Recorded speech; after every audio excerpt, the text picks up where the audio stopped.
Welcome in, everyone. We are back yet again with the Pro Chess League here on Chess.com. Alongside me, International Master Anna Rudolph. And I don't know that we've been more excited yet for a matchup, for a show this year, Anna, than we are today. I think this is the day. It's the Clash of the Titans. That's what I've just tweeted.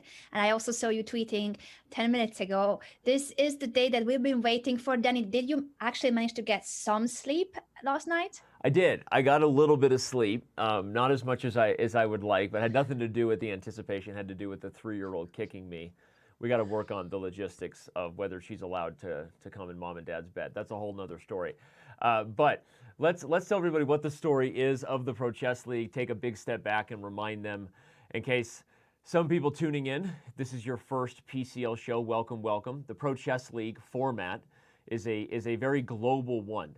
The Pro Chess League brings together teams from 4 continents. The Pro Chess League is really the most global chess format, chess tournament that has probably ever existed. Thank you to technology and where we're going in the world of the internet, allows us to pull 24 teams together from all over the planet, face them off in time controls that are 10-2. Head-to-head matchups lead to not only individual points being scored, but 10 points for winning a match. And the final 4 teams will ultimately compete in a live final, which location still TBD, but very, very soon we will have even more information for you. Anna, let's remind everybody of the teams as we bring it up. I know we're going to be focused on the West, but I've asked you before your favorite teams. Don't try not to be as biased this time when you pick.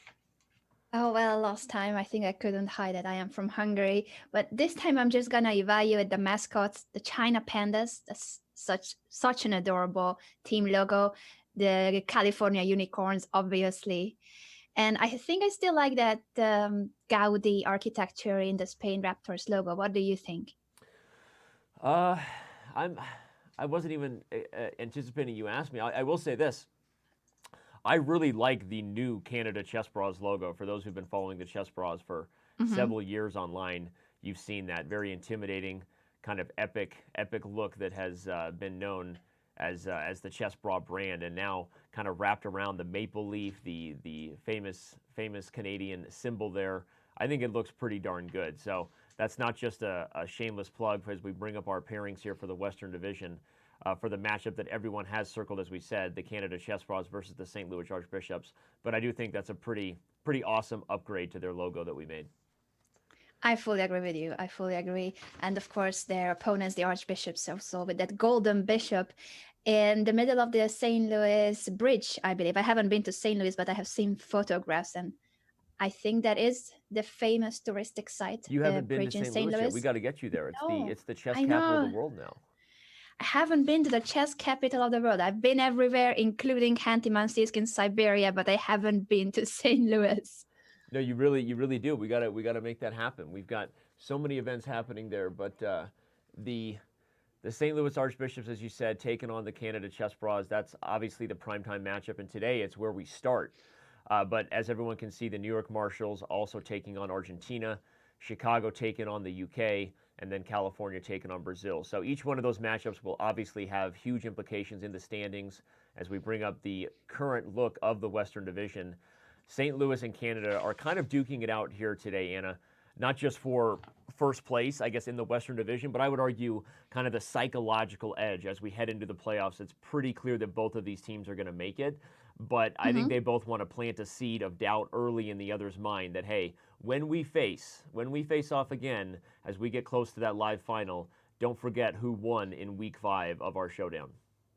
Absolutely, I fully agree with you there. Both teams on 4 wins, and this could also easily be the finals of the entire season of the Pro Chess League. But for now, this is a clash in the Western Division for the first place, and all the other teams behind them, they have lost at least 1 match, and some of them still need to face either the Chess Bras or the Archbishops. So it's not going to be easy for the playoff spot in the Western Division. No, it's really not, and it's a hugely stacked division. Obviously, the UK is probably the only team right now that's almost eliminated. I think every other team with a great performance starting here in week 5 could still have something to say about making the playoffs, and you see the Chicago win right there kind of on the bubble as it is now. But as you said, we're starting things off with Canada versus St. Louis. This is our PCL primetime matchup, everyone. Each week in this year's format, we choose a matchup to really focus on and give you its full attention.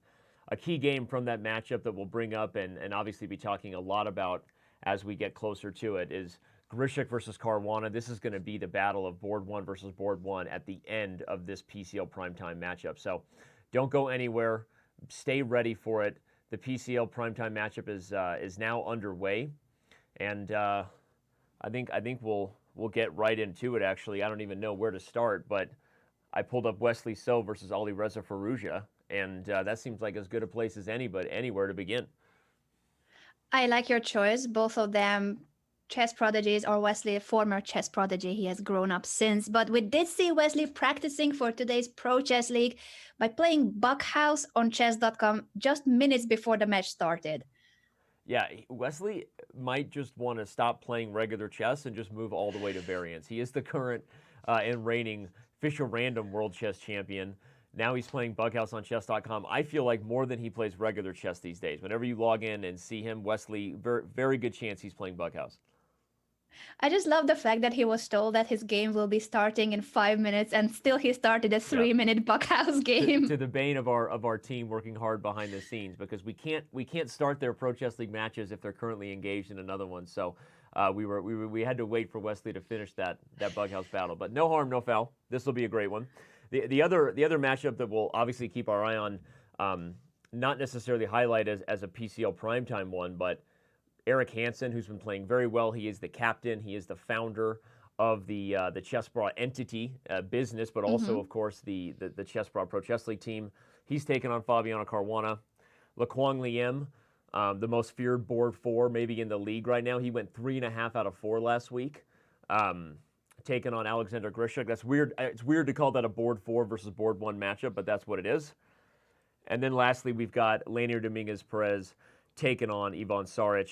Ivan Saric, I don't know if you saw it, actually had a game this year that was picked as one of our top 5 games in 2019. Not just because it beat the French, but that was a big part of it, why it got so many votes. So I'll pretend I did not hear that. Okay, I had to mention it. I'm sorry. All right, well, we're going to let you be in charge. Where do you want to take the show here as we get set for full PCL primetime action? Maybe we'll go to the bird's eye view and take a look at every diagram so we can... Absolutely, that's a great idea. And I think opening-wise, the game that started out in the most aggressive fashion seems to be the Saric versus Dominguez game. Okay, the moment. That's right where we are, so let's just stay right here. Saric versus Dominguez. Ivan Saric used to be the board 1 player for the Chessbrahs, but now that they have Grischuk and Firouzja as well, he's down to board 3. Still, he's performing very well for the Brahs, and I believe by this stage he is already counting as a local player because he has played so many games for the Chessbrahs. We have a rule that it has to be about 28 games, if I recall it correctly. That's right. So that he is not a free agent anymore because he, even though doesn't live in Canada, has been playing for the Chessbrahs for years by now. No, it's a great point, and Saric is he was a huge acquisition for them a few years ago, and now I don't even want to call him that anymore, as you said, because he's basically local. For those wondering about the rules there, it's one of the advantages that we give players and teams for loyalty, for engaging and kind of supporting the player, and in turn the player showing loyalty to the organization, that over time a player that is a free agent by country can actually be considered local in regards to how the lineups are stacked up.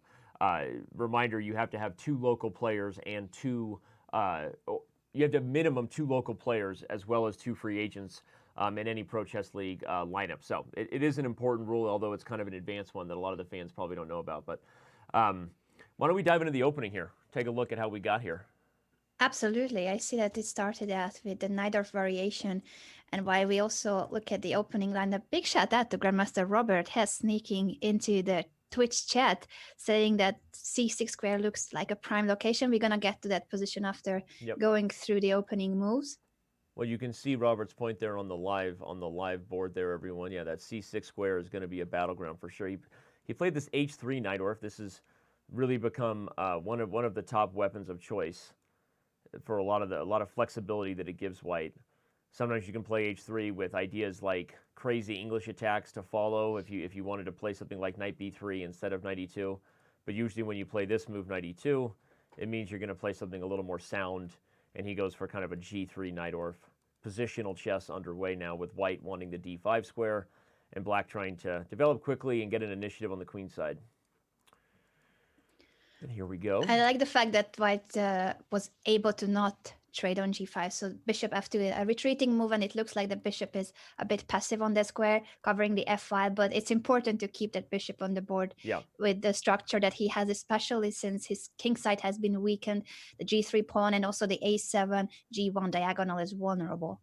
Yeah, it's a great point. Highlighting that on the board as you talk about it, this move bishop f2, exactly to Anna's point. You would never want to trade here and part ways with your own dark square bishop when you've already created such problems. So this move bishop f2, kind of key, kind of a necessity, and also not only does it defend Anna, but if we let ourselves have a little fun and imagine white's goal here, if white ends up with a passed pawn on c6, let's say after this trade, these two bishops supporting a very, very strong passed pawn over here could have immediately become a serious problem for black, right? I mean, the danger of the queen side is real. So, okay, and naturally, Dominguez Perez says, exactly, that's why I'm not going to take it and give you a passed pawn over here. So he plays queen d7, but I don't know, instinctively right now, and I haven't even looked at other things, now I check the clocks right as I give an evaluation, and Saric is up on time. I feel like white is doing well. I feel like Saric, as we've got him on camera, is confident after the first stage of things. Yes, shall we also take a look at the other openings to see if there's any other position that we will be focusing on, or do you want to stay here, Danny? Sure, let's do that. I'm pulling up Wesley So and Alireza Firouzja. Not necessarily the most dynamic of openings, but these two guys are such big household names, so many fans. I think it's worthy to check in.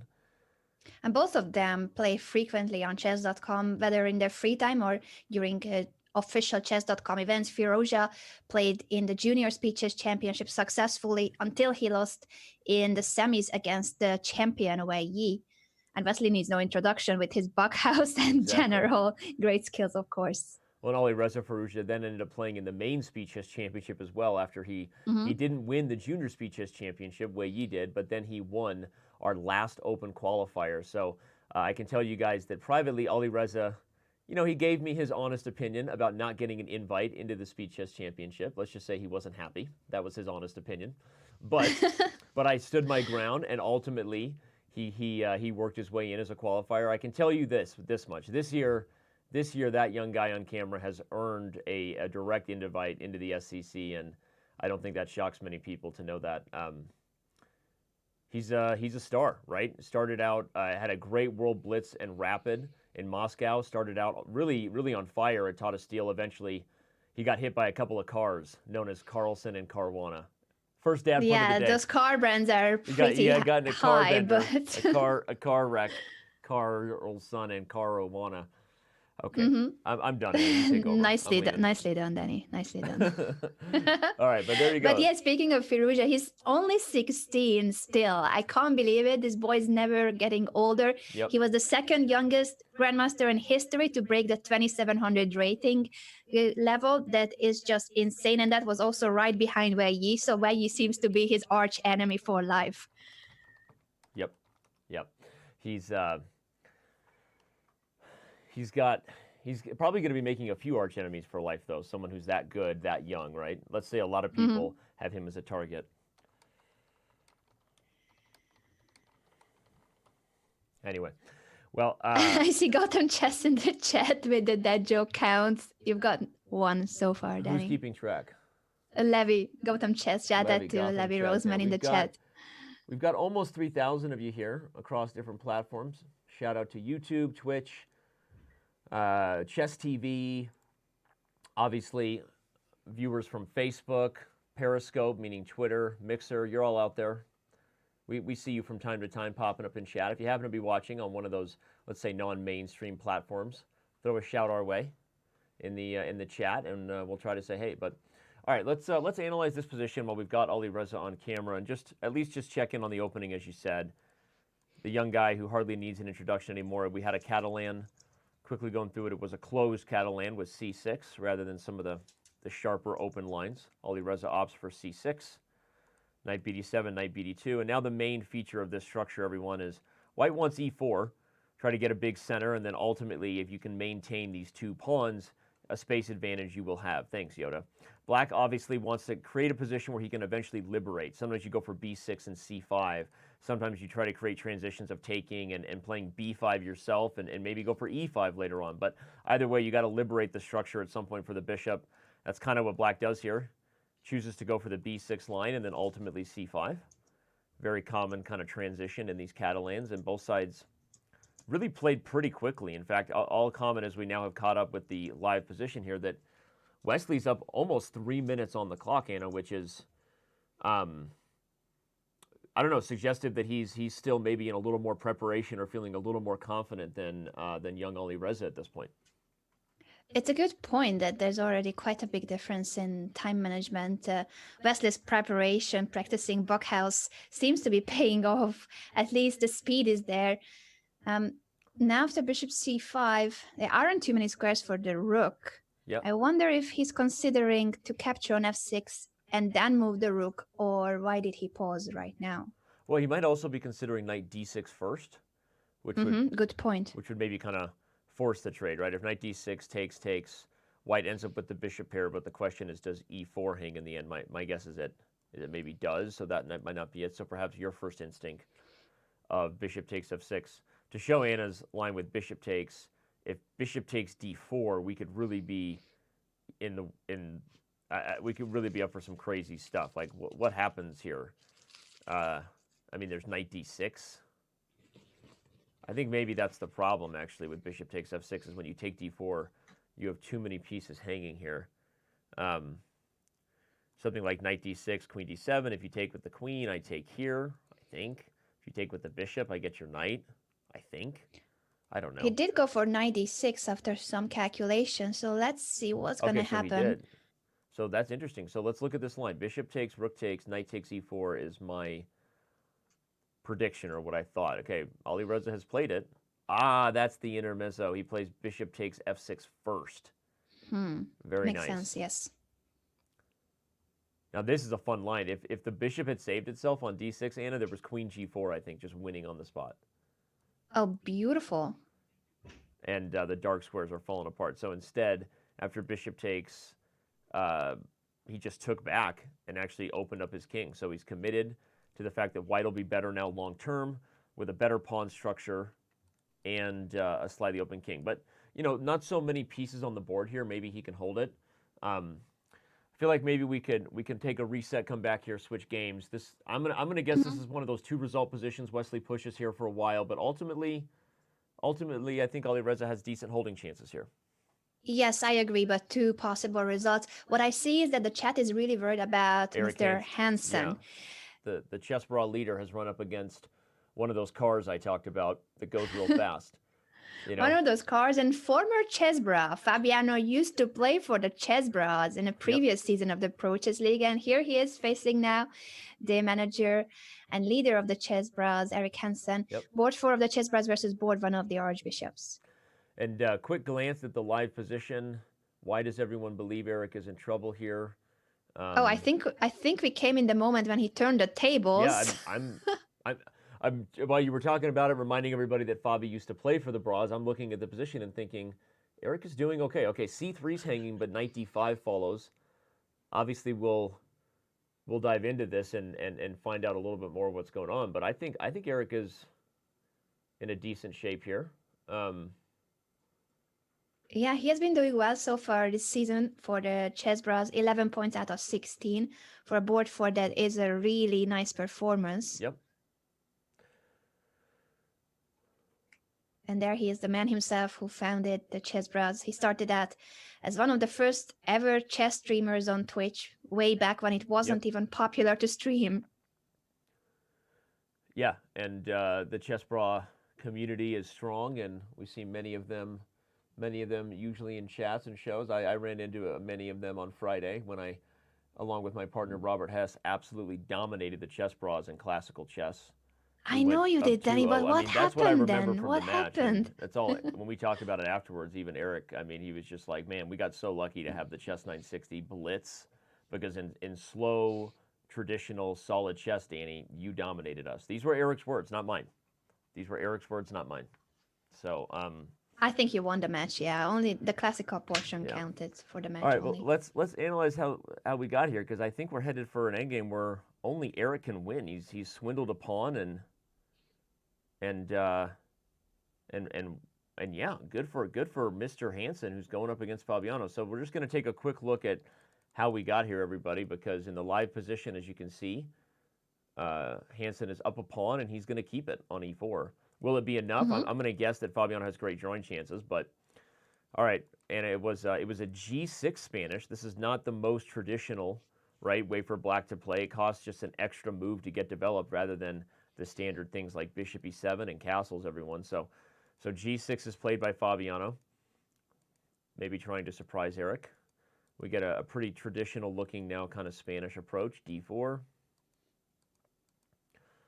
Really not a lot to say about this. This is straightforward stuff. Besides that, I feel like Eric was already, doing well, a little bit better out of the opening. So for those who said he was in trouble, I'm waiting to see the spot. Maybe that was just a panic button being pressed unnecessarily, because this actually looks like the kind of game that Fabiano usually plays as white.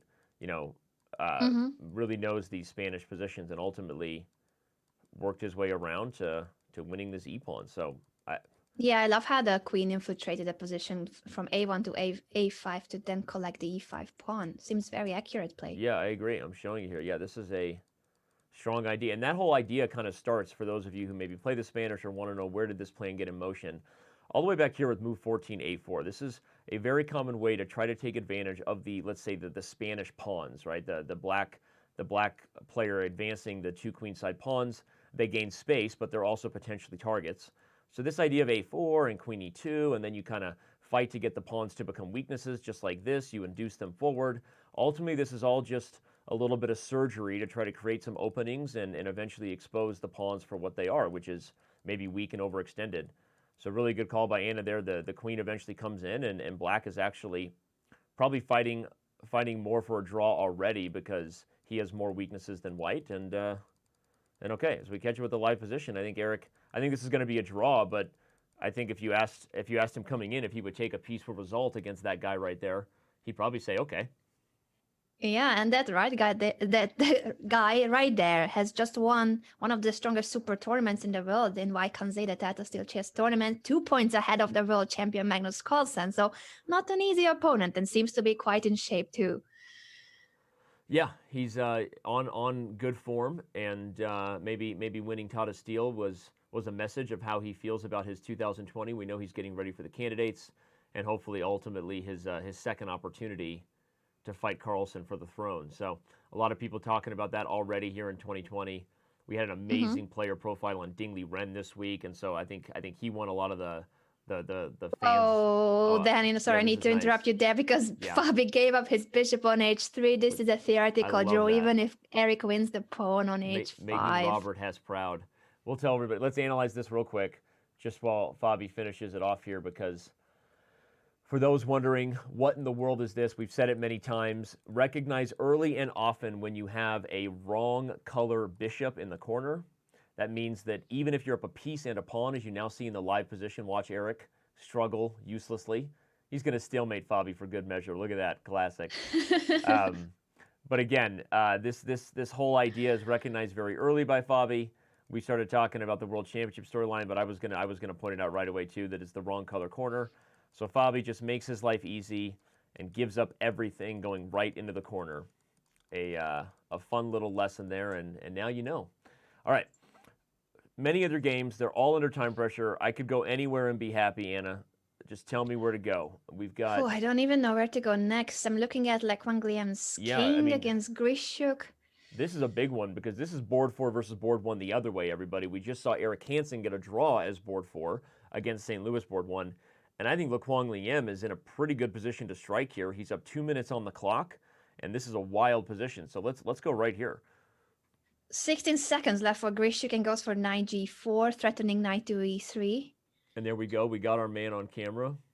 Sasha looking dapper and fresh as usual. The 3-time World Blitz champion facing another former World Blitz Yep. champion here. Board 4 with a 2700 rating. So that is how strong the Archbishops came for today's match. The dream team, as Lech Wangliam called it, their lineup. Well, I think the Chess Bros, when they field this lineup, might have something to say about that. I mean, Alexander Grischuk, Alireza Firouzja, Yvonne Sarge, Eric Hansen. I think especially in a rapid setting, Eric is obviously, plays as much at on Chess.com as anybody. So this is why everyone's pumped for this match today. If you're just tuning in, this is our PCL primetime matchup in the Western Division, Week 5. It's the Chess Bros versus St. Louis. It has our full focus right now, so don't go anywhere. All right, knight G4 and you threatens knight highlighted E3 very check. well that both teams came with with their strongest possible lineup. I think the only way the Chess Bros could have been a little bit higher rated was if they have Anish Giri instead of Firouzja. But would you argue that in this time control and the type of matches we see in the Pro Chess League, maybe Firouzja is even more dangerous than Anish Giri, even. And also remember, I mean, there's no rating cap. In theory, there's no reason they can't have Grischuk, Anish Giri, and Alireza Firouzja, and then Yvonne Sarge on board 4. And so just for the free agents, so they can they have their the free two agent free agents. They had to choose between Grischuk, Giri, and Firouzja. But Anish Giri is in a chess training camp. He has been posting about it on his Instagram, a secret location, somewhere warm with a pool next to their villa. So I think he's also fine not playing. Spoiler alert, it's my backyard. Anish is just hanging out. Yeah, we got a lot of sun here on the West Coast. Anish is hanging out here. Sorry, Anish, I blew it.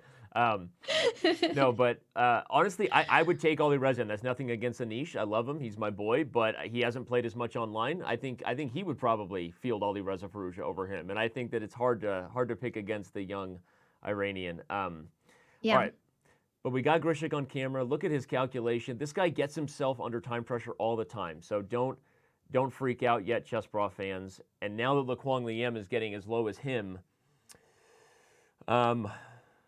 I don't know. This is getting scarier. How is he going to deal with this threat of the fork? The knight is looking great on c6. I agree with Robert, but what's next? Yeah, I was going to point that out too, that Robert loves the knight on c6, but if you don't use it to help the a-pawn, or if there isn't something else tactically, and now maybe there's about to be, then what's the point of it? Oh, he's got queen h7. Next move.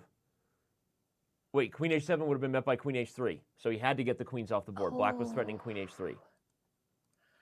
And now in this endgame, white is a pawn up at the moment, but the pawn on a5 is hanging. Rishi goes g6 first to chase the knight away from f5. But the knight has had to give up the c6 square, and when he moves it, I think a5 falls. So this has become much more unclear. I want to look at the board and look at Grischuk's face. This is amazing. So I feel like I don't get this kind of up close and personal view of his eyes darting.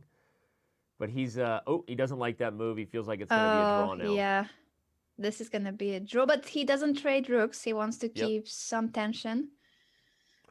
Just so you know, everyone, this is the only result we've had is a draw between Hansen and Caruana. We will go right from this to So versus Firouzja or Dominguez Perez versus Sarge because the games are rolling quickly. Indeed, it does draw. Let's quickly go back to So versus Firouzja.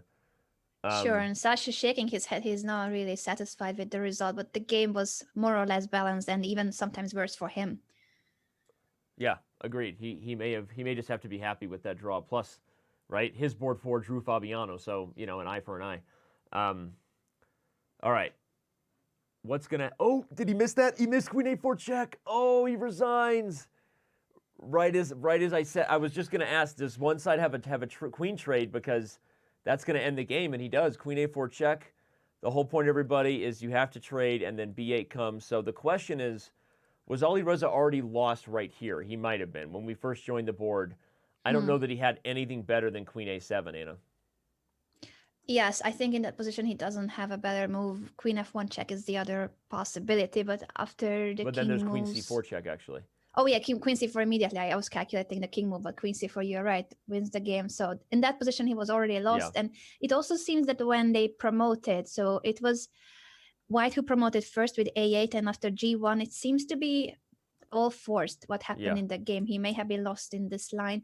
That makes me wonder whether in the rook end game was he also lost, but that's just going way too back, way too much. And our fourth game has also just ended with Dominguez Perez getting a victory for the St. Louis Archbishops. So ends in style, I guess, with a knight trapped on h1. But Unfortunately for the Chess Bros, that means after round 1, St. Louis has jumped out to a 2-game lead already with the middle of the order, Lanier Dominguez-Perez and Wesley So. Would be board 1 for, I don't know, 99% of the other teams in the league. Boards 2 and 3 clean up, and what kind of message does that send to the Chess Bros? Let's go. Well, they better pull themselves together, but this is just the beginning. There will be 3 more rounds of thrilling action, and I think the Chess Bros are ready. They may not have been that lucky in this round, but in terms of how dynamic all the games were and with chances for both players in each and every game, I feel like this can go either way, the match. I agree. I can't wait to see what the Bros have in store. Don't go anywhere. The PCL primetime matchup here for the Western Division Week 5 continues in just a couple minutes.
And welcome back, everybody. The Pro Chess League Week 5 for the Western Division continues here.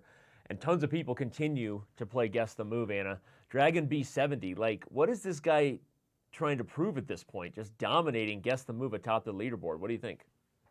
It feels like he wants to win it every single week and every single pro chess division, but I'm happy to see that enthusiasm. And everyone else, you can still join. Danny, let's remind everybody what's at stake. Absolutely. So the Guess the Move format is a brand new feature we brought to the Pro Chess League, and it makes you at home a part of the action. Each week, Pro Chess League fans can play Guess the Move, and you have a chance to win not just cash, but also premium membership prizes. We award 5 of them, starting with $50 for first place, a 3-month Diamond membership after that. And then Diamond Menman is also a new feature we're launching. Diamond Menman is where, anyway. So the money game, the key thing to the format, though, is that the money game will only be revealed once the division's matches are over. So you have to play throughout the entire show. We're here for 3.5, 4 hours anyway. You might as well hang out with us. Often you're watching the commentary, having a blast. So you might as well play Guess the Move in the process, and you may indeed be the cash prize winner, or at least have a chance to take home a premium membership. So we're pretty excited about it. It's a lot of fun. A lot of people playing. If you happen to be watching at YouTube, Twitch, Chess TV, or anywhere on the World Wide Web, go directly into the live server and use the command follow #PCL, and you can guess on all of those games in progress. So speaking of games in progress, this one went all the way to stalemate. I love when a grandmaster gets stalemated. How do you feel about that? It just makes me feel so good. Yeah, it makes me feel good too. And it's a great start for Mr. Chess Bra himself, Eric Hansen, against the former Chess Bra, Fabiano Caruana, world number 2. And he is just 2 rating points away from his peak rating. Fabiano close to achieving his 2014 peak. That was 28.44. Definitely, he's in a great form, but Eric is saying he does not care. Well, it's crazy just to think about the peak ratings that are achievable. You know, particularly right now by Carlsen and Caruana together, they're kind of leading the way amongst the world's elite very often. But no, as you said, Eric doesn't care, right? Honey Badger doesn't care, and he plays fantastic chess here as a board 4. Maybe this was the biggest highlight of the Chess Bras round, was that Hansen, in theory, has already played his toughest opponent, though with Wesley So and Leonard Dominguez-Perez, I don't know if you can ever feel that way. The other score we had as the games get ready to go was this one, So and Firouzja. And I'm going to say that I think Wesley So is a tough matchup for Firouzja at this stage in his chess career, just from a technical approach to the game that Wesley has, very accurate, doesn't allow for much risky opportunities. And I think that Ali Reza, you know, obviously still only 16 years old and has plenty of opportunities to continue to work on those things. But I think for some reason the style of Wesley So makes Ali Reza's life difficult. What do you think? You buying that?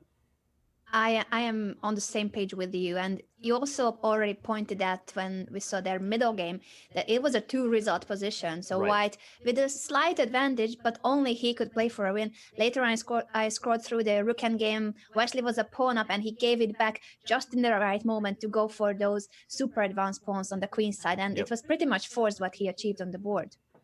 Yeah, no, and it's exactly the kind of position I think that Ali Reza. No one likes playing on the back side of a 2-result position where your opponent is in total control, but I think that it's definitely a showing and a shout out to Wesley So for his approach in that, just not letting Firouzja get the type of positions that he would want. There we see Wesley. I believe he's now back at home, by the way. So Wesley has been on the road for almost a month playing in Tata Steel. He was filming some videos that a lot of people followed him on social media. He's been everywhere, and now he's finally back at home in Minnesota. He's back home. He has prepared for today's match with some Buckhouse on Chess.com. We love to see the enthusiasm for chess variants, and we hope that one day there will be a chess variant world championship, maybe here on Chess.com, and Wesley will be the top favorite. Yeah, he's already the reigning World Fisher Random Chess Champion, and we know that FIDE has every intention of continuing that as a main event for the world's elite. And who knows, maybe just time to mix in more chess variants with it. We do have plans for a Bughouse championship this year. more details on that to come, but Wesley will definitely be among those invited. So let's analyze this opening as we got him on camera and see what we've got here. Now facing against Alexander Grischuk, a different type of player than Alireza Firouzja. We have a Rogozin by Wesley with this move bishop b4. Bishop g5, lots of theory being played here. Now, one of the sharpest ways black can actually play these positions is the move g5 and knight e4. Not as popular as it was at one time. Instead, Wesley goes for just the more solid approach to castle, develop the bishop out. Stop me if you want to add anything here, but this is kind of a wow. And now g4 comes anyway. I was about to say this is kind of a standard approach, but now I don't feel like I can say that. This is going to be a wild game. I mean, black is fully committed over here with an exposed and open king side, but positionally has the dominant knights in the center and the weak c3 pawn to target because of it. And we see Wesley, I mean, playing super quickly and very focused. I mean, I think he knows his stuff here. Yes, it does seem that both players are very well aware of theory. They have been blitzing out these initial moves, and they are not the most natural looking moves. Definitely g5 is a commitment, but Wesley is ready to weaken his king in order to get more activity for his own pieces, especially this e4 knight connected with the rest of the minor pieces, and now queen e7.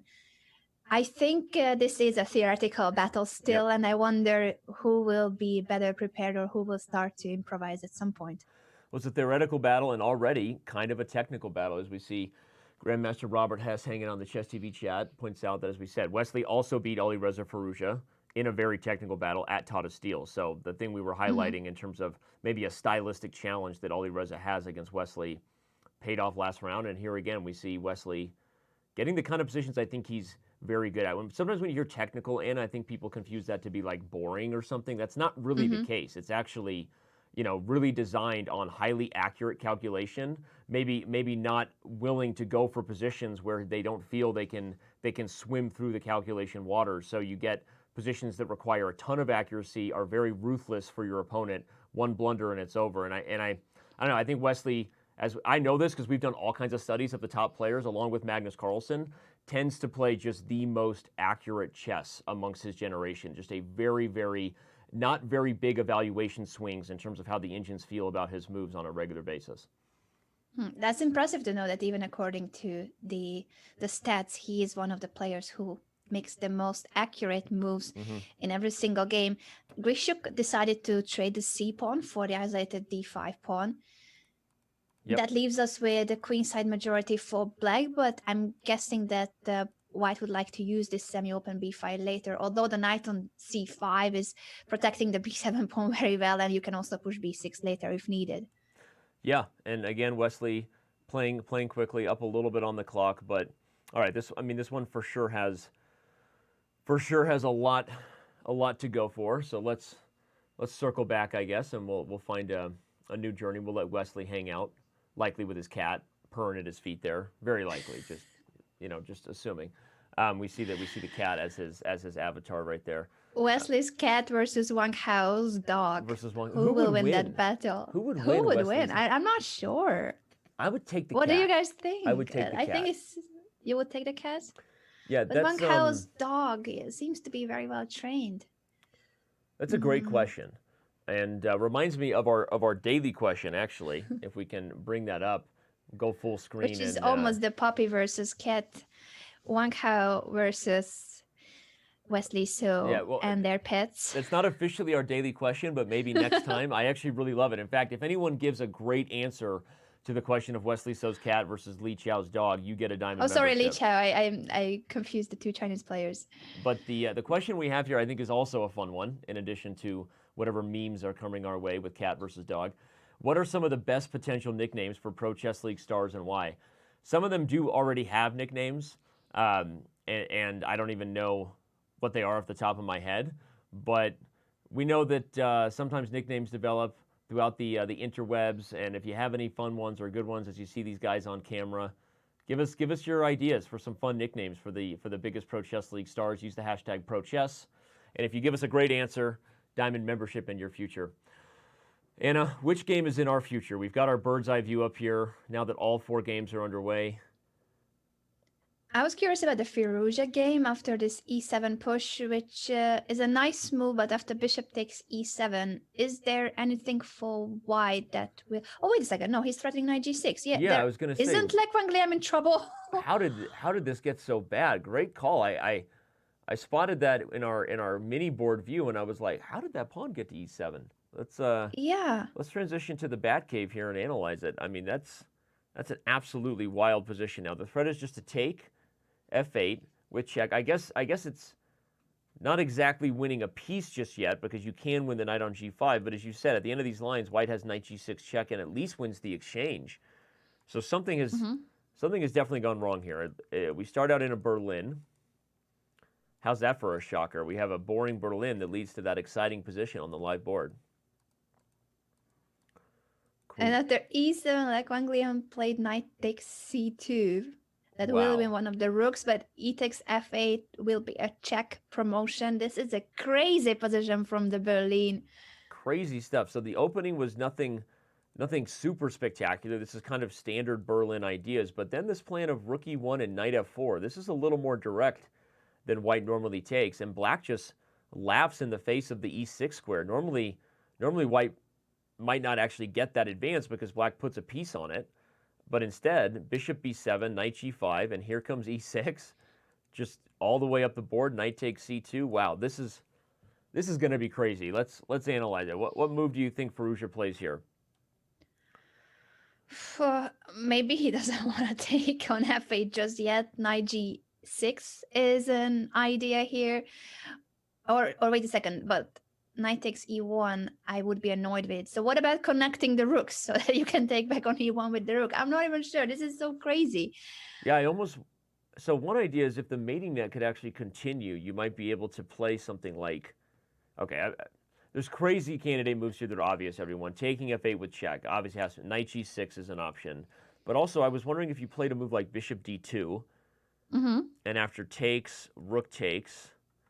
If something like takes g5 and knight g6, I'm obviously now threatening to take on f8, which would just be winning. So if you took on e7 and I took with the rook, something like bishop takes g5. I don't know if this works, but a variation like this combines mating ideas with things like the rook is still hanging. Yeah, I like that idea. Bishop d2. I see Anthony Atanasov in the Chess.com chat suggesting rook to e2 with a similar idea. Okay. Here on Twitch, you guys as well are fans of rook e2, it seems. He took on f8, maybe a bit of a disappointment to us. We were expecting even more fireworks, but this could be the most efficient. Well, he has knight g6 check to come, which is going to force king g8, and maybe then a similar idea that I had of rook e7. The point is, if you take a1, I'm playing knight e6, I think, and I might even be going for some sort of checkmate idea over here on g7. And so if you try to take g5 to get rid of that mating net idea, maybe I just save my rook and keep you in a bind. But then rook h6 is a move. This is okay. I'll tell you what. This is a game where you should go play guess the move, because if you're guessing the moves regularly in this particular game, you might be a very, very strong player. So head over to Chess.com and play Guess the Move in this particular game, and I can't wait to see who wins after this one. Absolutely. Mad position. Who would have predicted this after their opening choice, the Berlin Wall? There's definitely no wall in this position, but lots of crazy tactical ideas. I'm loving it. Alireza Firouzja might be loving it. I don't know if he is. He's getting under time pressure here, so that's my biggest worry. As we see him on camera, he's not somebody that uses his time just for kicks and giggles, right? I mean, this is. I think he knows it's time to prove this whole idea, or it's no good. Lekwang Liem still with 7.5 minutes almost on the clock. That's insane. I also am just quickly looking at Fabiano's position, because that seems wide as well. He has sacrificed 2 pawns. It's opposite side castling. I think Fabi's attack should be the stronger one. He seems to be taking the initiative.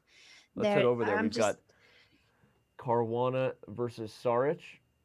Wow. This is a wild one too. Although now after Saric just takes on h4, he's up what? Math says 3 pawns? About to go and up at 4 g5, pawns? a 3rd pawn, but the c8 rook is hanging. So bishop takes g5. He could take the third pawn, protect the rook. What a line here. And Fabiano playing so fast makes me feel like he's been here before. The knight coming to Does look f3 like that. overwhelms the queen because now queen f5 is an idea in some positions. Yeah, the light squares are bleeding in black's position, the king's side. But at the moment, there's nothing concrete after queen f5 against the king. The knight will have to move from d5, of course. Queen f5, But knight. knight e3. Oh, knight e3 That's a is key. Yeah, fork. if you go back any other square, black is or white is threatening to take g5 and take with the rook. So knight e3 is probably fine. So I think you're right. I think queen f5 not possible. There we've got Mr. Saric on camera. You know, if you told him without any other details that you'd be up 4 pawns against Fabiano Caruana, he might say, I'll take it. I'll take it. I'm up 4 pawns against Caruana. They just happen to be, you know, the worst double pawns you could ever imagine in front of a very exposed king. So Fabi's going to try to come up with something here. Yeah, it's insane though that there are 4 because it also means for Sharj that he can give back a couple of them and still will be material up. So he just needs to survive the attack by sacrificing some of those pawns, but not all of them. You make a good point. That's the right defensive mindset when you've achieved that kind of material, is calculating variations that give back some of it, just to make sure you maintain equal fighting chances in other areas. Speaking of equal, let's keep Sarge right here, but let me just flash the analysis board to show you that Ali Reza Firouzja just agreed on a draw here against the Kwang Liem. Unfortunately, that meant that this crazy, fun-looking Berlin that went wild with an e-pawn, we thought we might be seeing some sort of mating net ideas, maybe more sacrifice, ultimately just ends peacefully as Firouzja decides he has nothing better than to repeat moves and take a draw here. So, interesting stuff still. Firouzja on the board from that perspective, right? Stops the bleeding after losing to So in round 1. Mm-hmm. And now Saric has to stop the bleeding on the light squares. Here comes knight f5, which also threatens knight takes h6 immediately. Wow, this actually starting to look super scary. It does. I do like the fact though that knight e3 stops knight f5 and also attacks the rook. So that's a great defensive move with the tempo. Yep, key move. Knight e3. What would you do if you had 3 moves as black? Like, how are you coordinating? Is it like rook c5 to try to bring in more defenders, then maybe double on the c file that also helps the king run out? Sometimes I like to ask those questions when it's not my turn, so that I can maybe develop some sort of plan. Yeah, I think it's a good way of thinking what would be the right setup here for the black pieces. I do like rook c5 for what you mentioned, that it helps. Oh, and he goes for it. Oh. Control the f5 square and also potentially double rooks on the c file or take on a5, a 5th pawn. That would be too risky, I think. And yeah, no, I don't think he has the luxury. And also the h4 pawn has disappeared, so it will only be 4 pawns up. That isn't worth it. Okay, so I should be playing guess the move right now. Rook c5 yeah, and you rook should. c8. Exactly what you do. We've got Danny, you could get the diamond membership. Yeah, Lord knows I need one. We've got 30 people guessing in this game. Head over and play. Remember, any round might be the money game. Participate, and you could win $50 or premium membership access. So, so he doubles rooks, but really the reason I like this plan is because it's not even that it's okay. The rook is very useful here. Maybe you get aggressive, maybe, but the real thing is at some point your king may very well need to run out of dodge here, and so I think this is a nice coordination plan by Saric. And if you look at the clock, Fabiano's time slowly ticking away. He hasn't proved anything yet. Can you smell an upset here? Fabiano already gave a draw to Hansen in round 1. I don't know. Saric? Yeah, it's a tough position for Sharj, but I do have the feeling too that if he finds the most precise defensive moves in the next couple of moves, I think this is like a critical moment every single move from now on, especially since there can be like 1 move blunders easily. He's going down to his final 3 minutes and the position is very sharp. But yes, I agree with you that Fabiano hasn't been that sharp and that efficient in the Pro Chess League as in his classical chess. So even though he has won dominantly in Waikanze, the following week in the Pro Chess League, he only scored 2.5 points out of 4. And it was funny because you and I were like, it must be nice to be the bishops when they go 2.5 out of 4 and and still manage to win going away, which is what they did last week. But Sarge has a big decision right now that's not going away, because he either has to take that rook and go for the 2 rooks for the queen, or find some other way to defend the knight on e3. This rook takes f4 move by Fabi was the all-in idea, right? You're going. I think he's going to have to try to take here and play the 2 rooks for the queen. So let's look at it. Bishop takes, rook takes, king takes. I mean, it's very well coordinated. I mean, the bishop and knight guard each other. They also tend to guard every one of these G-file squares. So these squares are kind of off limits to the queen. I don't see an immediate follow-up by Fabi, so that makes me feel like Black should just go for this and ask questions later before getting under too much time pressure. Right. I like your idea. Let's give up the queen and see if Fabi's plan will work out for white, but I don't see an immediate punishment. For bishop takes f4, rook takes g7, king takes, and I don't see a way for white to win material, so that bishop on f4 is loose, but there's no queen g4. Yep. Oh, rook and he takes goes for c2. something maybe even better. Rook takes c2. Threatening queen b2 mate, so rook b4 after the trade on c2. Well, trade, winning an exchange for white.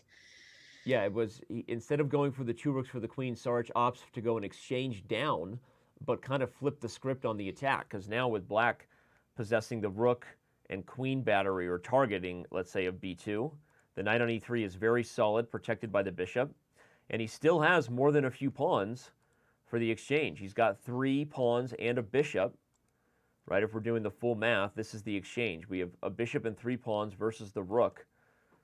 Not that the actual point evaluations really matter in these types of positions, right? What matters is the initiative and tactics, but I think Sarge is doing okay here. Yes, and after the rook has been lifted from c2, he's threatening with a sneaky check, queen h7. I think that could be annoying, although there's still king a2. I didn't see that. That's a nice find. Queen h7 that's one of those moves you can miss. Even the world's best can overlook things like that because it's kind of counterintuitive and away from where you've been optically looking, right? You've been so focused over here and visually. Okay, Fabiano probably doesn't miss it, but it's something to watch out for. Okay, knight f3. He's allowing queen h7 check. I guess he can play king a2. The point is, if queen h7 and the king, okay, c1 is mate, just to make sure everyone understands, right? King a1, I think, allows the fork. So that means the only move is king a2, and maybe that's Fabi's point, is that he's actually safe over here. Yeah, I see in the chat that instead of rook f2, according to Grandmaster, the Danish Boros Chess Weaves, shout out to another chess streamer, he was saying that there was a way better move than rook c5, I suggested, which could have been crucial, but this is insane, 40 seconds. Looking at the live position, right? Mm-hmm. Even looking at the live position. Yeah, the current position is still crazy. And Sarge has got those like Joker eyebrows going. They're real big and high. Like I got devious plans here. Are you giving him a new nickname? The Joker? Yeah. Can we get some makeup maybe? I can't even make my eyebrows in those shape. I'm gonna try. I can't do it either, and I use an eyebrow pencil. I'm going with the Jack Nicholson Joker. Hey there. What does he say? What does Jack Nicholson say as the Joker? I don't know. The original Joker. Okay, but seriously, this looks fantastic for Black. I think Sarge is about to show why the Chess Bros have had him in their lineup for the last 3 years and why he's earned that local status. That's a desperate move there by Caruana. Oh, but he's got rook takes f7 on the next move and a fork on g5. Ooh, Sarge didn't see that. Desperate that it works. Oh my God, he's desperate, but no, he didn't see that. I saw it and I was like, oh, he's just like going crazy. Now he's shaking his head. Oh my gosh, look at this move. He played rook takes g5. The threat is rook takes f7 and then knight fork. He's going to lose on time. Whether he flags or he will actually let it happen. H takes g5, rook takes f7. Beautiful if executed by Fabi. Okay, he's got to run his king and he's freaking. Oh my God, he totally missed it. Caruana just swindled his way to that victory. He's just going to resign now. King e6, he has queen e8. It's over. Yeah, game over. Oh my gosh. It's mate next move. Fabiano Caruana just absolutely swindles Sarge in the face. Can you swindle someone in the face? Just swindle him in the face. Let's show that. I'm sorry, Yvonne. We're not trying. I mean, you played a fantastic game, but he just completely misses this idea of rook takes g5, opening up the square for the knight. And the point, everybody, is if h takes, the move was rook takes f7. And okay, I mean, it's mate if you move the king, the queen comes over, and if you take, it's a fork on g5. So what was the win for Saric then, Anna? Was queen e4 just a blunder? I'm sure all the grandmasters hanging out in chat are about to tell us, but... Yeah, the chat is always super GM, so I believe everything you guys suggest, but I read that rook f2, even though it looked like a tricky move, wasn't the most accurate. Even, Rook c5 I have a hard time believing black instead isn't was still better. winning here. I mean, like knight c3 Maybe. check, by the way? Like, what if you play instead knight, of queen e4? Knight c3 if you move the king? Okay, I guess you can go to a1. Okay. And maybe there's no immediate follow-up. For some reason, I was looking at king a3, but... Yeah, he must have missed completely the idea of rook takes g5 and rook f7, Yeah, this whole because idea queen was just a e4 shot otherwise in the would be dark. strong. Wow, but okay, even knight f4. No, but then knight f4, there's still queen c8. Yeah, but you can do it here. Knight f4, queen to c8, king g7. As long as your queen's on g6, there's no immediate tactic. And even this position, the knight is hanging. You're also still threatening things like knight d3. And you know what else? Yeah, this just proves that it was winning if he wanted it. He could even move the knight, Anna, and then after king g7, you're threatening to get the queens off the board in a lot of positions where black will have a lot of pawns and probably be fine. Yeah, that is true. In the meantime, I see that Dominguez has just won his game against Eric Hansen, and the last game, Grischuk versus So, will be a draw. It has just finished with 2 kings on the board, only 2 kings. Let's see the final moments here of how Lanier Dominguez-Perez took down Eric Hansen. He's up a piece. We'll at least go back to where that occurred. Right here, I guess that knight on a5 had run out of squares. The bishop kind of flexing over that knight's mobility. And maybe queen takes b2 was actually just a blunder, because as long as the queen was here guarding c4, there was still hope for the pony. But after queen b2, it looks like he just goes down a piece. Yeah, and that means another 3-1 round for the archbishops, gaining even more lead. Gonna be tough for the chess bras to make a comeback, but it's still possible with 2 more rounds to go. And absolutely heartbreaking, too, for the bras, because Saric played a fantastic game as black against Fabiano, put himself in a position to win, and ultimately falls prey to a swindle. Okay, well, this is why the game is played, though, right? The PCL primetime action continues here. Exciting chess still up ahead. Chess bras with their back against the wall. Don't go anywhere. We'll be right back.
premium membership at Chess.com will help you improve your game with full access to a powerful set of learning tools. Unlimited tactics let you practice like a master, with more than 50,000 puzzles to challenge you at every level. Our library of interactive chess lessons, created by master coaches, will enhance every aspect of your game. And after each game you play, the computer analysis feature will give you feedback on every move you played, turning every game into a chance to learn. And that's not all. Premium benefits also include unlimited tournaments, video lessons, the Opening Explorer, and much, much more. Upgrade now to take your game to the next level.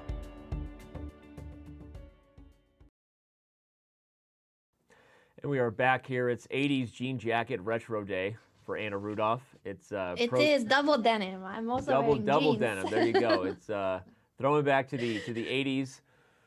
I'm an 80s child, so makes sense that I'm just wearing a Pro Chess League polo. Let's remind everybody that they should subscribe to our Twitch channel to get an ad-free experience at Chess.com. Of course, all of the memberships that we get, all the support we have helps make these events possible. We do appreciate it. And if you are a subscriber to the Twitch channel, you can have an ad-free experience at Chess.com just by connecting your account. Go to your Chess.com settings and hook it up. Speaking of doing things to help make your experience better on Chess.com, let's remind everybody of how they can make their Pro Chess League experience better. Following on social media everywhere that I want to say tickets are sold, but we're not actually selling tickets yet for the live final, but it will be soon, Anna. Will be soon. I can't wait to hear the location, Danny. It's somewhere in Europe as far as I know. Didn't I tell you? No? No, I was not told about the secret location. I only know it's secret. Okay, we know it. But okay, we'll talk You about know it later. it. I'll bring you a backpack this year, by the way. Remind me of that. Oh, We gotta do it. please. Please, that would be so amazing. Thank you. I only have a Twitch backpack, and it's not as cool as a PCL backpack. Thank you for saying that. Take that, Twitch. All right. Yeah, take that. And take your answers to social media if you have a good one for our daily question. We asked it earlier. Let's remind you of what it is. What are some of the best potential nicknames you can think of for the Pro Chess League players? I just gave Saric the Joker, Yvonne the Joker Saric. I like it. I like it for the facial expression and the eyebrows. Yeah. Come up with something creative, guys. So let's give names to all of the players of this match. We are halfway through, but I would like to see new cool nicknames for the chess bras and for the archbishops.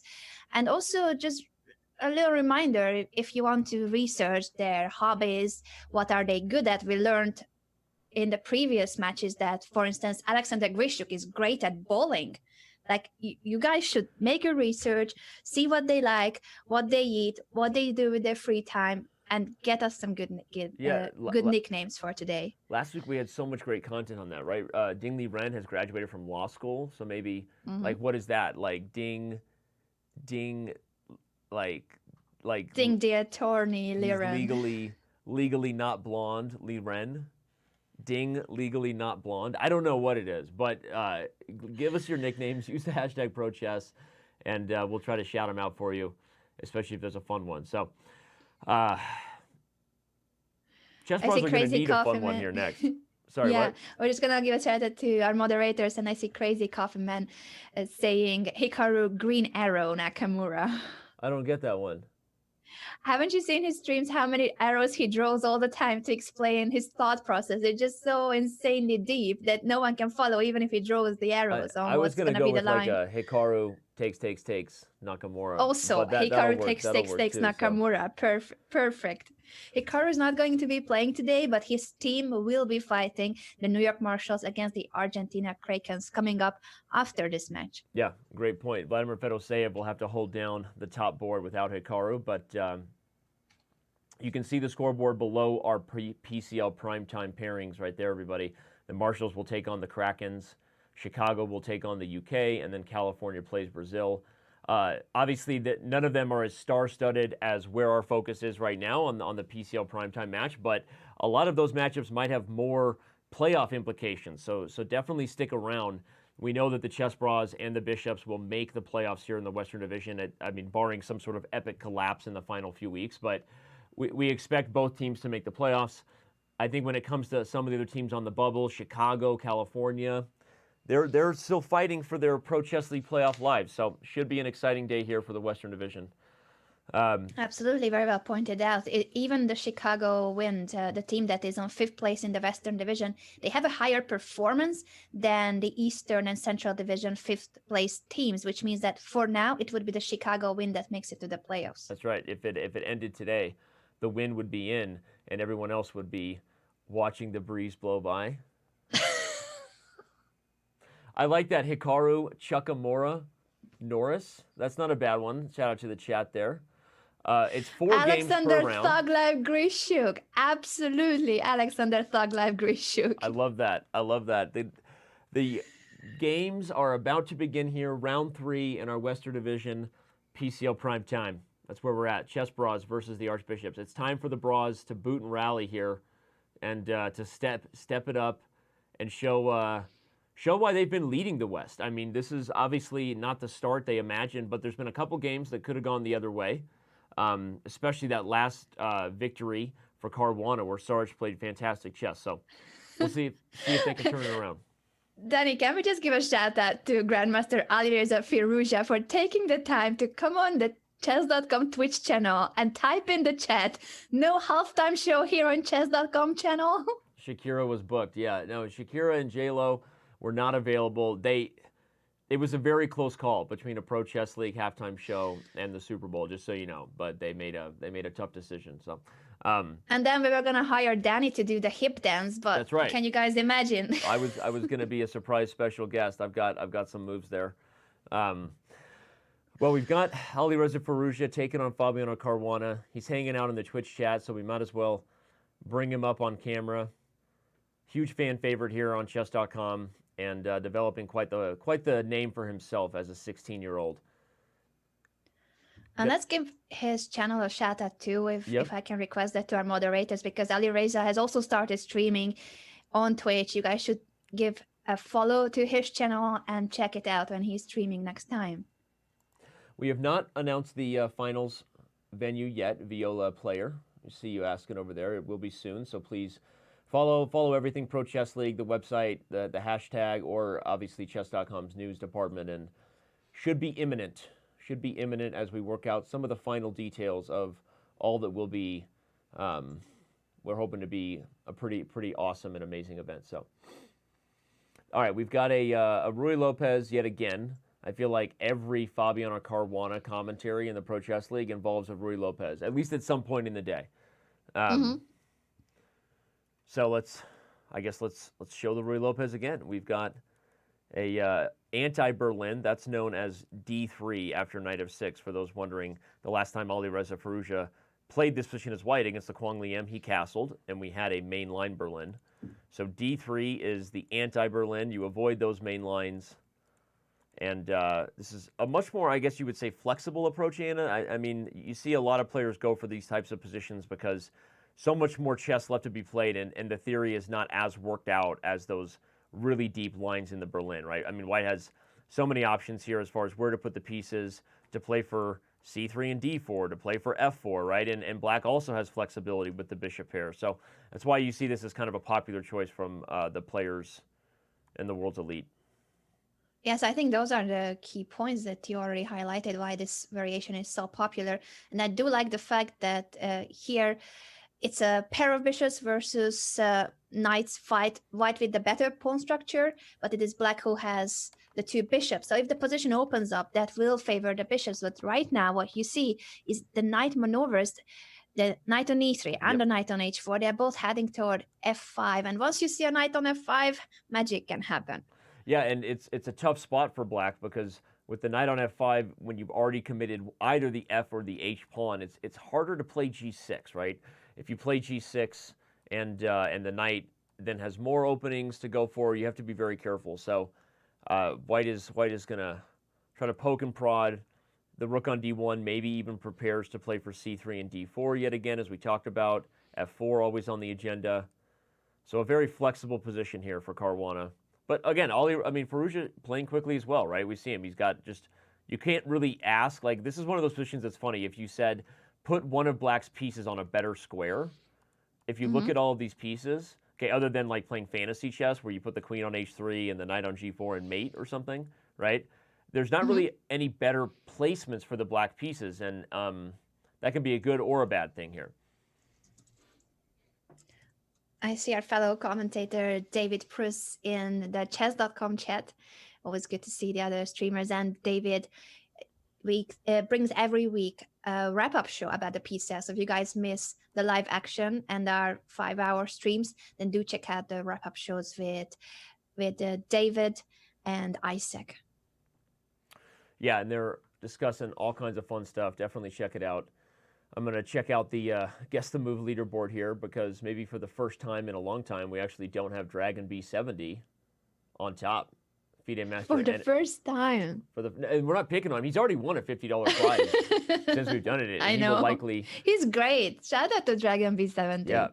He'll likely win many more cash prizes before things are all said and done. But we've got FIDE Master, NF Chess 1-3. You got Master Mookie, Chess Clue. I'm pretty sure Chess Clue is a recent Diamond member winner, actually, from playing Guess the Move. So that's the cool thing is he wins a Diamond membership. Now he's competing for the cash prizes, right? So more reason to play. Once you become a premium member, you are eligible for the cash prizes. So, All right. I do like lots of new suggestions there for nicknames. And a reminder that that's our question of the day, guys. If you want to let us know about your thoughts, Ollie what G. would be Firouzja? a cool nickname? Yeah. That. And also earlier, I saw Alexander. I offer you to resign, Grischuk. As long as no one suggests a famous bleeping legend of some sort, we don't need that over here. But Caruana is basically a famous bleeping legend, as we've not just for his head camera positions, but for his chess. Oh, I've been missing the Fabi cam, and it's still not the original, the traditional way we see Fabi. Like you can still see both of the eyes and even the glasses. I think he's not close enough yet to the camera. Yeah, normally we get just the forehead and the fro. So this is about as full Fabi as he ever gets. Yes. Never go full Fabi. Fabi says. Fabi tells himself that. Never go full Fabi. Alexander, I'm babysitting today, Grischuk. It is true. I love a dad, a fellow house dad, balancing work with kids, and we see him often. Or every once in a while, when his microphone's on, you hear the kids screaming in the background. I don't know how he plays such good chess with that. That's why my office is not at home. I have no idea. It's impressive, and he is just a time trouble addict. He has been a time trouble addict for most of his career, as far as I can tell. So Fabi gets this move G4 in after the king comes to F7. You're trying to poke at the F6 pawn with G5, capture, and have a new isolated pawn to target. Whoa, what a move. Fabi sits back. Did he miss this? Bit of a head shake, goes, what? Knight takes C2. If rook takes, everybody, bishop takes D3 was immediately a fork to win back material, but Fabiano takes with the knight, and now rook takes D3. What a move here by Firouzja. This is kind of shocking, actually. Is this a brilliant move, or it's just a good try, but not enough? It's either brilliant or a blunder, I always say. Yeah. And I do often, unfortunately I end up on the latter side of that question. But no, this is actually a really interesting idea. If you look at everything that's wrong with Black's position on the analysis board, it's that White's structure is super solid, which means he doesn't have to worry about any tactics over there. He can start focusing on the F file and create problems, but not so fast. Firouzja says, I'm not going to just buckle down and let you barrel me over on the F file. He sacrifices, which also, Anna, makes sense, I guess, just if you're just speaking philosophically, you've got two bishops who are just begging to get active over here on these open lines. And so why not, right? Take on C2, blow things open, and you're going to get 3 pawns for the piece anyway. He's already picked up 2. Now he's picked up 3, and E4 is about to fall. Yes, it's looking promising. Fabiano definitely was surprised by this knight takes C2 idea. So a piece sacrificed by the 16-year-old. He's currently world number 23. He was the second youngest grandmaster in history to break the 2700 rating barrier. And here's to now, in this game, try to upset the world number 2. Can he upset the world number 2 with a piece sack? Well, this would be the start of the Chess Bros comeback. Not sure if that's accurate, but we see Keon tomorrow in the YouTube chat saying Firouzja's up +2. We don't have an engine in front of us, but fun to... I mean, I think that I would be surprised if that's not an exaggeration, but always depends on on which of our artificially intelligent overlords you're using. Komodo, Stockfish, some version of Leela Stein, who knows? No, but this looks, I mean, it really does look good for black. E4's falling. You're going to end up with a ton of pawns for the piece here. Probably A4 falls at some point. Yeah, the more I look at it, the more I like it for Firouzja. I was skeptical about this. It's hard to imagine black can be just better in a position where he's down a piece, but he's already got 3 pawns, and yeah, this is what an enterprising approach. I mean, seriously, it's just that's why the fans love the kid in front of them right there. Is he just, and again, if you look at it from in hindsight perspective, if we're just looking at the analysis board, everything about black's position with 2 bishops and 2 rooks on E and D files, we're just begging for play, everybody. But you can't do it because white has everything defended, right? But he's sacrificing a piece to change that and getting a ton of play to go with it. So now with 4 pawns for the minor piece he sacrificed, this is just crazy. By the way, I'm starting to like this a lot. He just needs to deal with the f6 weakness. Yes, go on, Danny. So we do need to remind you guys. Yeah, 50 people playing Guess the Move over there. Exciting stuff. Continue to follow this game and guess along. Master Mookie right now, guessing 20 of 38 is that's a pretty good pace when you're trying to follow in the footsteps of Firouzja and Caruana. After rook f2, what is the best way to protect the f6 pawn? There aren't too many options. He doesn't care about the f6 pawn. That's his response. That's a great move. If rook takes f6, he'll move the king, and now here comes bishop to b7. Yeah, the c2 knight hanging bishop b7 is a huge threat. This could be it. If the f6 pawn is untouchable, then black has taken the initiative after this impressive piece sacrifice on c2. Yeah, I mean, totally Position brilliant. a piece sack. I was sitting there and I'm glad I didn't make as much of a fool of myself as I normally do. But back in this position, I was sitting there with the storyline. Hey, I saw Fabiano play a great game last week. You remember that exchange sag? He had so many pawns for the piece. Oh no, actually, I think I was with Alexandra in that show. But it was, where he buckled down and outplayed his opponent on the king side in a Lopez structure. But I was highlighting g4, g5, and then here comes Firouzja with knight takes c2. Just absolutely fascinating. I think he's going to win this game in brilliant style. I think we might be looking at the game of the week here already. I mean, I'm ready to call it. Quite possibly. I am very impressed. And just the fact that Firouzja, a minute before this game started, against the world number 2, he was in the Twitch chat talking to you guys. Like, can we appreciate how cool is he, Alireza, at the age of 16? And maybe he got a little motivated by just being so frustrated. In the private Zoom chat, he was talking with his fellow Chess.com fans saying, even if we had Magnus, we might be underdogs against this team. First of all, I don't think that's true.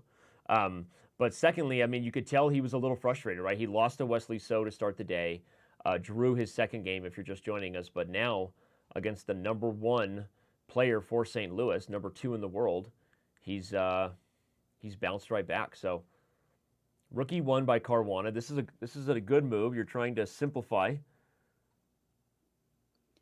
But even like this, it feels like there could be trouble if Alireza trades on e1 and then rook b1 attacks the bishop, pins the knight on e1. No, I the rook agree. is depending on the a1 bishop. I mean, even so rook b1 seems natural because we've got the pin on the first rank. But I'm wondering, even if he just plays rook a3. The bishop moves and just goes and grabs this other pawn. But the knight, so Fabiano took with the g knight. In case of knight c takes e1. Sorry. Okay, he took with the g knight. Yeah, you're right that with if he had taken with the c2 knight, then rook a3 would have almost trapped the bishop. So Caruana is trying to hold here against the 2 very powerful bishops. The knights are looking sort of helpless here. They're being pushed back.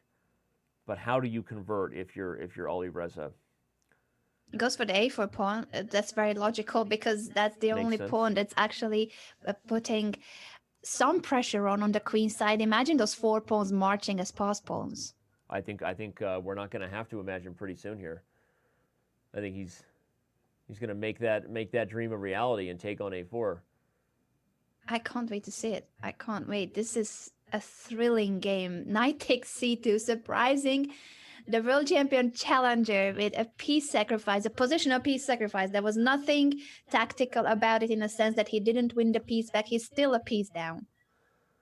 Yeah, amazing. And again, it just like, especially when a sacrifice like that happens, and then in hindsight, you're like, yeah, actually, that makes a lot of sense based on everything about the position that Black needed to have happen here, and surprised not only us but Fabiano. For those of you who were here, you could see Caruana surprised on camera and replaying those critical moments now for you on the analysis board.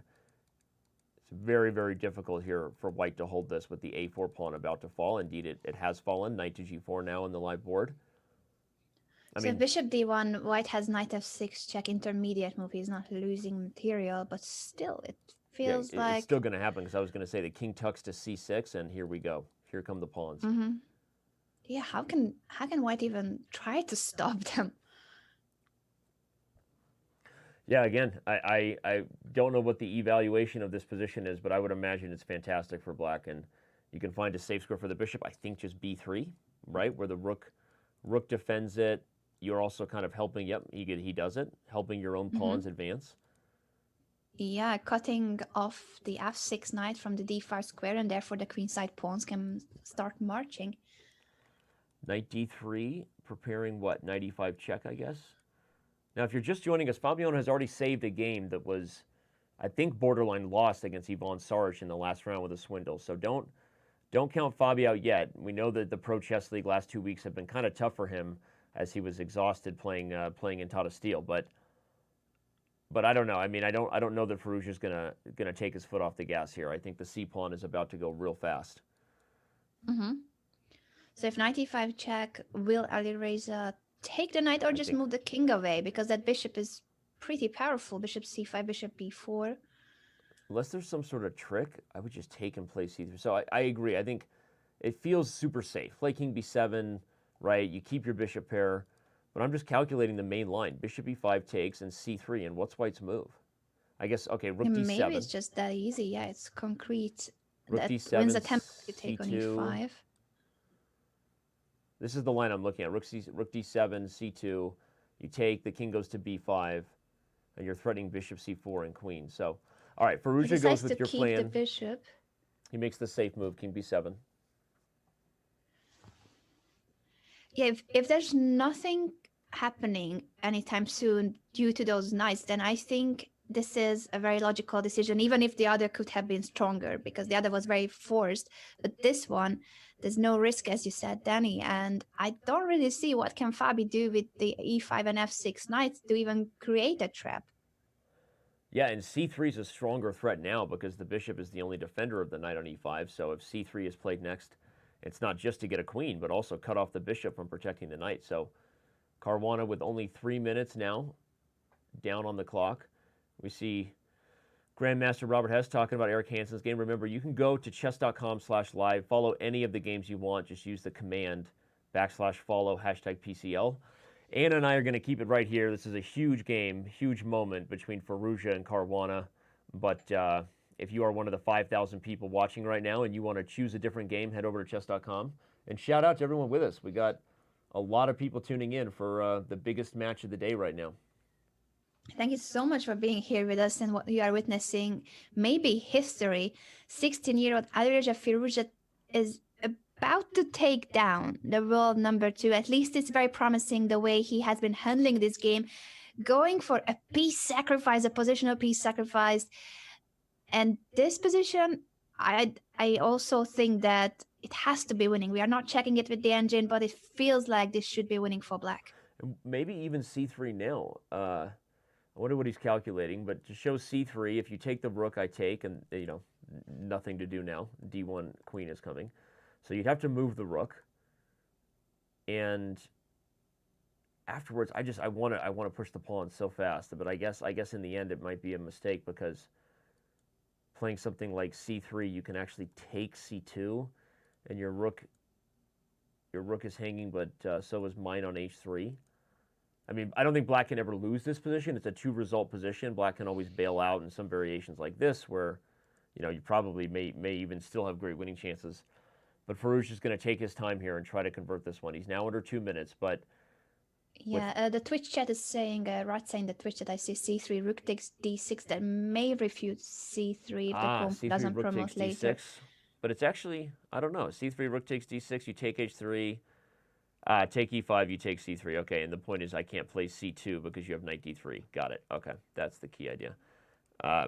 So rook h6 instead, sitting tight. Yeah, you know, it's easy for us as commentators to want to get aggressive and say, where's the forcing line? But the more you just take a step back here and look at it, Black has 4 pawns for the piece. And how do you deal with the next? I mean, here comes b5. I'll just re-solidify the passed pawn, right?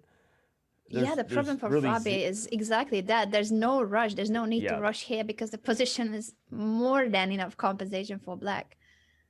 Unfortunately, for the chess bras, Wesley So continues to dominate. We're going to stay on this live game. I'm going to quickly show you the final position on the analysis board where the big fat cat avatar there has gotten another W. Wesley So's Pro Chess League dominance continues. This guy, again, it's just absolutely shocking that he is a board 3 for St. Louis because the guy's a former Pro Chess League MVP. He helped lead them to their first championship in the inaugural season. Although he actually lost to Magnus Carlsen in that final matchup, he was the leader in many ways for St. Louis. So this guy's just good. And Eric Hansen ran up against a tough opponent there. Yes, Eric started very well. He almost upset Caruana. He was a pawn up, but Caruana defended well. Still a great result, a great start for Hansen, but he is unfortunately the lowest rated player among all the other in this matchup. It's not an easy day for Eric. Well, and this game has suddenly taken on even more significance with the score at 7-2. You can see it right there below the analysis board. The Bras are in borderline must-win territory, so their hopes on the youngster just got a little higher. B4. B4 very logical. He was about to push c3, so the bishop comes to d4. At least it will not be logged in the corner after c3. Yeah, and now the question is Fabi going to sack? I think we are going to see a sack at some point where Fabiano just fully admits, I'm the one playing for the draw here, and looks to give back some material. Firouzja still looking pretty calm. What happens if you take on c3? I guess, first of all, if bishop takes, there's actually bishop d5, intermezzo, where you pin the knight to the king. Good point. Yes, so that's a very strong move. I think that's a winning move. So that means if bishop d5 is a threat here, taking advantage of the pinned knight, then Fabiano might take with the knight on c3, but if knight takes, pawn takes, bishop takes, knight takes, pawn takes, bishop takes, Black still has a lot of pawns to push, so the a-pawn might be next. Bishop to e3, but it does feel like after, wait a second, is there a trick after rook e6? Am I stepping into something? Because there are so many hanging pieces on the e file. You know what I really want to see here is bishop d5. I want to see it. I know it's easy. That would be pretty. I get to sack rooks when they're not mine, but bishop d5, bishop h6, you take with check. White has to play knight f3 to save the other piece. And you can't tell me b3 with b2 coming isn't just winning there for Black. I bet it was, but I'm sure Firouzja chose the safer plan. This has to be winning too. I see that Grischuk in the meantime has drawn his game against Dominguez. That's the first half point that Dominguez gives away, 2.5. Look, Huang Liem under serious time pressure. So if Firouzja wins this game and Saraj can beat Huang Liem, the chess bras are not out of it yet. They've put themselves at least in striking distance for the last round if they can win these final two games here.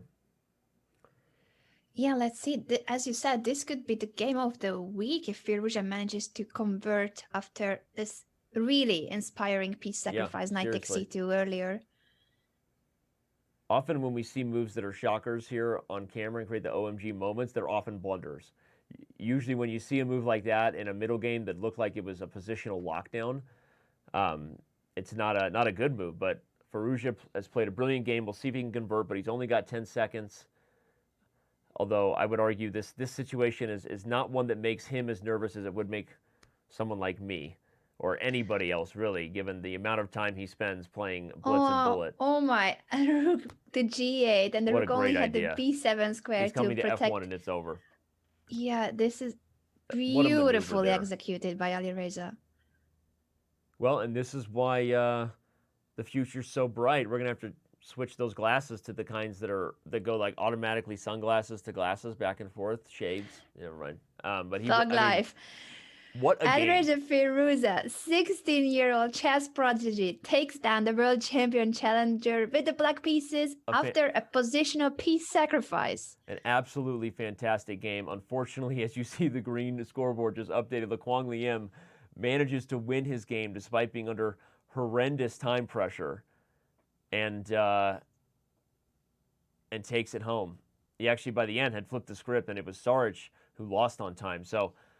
Okay, well, the Chess Bras, unfortunately, will not be winning this match against St. Louis, but they may have just helped themselves for the later battle, right? Sometimes you lose a battle, you win the war. I think Alireza Firouzja finding himself and, frankly, just completely outplaying the world number 2 with the black pieces here. Again, if you're just joining us, the big moment was this sacrifice, just totally brilliant on move 24. Knight takes c2. Doing exactly what the pieces need, even at the cost of a piece, opening up coordination for the rooks and bishops, and suddenly everything just comes to life. And black just went on to dominate here, down a piece. And that's a plan that Caruana didn't see coming, because we saw him on camera in that moment, and he was really surprised about knight takes c2. So again, took a little while. The pawns got fancy. I do want to show my bishop d5 idea. I'm pretty sure this was winning, because after you give up the rook, you take.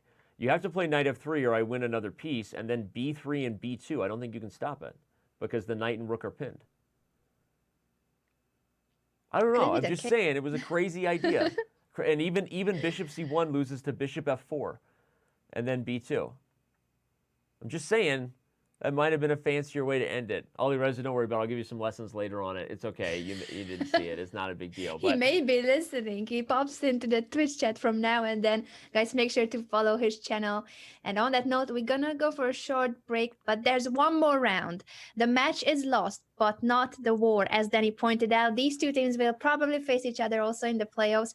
And it doesn't matter how many points they score. So it's team victory for the Archbishops. But if the Braus will score in the final round, that does matter for the standings. So don't go anywhere. We'll be right back.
Welcome back, everybody. Chess.com's coverage of the Pro Chess League Western Division.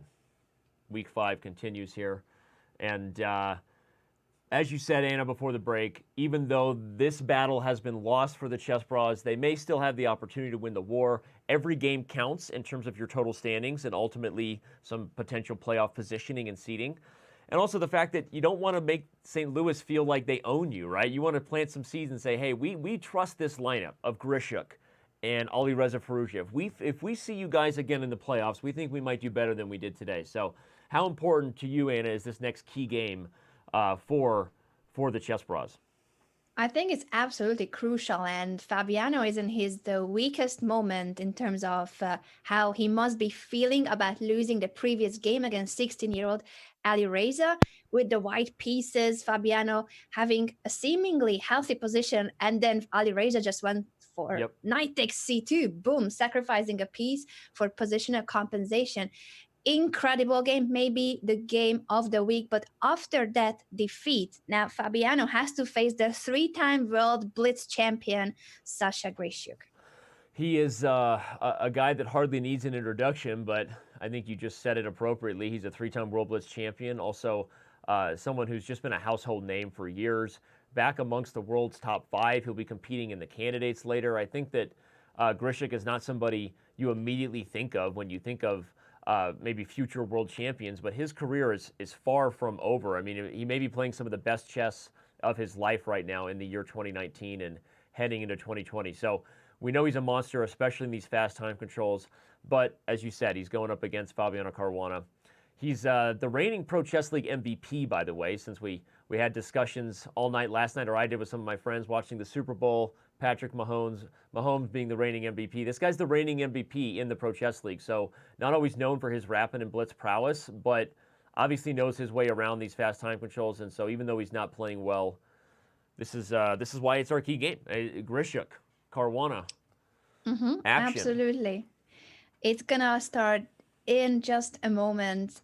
And even though it has been Fabi who was the MVP, he's not doing that well this season. And today, especially not. He is the player from the Archbishops with the least number of points. He's on only 50%, 1.5 points out of 3 games. Which is, again, it's just crazy. Like he's only at 1.5 out of 3, but their lineup is strong enough to overcome that kind of deficit. Why they're a lot of people's favorite to win the whole thing. But again, I think that some of the teams that may have the biggest say-so about that are not teams they will have to face in the regular season. We know that India brought similar north of 2,700 lineups last week. We know that China does the same, and who knows what all these teams are capable of. And I think even the Chess Bras, again, I think that it's not a fluke where they put themselves at the top of the Western Division before Week 5 began. And, you know, I think between Grischuk and Firouzja, Sarge and Hansen, this will be a team to contend with when all is said and done. So, all right.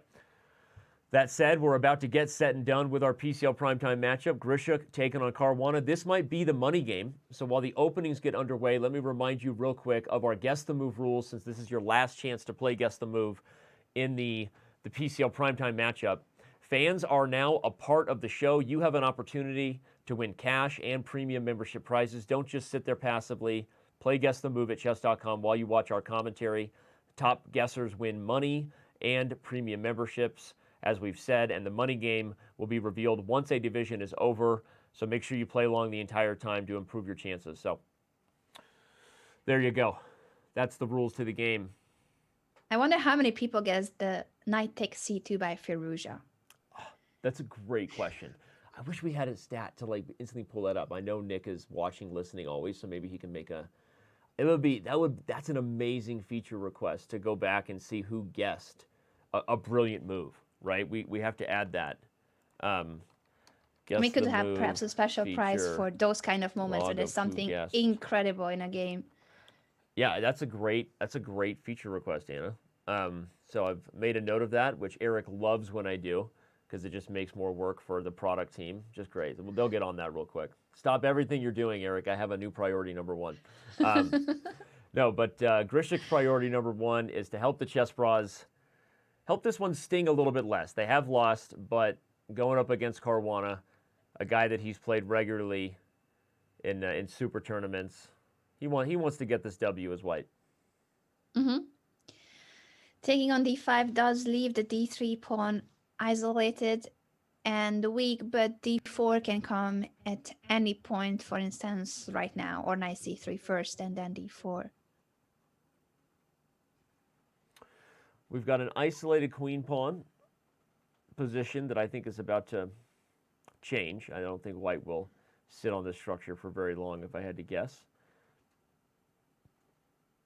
d4 going to come. And knight f6 is a nice move because you're trying to maybe prepare to meet d4 with e4 by re-protecting that square. So white develops, and this is probably not going to be the sharpest opening, but I could be wrong. I'm just anticipating we get a transition where the d pawn trades for the e pawn, and we have a very, very equal setup with all three of the center files being open. But I've been wrong yes, before. I think after d4, white should have a slight advantage because his pieces will be more active and he'll be taking the initiative. But I agree with you. It's quite solid. Two possible results. Okay, let's see. So we'll analyze this. If knight takes d4, which, okay, he's now played, you're heading into f5. You've also got the bishop spying b7, making development a little difficult here. Yeah, okay, I guess I underestimated how much struggles black might have here. This is immediately, now that it's on the board, looks a little bit harder for for Caruana than I realized. What do you do here against coming threats like knight f5? Like, what's black's next move? It feels like he should control the f5 square with his bishop by moving away the d7 knight, but also after a natural move like knight e5, there can be problematic positions with knight to b5 attacking the d6 bishop that will be protecting the e5 knight. So I don't think knight e5, for instance, is a good option here. Yeah, I was holding the piece on the square as you said it. You're right, because if bishop b8, I think you could even play bishop f4. And this is one of those deceptive positions. Queens are off the board, structure is symmetrical, so you're like, how bad can it be? And then you look at it, and white's pressure is really tough. So knight c5 is played instead, which is a little better, because at least now on knight b5, your bishop, while being attacked, is not also having to protect the knight on e5.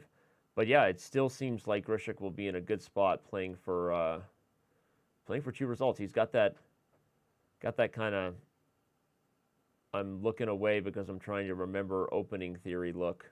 What move do I want to play here? I just translated. That's what his facial expression says, that whole long thing right there. I love the way you read body language. I'm missing the moments when you are just observing Naka and saying which facial expression are we just witnessing. Well, we can stay on Grischuk. This is Hikaru number 17. I don't need to see Fabiano's face as often because I've got him like just right here with me, just hanging out in the office. So Grischuk getting How does on it camera. feel, Danny? How does it feel to be so close to the world number 2? It feels great. Honestly, it feels great. I got a spot for him right here next to Happy Hikaru. Did you watch the Super Bowl together? We did actually. We watched the Super Bowl together, but he was a Chiefs fan. I was rooting for the Niners. It didn't go well. So we'll let Bobby sit right there. All right. Well, Grischuk is on the clock now. We'll come back to it in a minute. It is our key game of this round, so it will likely get a lot of our attention, especially if it proves out to be a wild one. But the other 3 games are rolling along here, Anna. Actually, no. Wesley So and Saric have actually already agreed to a draw. So a not necessarily surprising result, I guess, but this is actually a well-known line of the King's Indian Zamish variation, where the black sacrifices the c5 pawn but gets complete control over the dark squares. When I was a real chess teacher, I had several students playing this variation for some reason. I don't know why. It wasn't even a part of my repertoire, but I ended up looking at this line a lot. But anyway, I think this line is most likely equal, and part of the reason is that the knights will get traded, and then eventually this bishop often trades for the knight, and you end up with opposite code bishops, basically. So I'm not trying to make excuses for them. I think this game had plenty left, and we wish they were fighting for us, but not the most surprising result given this the variation that was chosen. Yeah, and Wesley has been doing very well for his team today, while Sharich lost all his previous games. So in both situations, it actually made sense for them. Yep. Sharich definitely wanted to stop the bleeding. Well, it means that only Lanier Dominguez Perez has a chance to have that kind of let's say it's not a perfect day because he's already drawn, but to reach that 3.5 out of 4 score, he would need a win here as black against Alireza Firouzja. What's going on here? First look. I'm trying to understand with this opposite side castling position, both players missing the fianchetto bishop, so pushing b3, g6, and then trading that bishop weakens the king's position, but both kings have the same situation. Yeah, I feel like instinctively I do like Dominguez Perez position. I do like Lanier's position because without so many minor pieces, I guess I feel like the chances of a checkmate attack aren't as high. And I look at White's weak f pawn. But okay, as I say that, I'm changing my mind. I'm allowed to change my mind. It's a free country, or world. You're allowed to do so, Danny. I feel like Fabi has been having a conversation with his teammates in terms of how to play the matches, but also the face cams. Yeah. I feel like Fabi's Lanier is projecting his inner Fabi right now. Yeah. Doing his best Fabiano Caruana impersonation. Never go full Fabi, is what he tells them. He said, hey guys, what's the team motto? And they all put their hands in the middle and they go, never go full Fabi. Sorry, that's the basketball coach in me speaking. I love it, Danny. Keep it this way. Don't go full Fabi, but they do. They go full Fabi here with the glasses and the hairline. All right, but Queen f6 played here. The battleground over f5 is critical. Really, if you're Firouzja, you'd love to just borderline sack both the f and the h pawns to just open up things, and it's probably why you see Queen b4 is he really would much rather let black take f4 and try to get some kind of aggressive counterplay than play something kind of positional and ultimately maybe end up in a structure where black has more targets to focus on. So Queen b4 is an aggressive move from Firouzja, threatening b7, threatening d6, and laughing at the f-pawn, saying, I don't need it anymore. You can have it. Yes, because after queen takes f4, rook f1, and this f7 pawn will be a nice target for white, as well as the d6 and b7 pawns, as you already highlighted. I do like Alireza's position, but I wonder if he's going to take on b7. a5 is provoking him to get that b7 pawn, but open up the b5 toward his king. I actually really love that move from Lanier. I wonder if Firouzja didn't see this, because when you play Queen b4, you're so focused on, I can justify giving up my pawn because I want the attack, but you maybe underestimate psychologically your opponent doing the same thing and saying, I'll give up my pawn, and if you take it, I don't even know if he plays rook b8, he plays a4, and here comes a3. And we've got problems. Yes, maybe queen b4, even though it looked appealing, this a5 move is strong. I really think so. After a5, and this is partly the dragon player in me, but the reason I love it is because Firouzja might have to settle on trading queens. And if, oh, wow, he takes b7. I was just going to say, if he trades queens, the whole point is now black has the endgame that I was sort of afraid of, which is, an endgame where white has this very weak f-pawn, and I think black would be positionally better. So instead of trading queens, Firouzja's like, all right, I'll go all in and call his bluff. But I'm not buying it. I think that a4 followed by a3 is a very, very serious threat. Lanier goes rook b8 first. I'm guessing a4 will be the follow-up regardless. And he also may be threatening sometimes to take on b3 and sacrifice the rook on b3 depending on the position. He also has the move knight e8 coming where the queen will be kicked out. So Firouzja has to be careful here.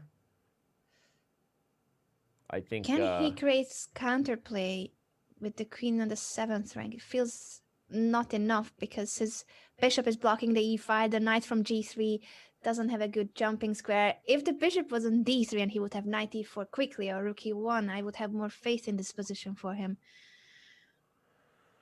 Grischuk is Wow. crushing Fabi. I was gonna Grandmaster say, Robert yeah, has we saying in the chat. right on Whoa! cue. I was kind of looking and spying these other boards here to make sure we weren't missing anything crazy. And then Grischuk has played the move Bishop takes h6.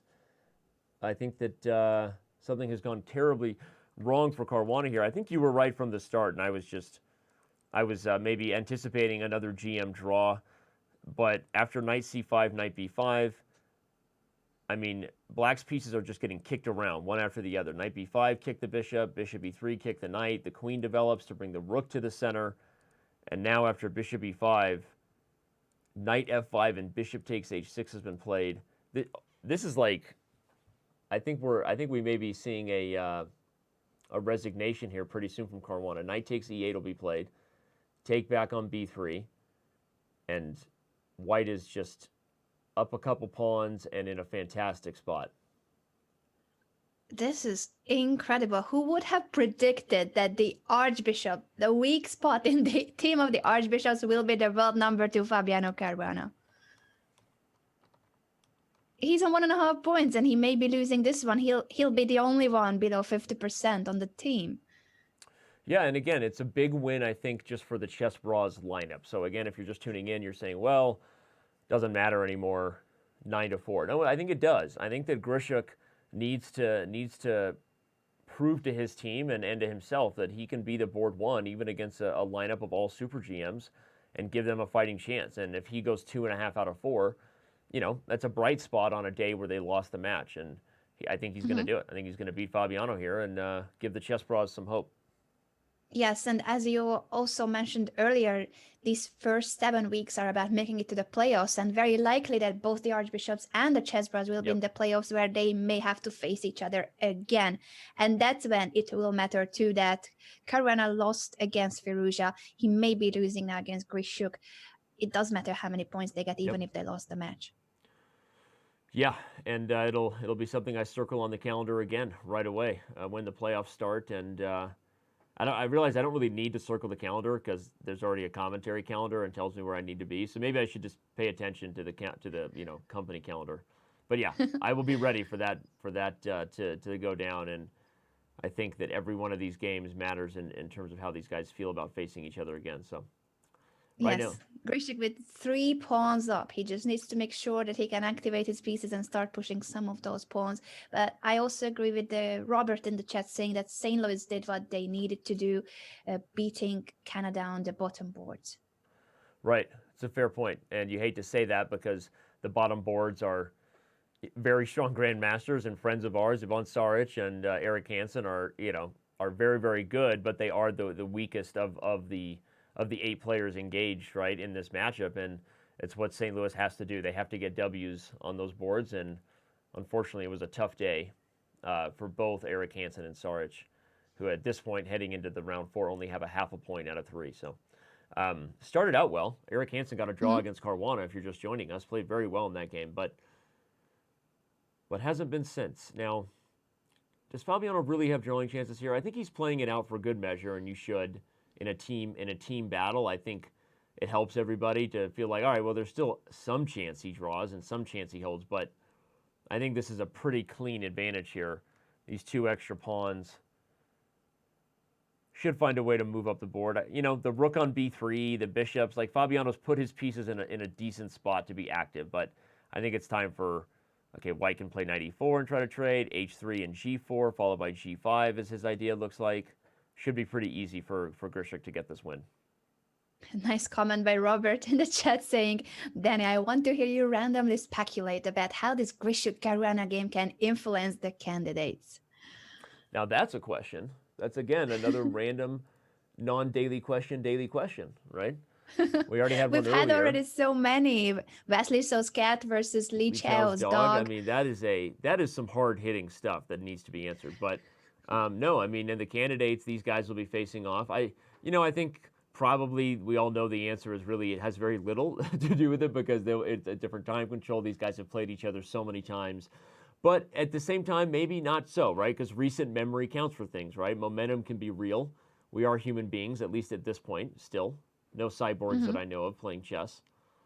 But yeah, I mean, I think I think every game when these guys play each other matters because of those kind of reasons. Momentum, how you feel about the last game, maybe it can affect things. So Grischuk I think wants a W. And he probably will get it. Plenty of pawns. It would take a miracle for Fabi to draw. The only good thing about the position is that there's not much material on the board. So maybe if he wins a pawn or two and then finds a way to sacrifice a piece for the remaining pawns. I think this move is almost going to do it, though, because after g5, the knight moves, and here comes bishop d5. So the knight moves, gives up protection over this square.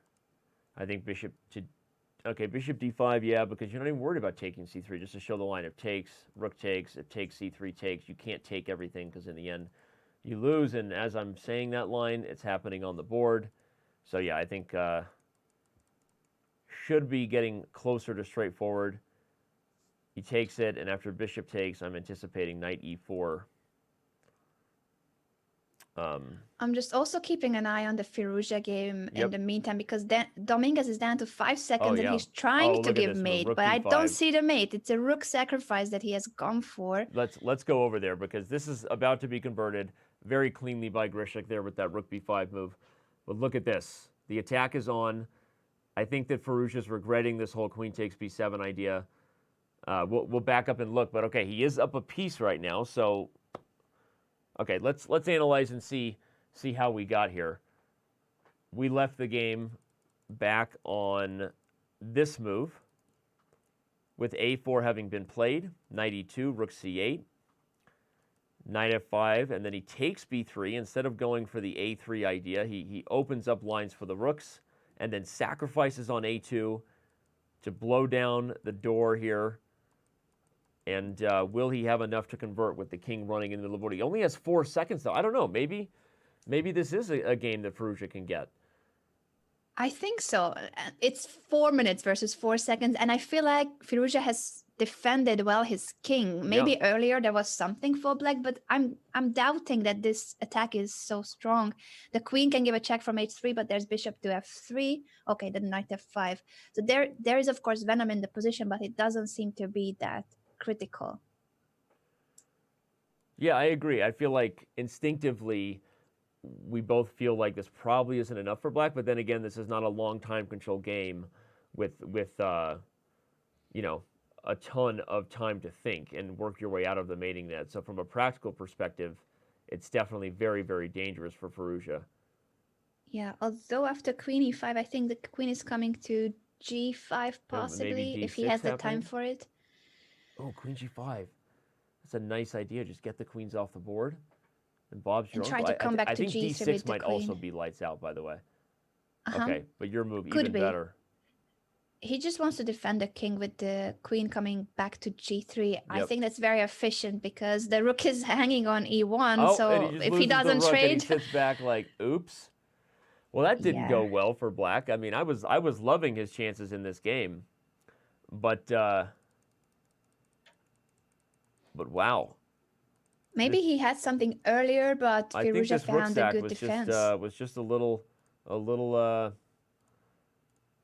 bit too overzealous there for Dominguez Perez, and Firouzja ultimately bounces back here after a rough start. Is going to finish the day with 2.5 out of 4. So another kind of mini victory among the battle, because Grischuk also takes down Caruana, and Eric Hansen is holding his own here against the Kwang Liem. This would, again, I think this would be a very, very, you know, I know there are no consolation prizes, there is no participation trophy here, but I think this is important, and will we be proven right in the playoffs? Obviously, if about a month from now, we'll tell. But I still believe the Chess Bras have a strong enough lineup, especially with the rapid and blitz specialists they have, like Grischuk, like Firouzja, like that guy Eric Hansen. So I think if they can finish with a final score of, let's say, 7-9, I think they've already done pretty good making this closer. But if Hansen did well here, I think this would be really good for the team captain. I fully agree, for the psychological reason and for what you mentioned, that these two teams will probably face each other in the playoffs too, and then it will matter what do you remember from the previous match. Psychology is part of the game. Eric down to 20 seconds.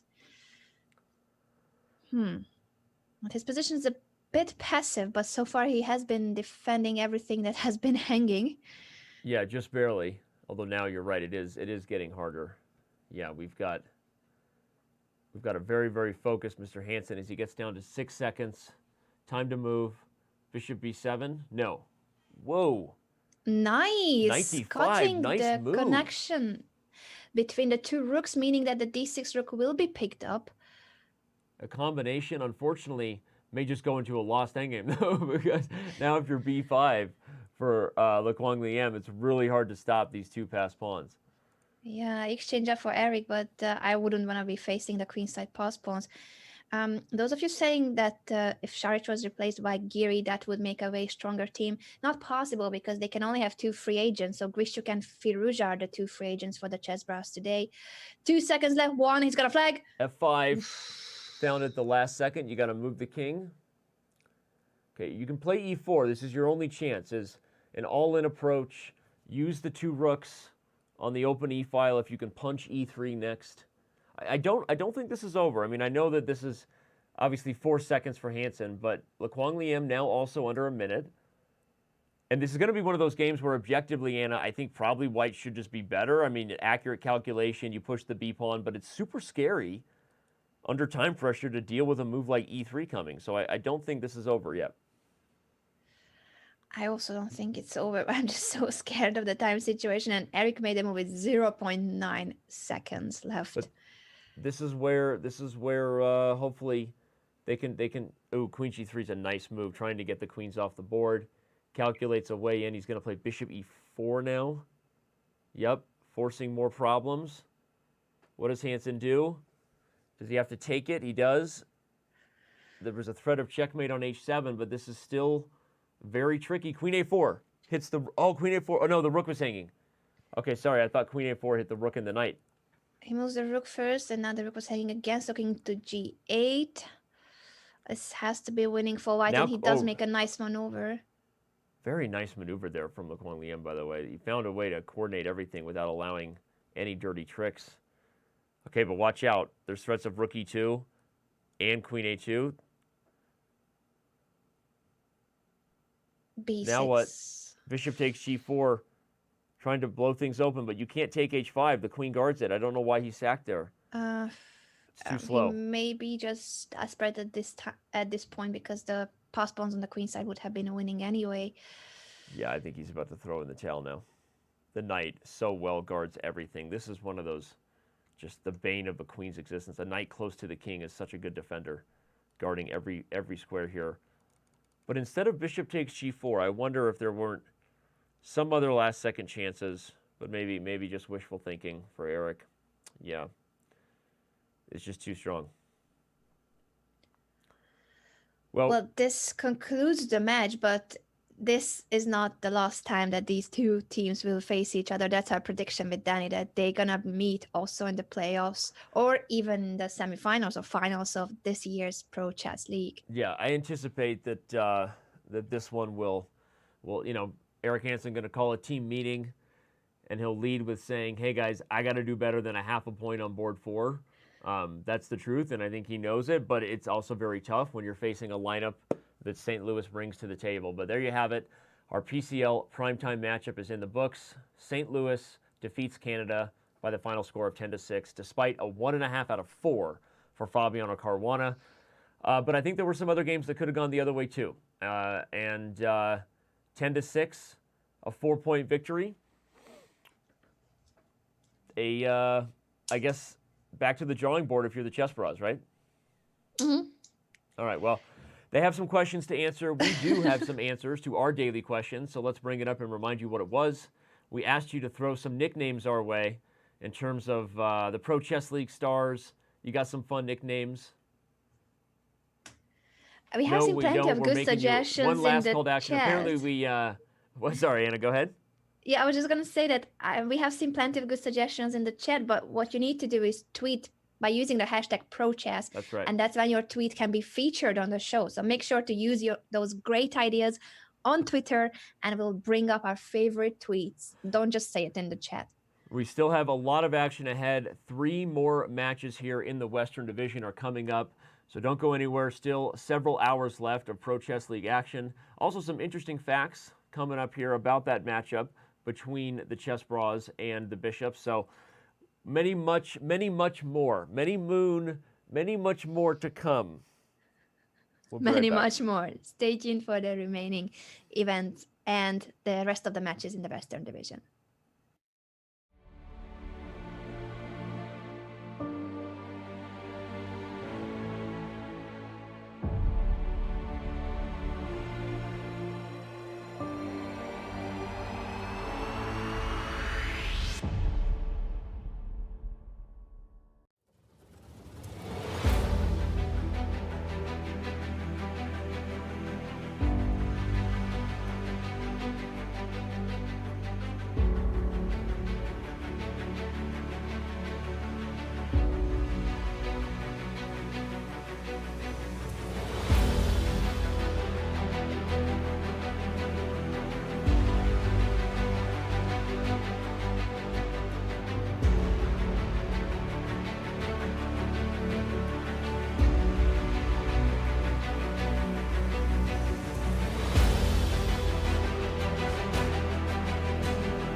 Welcome back, everybody, to the Pro Chess League Western Division Week 5.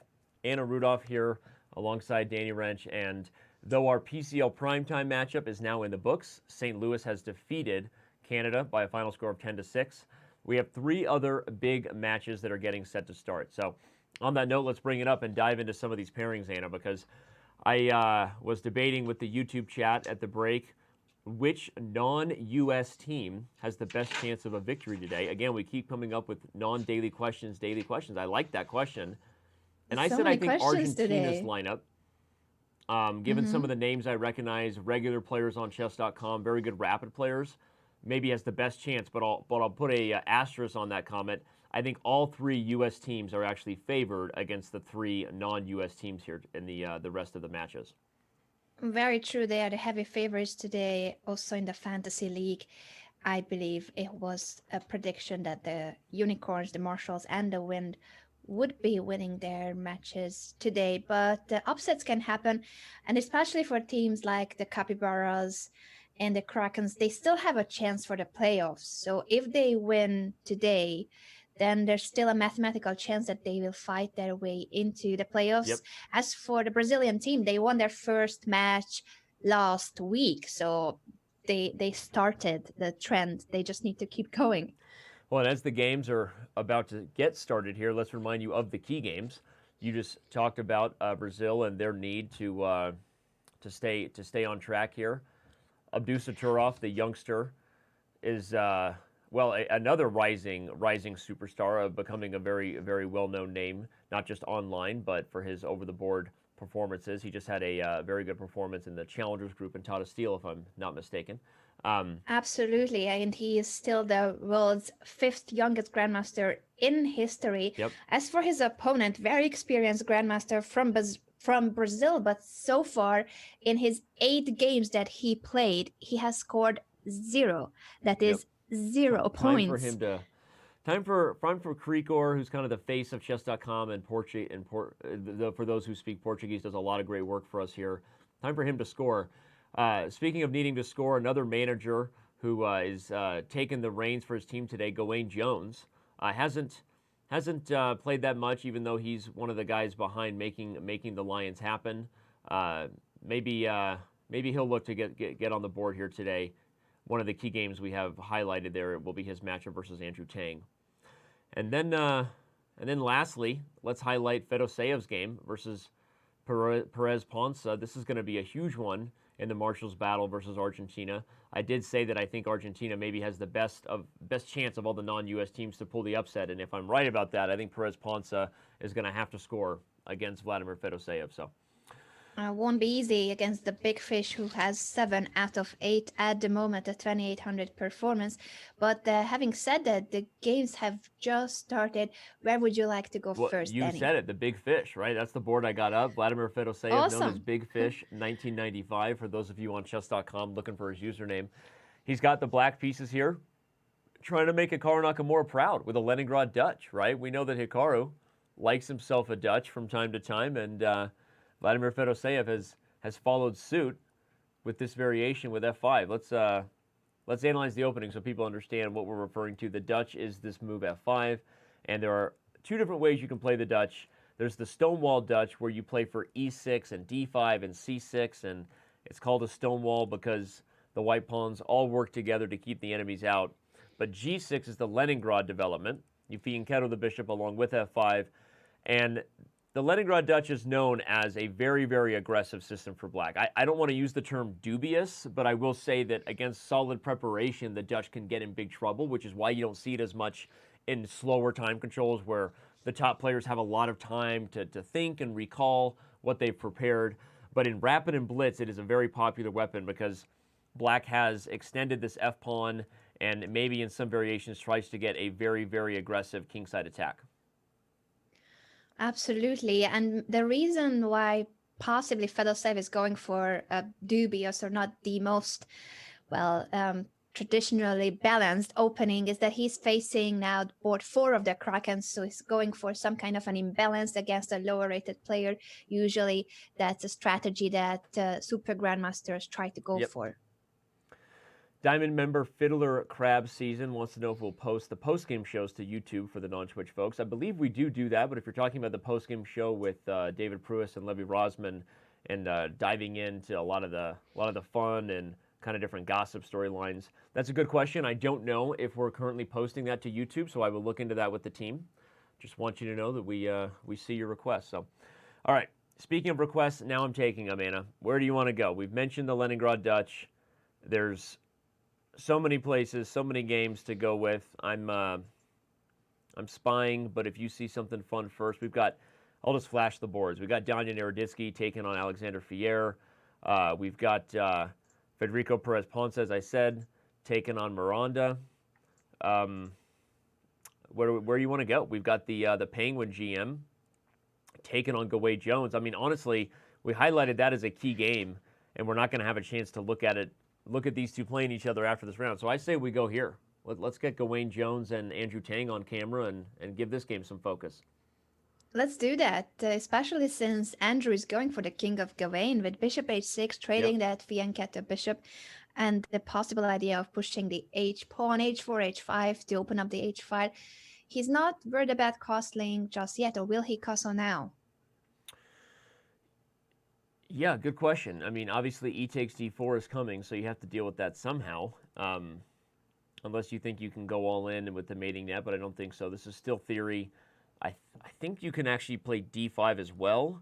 But castles long makes sense if I was white. One thing I want to highlight is the fact that Tang didn't actually play a London system. Now, we talk a lot about his opening repertoire, Anna, because he's one of these guys who plays not just the same system, but the same system regardless of time control. And he beat Hikaru Nakamura last week in the first game of the Marshall's battle versus the Wind with a London system. So that was the thing giving me pause here is as we see Andrew Tang on camera, for some reason he's going against his own repertoire and not playing the London here. Very true that he decided to change opening against the board one of the Lions. Interesting. Must have been that he was having a look at Gawain's opening repertoire, and he did spot some opening variations that he actually does like to face. For instance, here going for the King's Indian. That's a brave decision, but he has a plan. He wants to give mate on the king's side. Yeah, perhaps he looked at some of Gawain Jones' approaches to these different Zamish King's Indians, which is defined, if you look at the analysis board, the Zamish is defined by this move, f3, a very, call it open Sicilian-esque way to play against the King's Indian. You're not just supporting your center, but you're supporting things like g4 and h5 and ultimately a mating net. If you look at the live board over there, that's kind of one of the things that White has coming and preparing h4, h5 with the queen on h6. So the Zamish King's Indian chosen for Tang rather than his traditional London system. And the bishop g5 development could also be bishop e3. It's actually not really super critical if all you're going to do is go for the battery of queen d2 and bishop h6. The bishop could go either way over here to h6, which is what he does.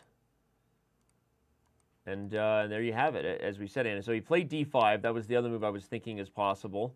He does it, and one of the ideas now is to take with the knight if you want, because bringing in another attacker and trying to remove this guy from f6 can help the attack. But this is a very, very double-edged position, because the moment you play knight takes d5, Black also has queen a5 check coming, and he's going to open up the queen side. Your king maybe gets in trouble. I'm going to make a bold prediction that I think Andrew Tang regrets this decision to go away from his London. I don't know if he's overall trying to expand his repertoire, pushing himself, Anna, to not be sort of a one-dimensional player as White with his very famous London system, but he just beat Hikaru with it as White. Why switch? I know he's all in on the attack, but I feel like looking at time and knowing that Gawain has played these positions many times, I actually already feel like Black's counterplay is going to be plenty enough against this king. I feel the same way too, and I think the knight on g3 is not helping that much. But before we continue with the analysis, let me just give a shout out to the Chess Bros, rating with a party of 376. The Canadian team who have just finished their match against the St. Louis Archbishops. It was 10-6 in favor of the Archbishops, but what we did see is that couple of the chess bros, including Grischuk and Firouzja, or mainly in this case Grischuk and Firouzja, they upset the archbishops, and we do predict with Danny that these two teams will face each other in the playoffs as well, potentially in the semifinals or even the finals of this season's Pro Chess League. So we can't wait for the second rematch. Yep, agreed totally. As you said, the score was 10-6. The bishops did win, but the bras got maybe some key victories for their future feelings in a rematch that might happen in the playoffs. And there's Gawain Jones coming back, ending the speculation that he is indeed the Invisible Man. Nope, he was just not in his chair, and now he's back and looking pretty confident. Again, and it's just from like looking at the rapid time control, knowing how these players normally manage the clock when they're comfortable, and knowing Andrew Tang pretty well. He's practically grown up on the different online chess servers where we all see him play Blitz and Bullet. And I just don't think that this was the right practical choice to go against the London. Go against his pet line London. I think that Gawain Jones will get plenty of compensation here as black on the queen side before white has time for the typical h4, h5. And Jones still playing very fast. Tang already down to 4 minutes. Yes, that's another factor and something that shows that possibly you're right about how Andrew must be feeling about his opening choice. He goes for h4, that's the most logical. He has to push h5 and try to create that kingside attack, but I have my doubts about how strong this attack will be with the king on e1. Well, one of the other problems in this line, and played too many bad attacks that I noticed it right away, is your knight is in front of the g-pawn. So here's the issue. He plays h5. Next, he's going to take here. Black's going to take back. And then how do you continue the attack? Mm-hmm. My knight guards h7. Your h-file is being completely blockaded. So you look at how Jones is playing. He's just playing very natural moves. I'll just keep developing. I played knight c5. I'll play a5, get the bishop out. And at the end of these variations, Tang is just too slow. There's other ways to deal with it too. Even with the idea of knight g4 to try to remove the defender, the rook can sit on the 7th rank and guard h7. Mm-hmm. You know, in fact, right as I say it, he plays it. The rook is on a7 is guarding h7 in an X-ray fashion. So let's say we give white all the moves he wants. He gets knight g4 and he takes it, and you're still not threatening mate. So anyway, just don't think it's the best attack that Andrew Tang has ever had with white. That's my point. I fully agree. I'm just keeping an eye on the other boards if there's any other action where we would need to go to quickly. Obviously, there are 3 matches going on in this moment, so it won't be possible to cover everything. I'm just curious if there's any other game that's heating up. And I spotted the Azarov versus Flores game in the match that we already talked about, Marshalls versus the Krakens. That's another interesting attack. Sergey Azarov with the white pieces against Diego Flores. I think it's Sergey Aza, the username, against Messi Boca, which literally mean the mouth of Messi. So Really? nice, inspiring username. Well, I'm kind of inspired by our Brady Bunch scene. Let's get all the players on camera. Let's bring them up. I like taking a bird's eye view of the board. Let's take a bird's eye view of everybody we have hanging out with us. The players, this isn't even all of them, I don't think, but it's many of them. We see familiar faces. Ilya Nizhnik right there in the middle. Diego Flores. We've got Andrew Tang over there on the left. We already recognize him there. We get all the players in a Zoom call. They are working with our admins and the team that works hard behind the scenes to make the Pro Chess League possible. Coordinating all these different players when they're traveling at different locations, time zones, and tournaments is sometimes difficult. So shout out to the team who makes that possible. We know it's hard work, and there you go, all the players. All right, rookie one played by Azarov. I don't know, maybe I like white more than I should. I guess I was looking at it like, well, where's the... Oh, never mind. Here we go. Rook takes h3, Ooh. just in time for me to look like an idiot. I like it. I don't know if it's good, but I like it. E takes f5 is coming, and then f5. OMGs or snaps. That is a pawn chain, and I like it. The long diagonal. Black has given up an exchange to make sure that this b7 bishop becomes a monster on the long diagonal after knight takes e4, f5. Yeah. He's going to allow knight f6 check, which I guess he just doesn't care. Makes sense, because the king King will come to f7, f7. and then the rook can come to the king's side. He will be even thanking white for provoking him to move the king. Yeah, no, you're right. Clears the clears the 8th rank. Yeah, this doesn't look good at all. This is rook takes h3. I didn't see rook takes h3 coming, so I was looking at it thinking, maybe white had defended, and what was this king going to do in the center? But then, sure enough, if you're just joining us, the move rook takes h3, a very nice exchange sack, blowing open the light squares for some potentially very dangerous compensation here. I really like this attack by black. I didn't see rook takes h3 coming, but now I really am thinking that must have been the best move in that position, and makes me wonder if rook e1 on move 19 was too careless by white. That was a natural move, but that allowed rook takes h3, although I don't even know if there was a way to prevent it.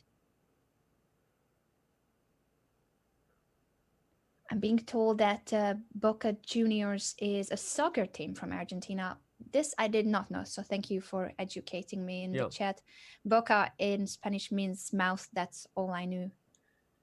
Yeah, I don't know that you were wrong, but I guess it was good to know that he's choosing a username after his favorite soccer team.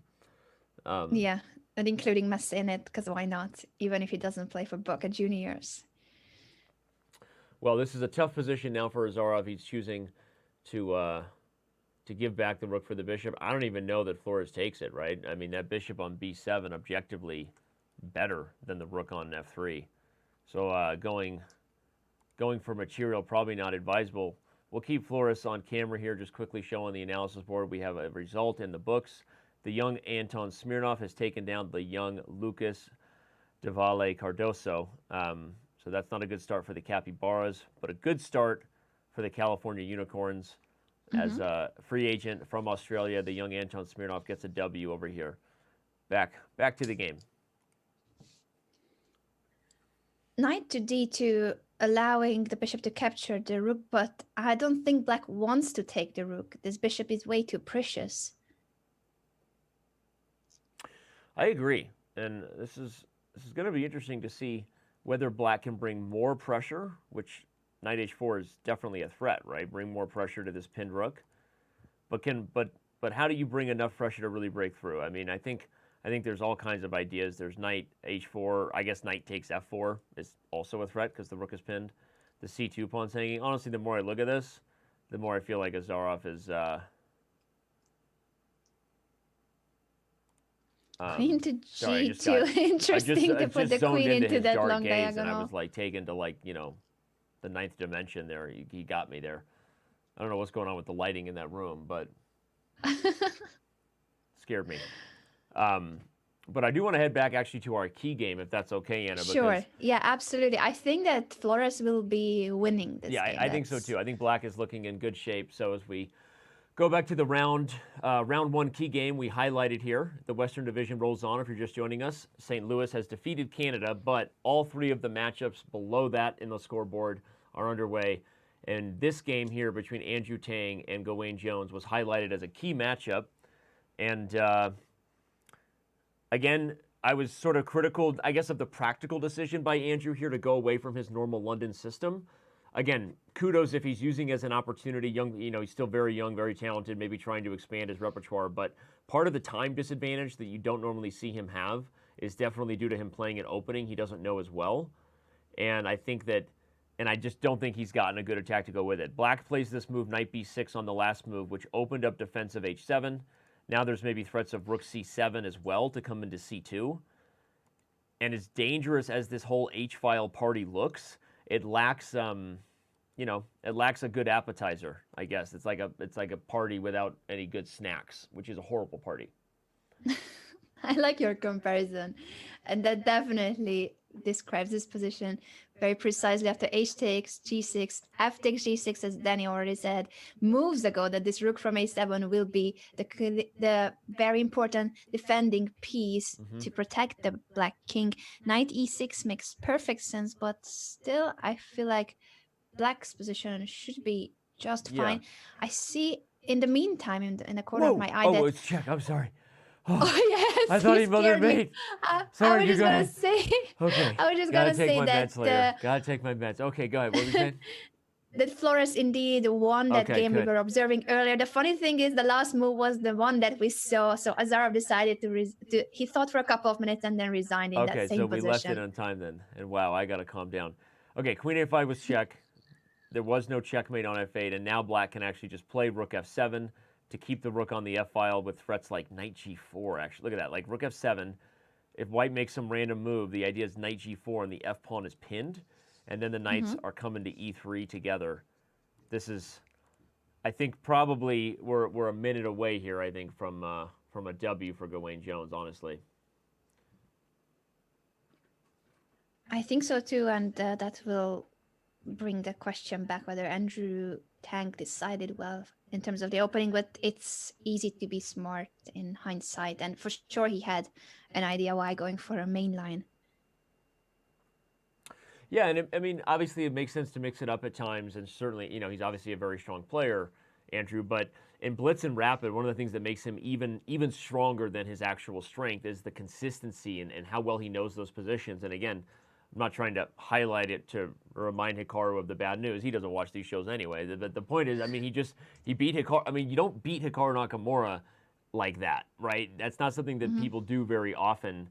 And Andrew had a great game. So you know, from my point of view, if I was giving rapid advice, the practical advice, and look at this great finish here from Gawain. Knight takes f3, followed by queen f2. This is lights out. What a finish.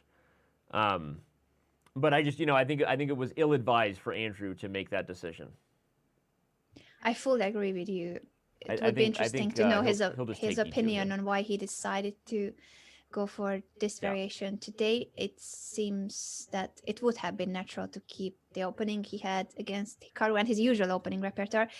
The knight was not taken on e2, but queen takes f3. Yeah, this is just as good. I didn't realize he was going to take e4. I was looking at queen g4 check, and like, you don't have enough, but this is enough. Now what? Knight to f2. Knight f2, king h2. Yeah, he hasn't put him away yet. Tang is still fighting, still breathing. It has to be really bad for white. For sure. And in fact, black can even play queen takes d5 here. It might be the Queen takes simplest. d5 or take the rook and then queen takes d5. Plenty of pressure, although I will admit maybe I feel like he should have played queen takes e2, because I think giving this imbalance now with the extra piece is a little risky for Jones. Tang is definitely a swindler, and the fact that he's still playing means he still thinks he has a chance.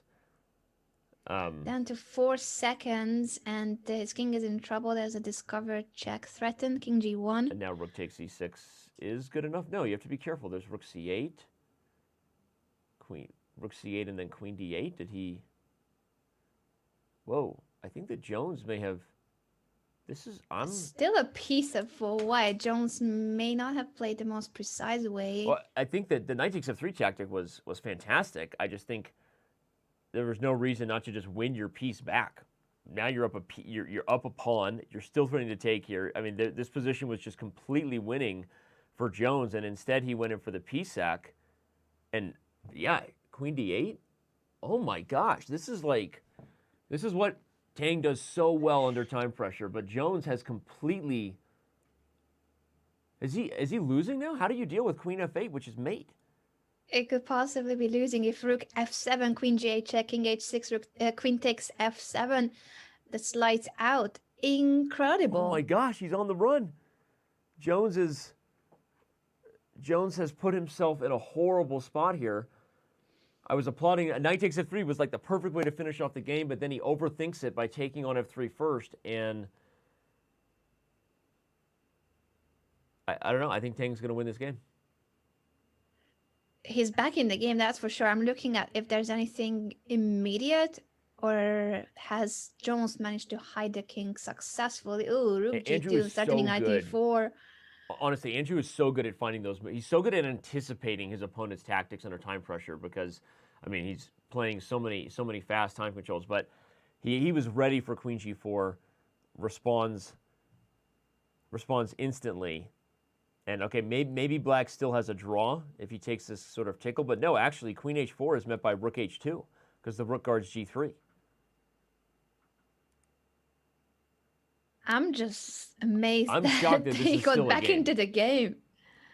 And now Jones is certainly frustrated, has to re-win this game all over again, and may not even be winning anymore with a king on g5. Yeah, Jones is a 2700 player, very experienced, member of the Olympic team of England, but in this game he may have underestimated the defensive chances and counterplay of his opponent. And it's so dangerous when I think that Tang does that to people, and everyone should learn that lesson, right? When he's down to 4, he was down to 4 seconds, also losing on the board. And so I dare say Jones was taking it a little too casually. He was like, well, okay, this should be winning, and in the process, underestimates that Tang is not going to give up. Whoa, we have craziness. The end game ensues, but black is just up. Black is down a rook and a piece. Completely amazing that Tang is winning this game. Absolutely ridiculous. It is insane. Even a draw would have been a miracle earlier, but now it's just completely, the tables have turned. Yeah, we'll back up and show it. But again, that was a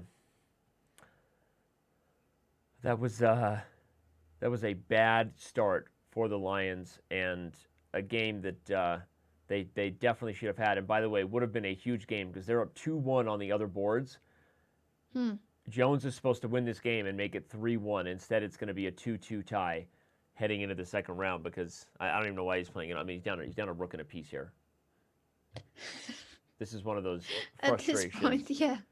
I guess he's just trying to make peace with the result when you know that you had a completely winning position. You're higher rated, you had a winning position on the board, you had more time. Everything was on his side. Nice move. Rook b6, going for the fork. Classic Andrew. b4 gets it. No, b4, king c4, rook c6. Okay, it's all winning. Just do it, Andrew. Just do it. No. Okay. Oh my gosh. I feel like Andrew remodeled his dorm though there at Princeton. He reorganized his. Looks like he has a dirty laundry bucket that's overflowing too. It might be time to visit the dorm room laundromat, Andrew. Oh well, the game is still on, which is comical, but going for stalemate tricks. Jones is. Andrew's not even. It's not even stalemate, but he's not even interested in taking the pawn. He's like, I'm not even going to give you any kind of tricks. Jones resigns. I mean, honestly, this was just absolutely ridiculous. Just to remind you, we are not over-exaggerating. The critical moment all the way back here. I was applauding Jones for playing knight takes f3 because it's just over. But what he needs to do is just use the fact that he just won a free pawn. The king is on h3, and just take your piece back. And I'm not trying to go back to the position, but in that moment, I was saying it. I was like, I don't know why he didn't take the knight. Why did he take the pawn? And indeed, he thought he was just winning here. But then he was unable to prove it. He plays knight takes e4. I mean, okay, like I admit, right? I mean, it still looked winning, right? Knight takes e4. Maybe objectively it is. I'm sure if the engine turned on, you've got 4 pawns for the piece and the king is under fire. But it's already much more unclear than just winning your piece back up a pawn, and this game is just over. I'm surprised that Gawain missed to convert such an advantageous position. It's kind of the feeling that he thought almost everything was winning. So this move is tempting, that move is tempting, and then he couldn't choose between one or the other really appealing moves and let Andrew have some chances, and in the end turn the tables. By the way, shout out to the captain of the Armenian Eagles, Artak Manukyan, playing Guess the Move in this exact game, Tang versus Jones. Artak Manukyan didn't get first. The legend Tayeb99 did, who's often active in both chats. We'll bring up the standings for you here. Flag U got second. Our boy Dragon B70 right behind him. So for those of you still interested in playing Guess the Move and taking your shot at a cash prize, this was a key game as far as we highlighted. Maybe, I don't know if that increases the chances that it's the money game in the end. I don't know, but ultimately, if you played Guess the Move, you're getting better at chess anyway, so keep doing it. I'm just blown away right here. Andrew Tang survives his sort of dubious opening choice and kind of getting himself in horrible time pressure, but a great start for the Chicago win to save that one. We have a lot more Pro Chess League action ahead. Week 5 in the Western Division continues in just a few moments. We'll be right back.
A premium membership at Chess.com will help you improve your game with full access to a powerful set of learning tools.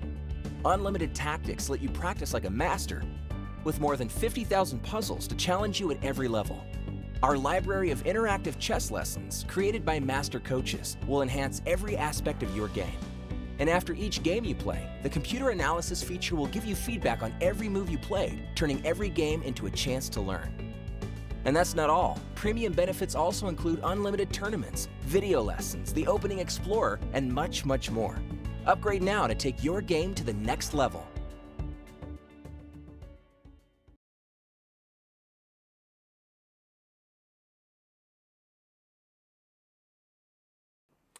And we're back with the Western Division here, Pro Chess League Week 5. Getting closer and closer to the playoffs, Anna. As I look at the standings right there below us in terms of the matches here, let's bring up the Western Division standings if we can and remind everybody of why these particular matchups matter. In the West coming into today, the Chess Bras were actually in first, no longer says St. Louis. But the rest of those teams still battling it out, especially Chicago, California, Argentina. I really don't know who's going to take that fourth spot. I think those top three teams, I feel, are frankly the strongest three teams in the Western Division. New York led by Hikaru, obviously Canada led by Grischuk, St. Louis led by the support of Rex and Jeannie Sinkfield. I mean, they have the best lineup in the world, that's the truth. But that fourth spot, Caruana, Chicago, yes. California, Argentina, I mean, it could be any of those teams. I agree with you, and also taking into account that there will be one team on the fifth place that qualifies in terms of which fifth place team has the highest performance rating. At the moment, it's the Chicago Wind in the Western Division, even though they have way less points than the Sweden Wasabis in the Central. So yeah, let's bring the division account, standings back as the games are starting here in just a few seconds. But let's show that real quick because I think Anna makes a great point. And for those tuning in and fans who maybe don't spend as much time reading through the details of the rules as you should, go do some reading. No, I'm kidding.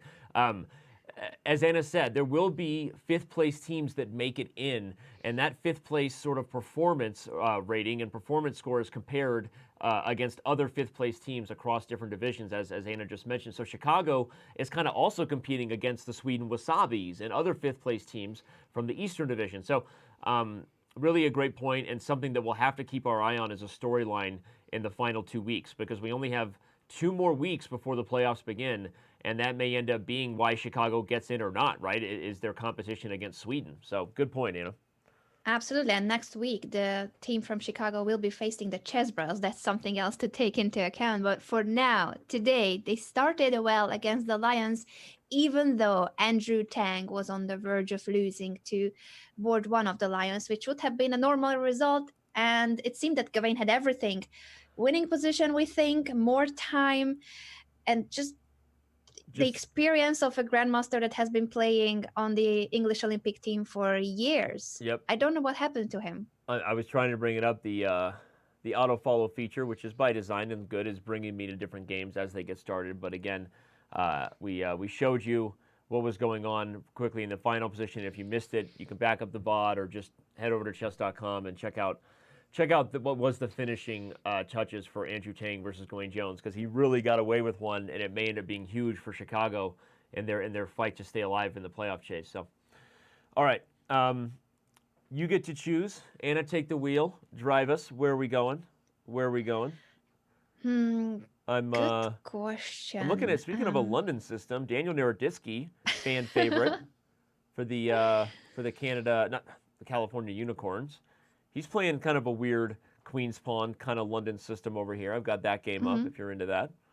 Yeah, all of the games are in their first move opening stages, so there's nothing sharp going on just yet. But I did want to add one more detail from the first round, is that the top board of the Brazil Capybaras won his first game. And this would normally not be something to celebrate. He played against board 4 of their opponent's team, but Krikor lost 8 games out of 8. So winning the first game is a big deal in this case. Yep. And Krikor, obviously a friend of ours, big fan favorite, although he used to be my friend till he showed up at this year's annual Chess.com meetup and dominated me in some blitz at the bar one night. I'm going to save myself for next year, and because I'm no longer the strongest chess playing staff member at Chess.com when these guys show up at the meetup. So we got to get you to the meetup next year, Anna. We keep talking about it. So I would love to go, especially since I see those amazing photographs from places like Hawaii. Really? Yeah, it's a lot of fun. And Krikor is doing amazing things for those who maybe speak Portuguese. He might even be streaming his, I don't even know if he's streaming his commentary right now. Maybe he's not, so I won't say it. But he is the manager for the Brazil Capybaras. And as you said, a player who was desperately in need of a win, and he got that W. Now he is 1-8 on the season. So not bad. You got to start somewhere. Yeah, you gotta start somewhere. Maybe he'll go 4 out of 4 today, and that will kind of make the story a bit better. Still not good. Yep. Well, his team is still in the match, though. So this game here, Krikor versus the young Anton Smirnov, as we said, an Australian free agent acquired by David Pruis, the manager of the California Unicorns. So that's something that David's hoping pays off, is this young man in battles like this. Again, I'm still looking at some of these other games. I feel like there's going to be some exciting games this round. We can stay right here on our Portuguese content creator here at Chess.com. But if you see another game you want to go to, just yell. Yeah, I'm taking a look at the other. There's a lot of boards. interesting ones. Gawain Jones is in another battle. Just as we're shouting this out, everyone, head over to Chess.com. Use the follow command. Play Guess the Move in all 12 games that are going at once if you want to compete with Dragon B70. Not easy to compete with Dragon B70, but you guys gotta try for that cash money or diamond memberships. Well, let's. I like the game of Jorge Corey against Max Bertenbreiter, unless you suggest another game. Which game was that again? Sorry. Jorge Corey, that is Machu Picchu 10 with the white pieces. Against Jim there Knopf. It is. Got it. Bertenbreiter. I just love this rook cliff when he played rook a4 and the rook potentially coming to the king side. Maybe it's not that dangerous, but it looks nice. It looks. Thank you. You've gone down to my level of commentary. Like, hey, it looks nice. Yeah, it's all about the aesthetics, right? No, strategically, it also makes a lot of sense. And it's one of those weird things whenever you have a pawn on e3 in a King's Indian structure, because Uncle Yermo always told me that he didn't like e3 system against King's Indian, different Indians, because you almost always want to just push it to e4, right? That makes a lot, most of the time that makes a lot of sense. But this was a weird kind of anti-Nimzo Indian. So we'll back up to the opening and kind of explain why that pawn was held back. We got d5 and then a Benoni structure here, actually just a mainline Benoni transposition. But with bishop d6 played, rather than other standard Benoni moves, d6, even g6 here. But bishop to d6 is kind of a weird line. What is this called again? It's called like the snake Benoni, where the bishop comes around to c7, and you have this long-term idea of exactly what we're seeing. The bishop is snaking its way around to the queen side, to try to eliminate kind of a key piece in white's structure, which is the knight on c3. Mark Ginsburg, an international master, actually did some videos on Chess.com about the snake Benoni. Mark may or may not have been really biased toward black's openings in that video series, but you can check it out if you're interested. It actually is interesting, and now we see this move a5, designed specifically to put the kibosh on that plan. So again, this bishop d6 line in the Benoni, not very common, but it is an idea, and as we said, it's called the snake Benoni. The bishop snakes its way around. White says no, and now white is going to use that fourth rank. Oh my gosh, come on, you got it. Oh, he doesn't do it. Bertenbreiter played g5, and Corey doesn't sack. I wanted to sack on g5. I also was expecting a sacrifice, but he says, look, I can play bishop g3, and then with h4, I will do a similar measure of harm on the king side. Okay, fair. In fact, you're probably right. With the two bishops and h4 coming anyway, I think white is still potentially very, very good here. Queen h5 maybe. I mean, honestly, even queen g4 here. I like queen g4, although maybe he doesn't want to give up the bishop after knight e5. Well, this is the risk of this variation for white, is you played a5 to make sure that the snake bishop couldn't complete his dream. But in the process, you give yourself a target. And that's one of the ideas that Mark Ginsburg actually highlights in that video, is if white plays a5 to stop the plan, then that pawn becomes a long-term weakness. So, man, I feel like this is working out well for black all of a sudden. Queen Yes, G4. I was doubting that the position was all right for black, and I really am a fan of rook lifts, especially that rook a4 move, but I don't think white is doing that well anymore. So Queen G4. If knight maybe we're abandoning the H4 F4 plan too soon. I was thinking like something like knight E5 is played, bishop takes, pawn takes, and I guess I was kind of assuming that as pieces are traded, maybe it's easier for black. But maybe you still have things like H4. I don't know. I mean, A5 is falling, and that's part of the idea. We're getting these trades. The more trades, the better for black Yep. with this hanging a5 pawn. So an endgame is very welcome. Yep, and we get closer and closer to these positions where B2 and A5 are suddenly both hanging in a lot of variations for the queen and the bishop, respectively. I think that maybe we weren't crazy, that if you really wanted to go all in, something had to happen more aggressively. But then again, the knight was coming to E5 in those variations too. If you sacrificed, black. No, but if you go for this, knight E5, F6 is falling. I'm just going to show a really fun line. If you go all in on this idea, I mate you in the end with rook H4 and rook H8. So yeah, I don't know. point. I mean, I think that clearly something went wrong for white just in terms of how we're seeing the live Yeah. position. That black is simplifying, and in the end, these pawns that are targets are exactly what the snake Benoni ordered. I agree with you, Danny. And I'm looking at another attacking position that's Okay. by Ilya Nizhnik, one of the top performers of the Chicago Wind. Let's I go think to he there. may well be just winning with this piece sacrifice. It looks very appealing, at least. He gave up a knight on G5. Taking on Justin Tan of the UK Lions. How do you stop Queen H5 and mate, right? Queen H5 and mate. Reminds me Yeah, of the... also F4 is in the air sometimes to open up the F file. But Queen H5 is definitely the main threat, and G takes F6, of course. Yeah, and no, but you're right. F4 actually even stronger, because my idea, rook G6, Queen H5, maybe you can play bishop takes G5 as black and free the square for the king, but something like rook G6, F4, and you guard everything, you actually threaten to get the rook involved, and Queen H5 is still on the agenda. So...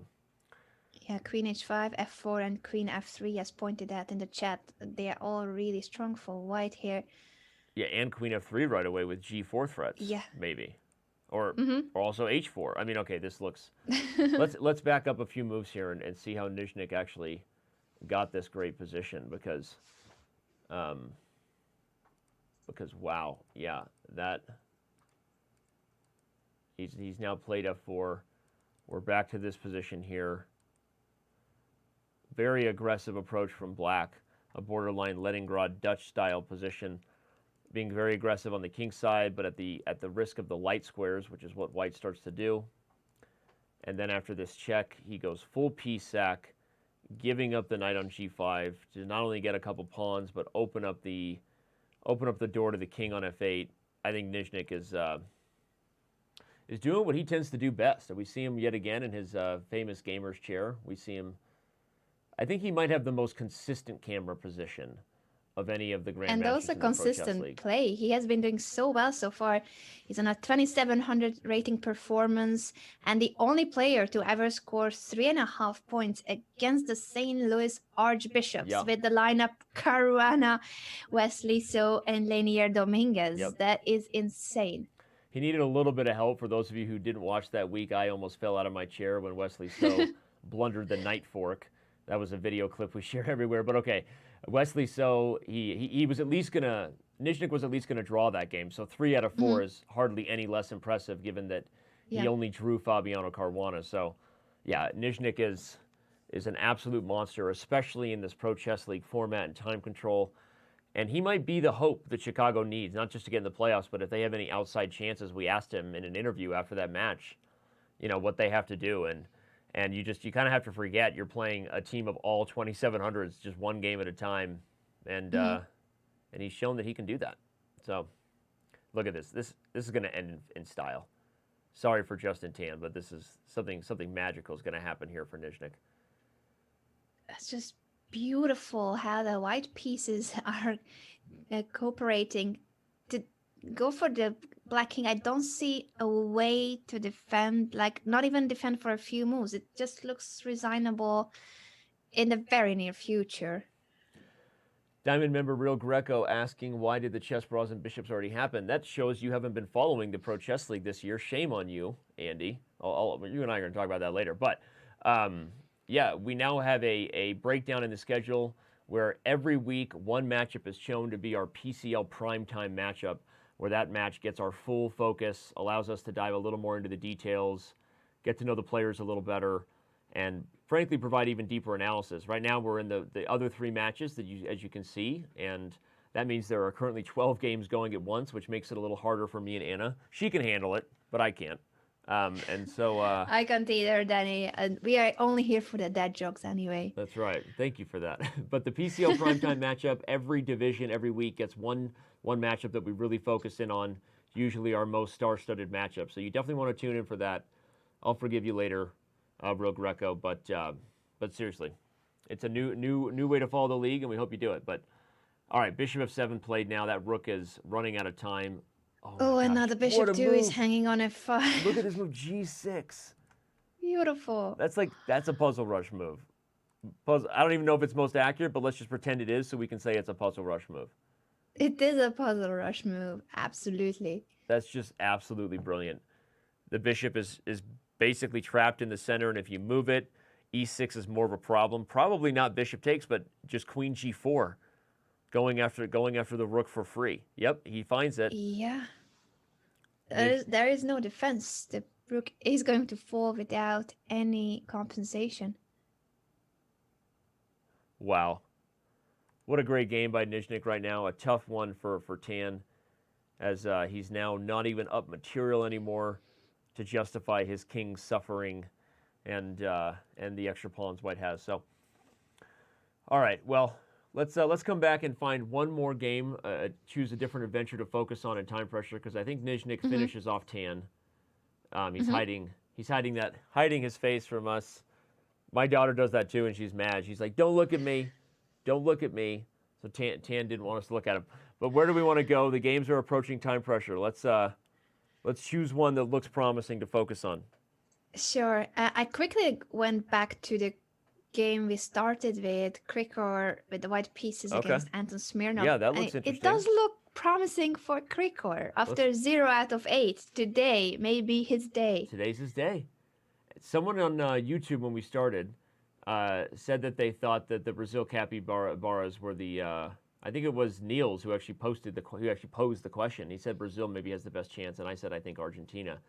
But if Krikor can have a day that he needs, maybe he was right. Maybe Brazil can pull the upset here over California. Yeah, he definitely is needed on the team. Board 1, he lost all previous 8 games, so if he starts scoring, then his team has a really good chance. I agree. All right, King G7 played. Does White just go for F4? F4 or H4, actually, but I think that Krikor, you have to calculate things like Knight B5 here, everyone, because even though the Queen and Bishop are not meeting yet, it's a very, very dangerous date over here on B2. Okay, so he calculates Knight B5. I think you can just meet it with taking, and so everything should be fine. But if Black doesn't have a move like Knight B5, Anna, like I don't know what else Black is going to come up with here, and that means that White is just going to start rolling open here on the king side. Here comes G5, and just to show like a cool tactic. If takes have been played, there's weird stuff with G5 and rook takes D4 because of bishop takes in the end with a fork. So it's very, very dangerous for Smirnov, which is why he's trying to get the queens off the board, which is why I'm going to have to send him another light after this, because he looks like he has gone back in time to an old English film.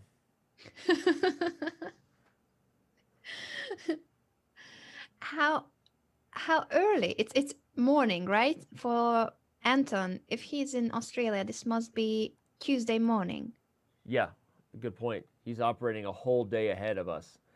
Yeah, that's crazy to think about, isn't it? Time travel. Okay, well, he's trying to get the queens off the board to survive Krikor's attack.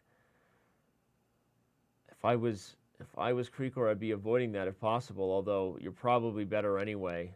I mean, variations where you take g5, queen e4, rook e4, bishop g5, you take here, and you're up, you're up a pawn, and you have other potential, but it's also an obstacle bishop ending, and maybe not what you want. Okay, nope, he goes for it. I was looking at that line. He does go for it. Maybe he just wants the 2-result position, and I think we're going to get this kind of line where a trade happens on d4. And maybe Krikor hasn't even... Oh, you know what he has? He has rook e5. Instead of trading, what a move. You hit the bishop and the pawn, and when you move the bishop, you might even be winning a piece here because of the... Oh, I don't know if Anton saw that. He's pausing here, and I think he maybe sees it now. Yeah, he could very well be in trouble. Well, I don't know that he has a choice, Krikor. actually. Because if you take on g5 first, with the queen still on the board, well, now I'm taking with check and probably not trading queens. And if you take it, okay, he went for that. If you had gone for this, I'm pretty sure this was Krikor's idea that he missed. So now White has, oh, he's going to go for rook e5 anyway, yeah. It's a great, very great logical. line. So bishop f6, rook takes c5, threatening in that moment the knight, and also g5 later if needed. Yeah, I think Krikor is going to get the W here and keep Brazil's match chances alive. By the way, Ilya Nizhnik did convert on that W versus Justin Tan. The game is the first one of 12 in the books here in round 2. This might be the second one. This just looks great. So what else is going on? I'm proud of us that we spotted the 2 games that were actually this exciting and also shorter than the rest of the games. I was going to say, what else is going on in Brazil's chances to take down California? We've got Daniel Naroditsky's game to go to now. He's down the exchange. No, he's up the exchange. Sorry, he's White. So he's up the exchange against Iago Santiago. Okay, so that doesn't spell good news for the Capybaras. What about Fierre's game? Yeah, Danya should be winning this. Fear facing Nodirbek with the black pieces. But look at this. This is wild. We're about to get a couple new queens on the board. Who's better here? Black is getting a queen, and then after that has the potential for another one, which is what makes me worried. Even though Abdusaturov has the rook.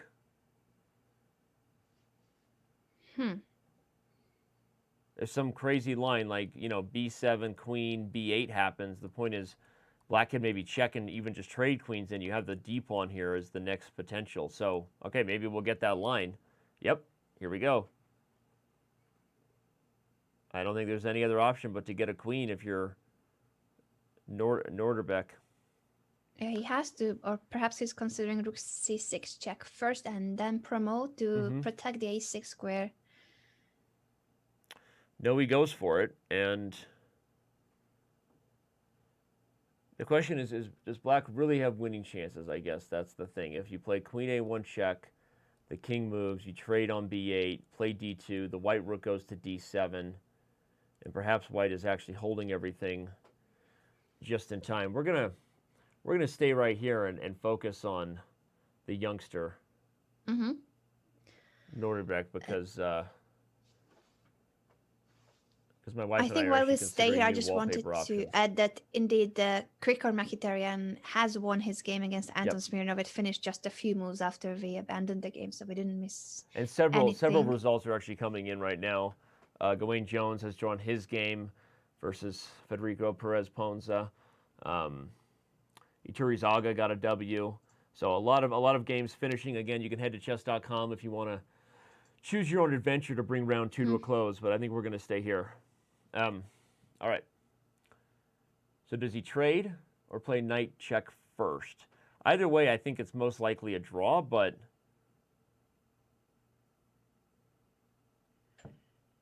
okay, he's going to trade. The rook will be able to stop the d pawn, and then Black will try to. Can he even try to take the kingside pawns? If If Yeah. d2, rook d7, king h5, rook takes h7 is check, and then rook comes back to d7. That's the problem, is the rook is guarding everything. It makes me think he's going to consider something like knight d4 first, which, yeah, he does it. Because the risk is it loses the d pawn, but at least in this line, black can actually gobble the f pawn. So I think Fier recognized that he didn't want to get stuck by playing d2, so now he'll play after the f pawn, and that allows him to activate the king because the white rook can no longer hold down the 7th rank. You have to guard h3.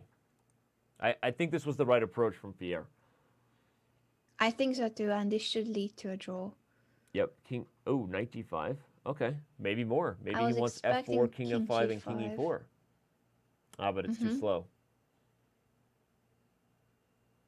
Too slow.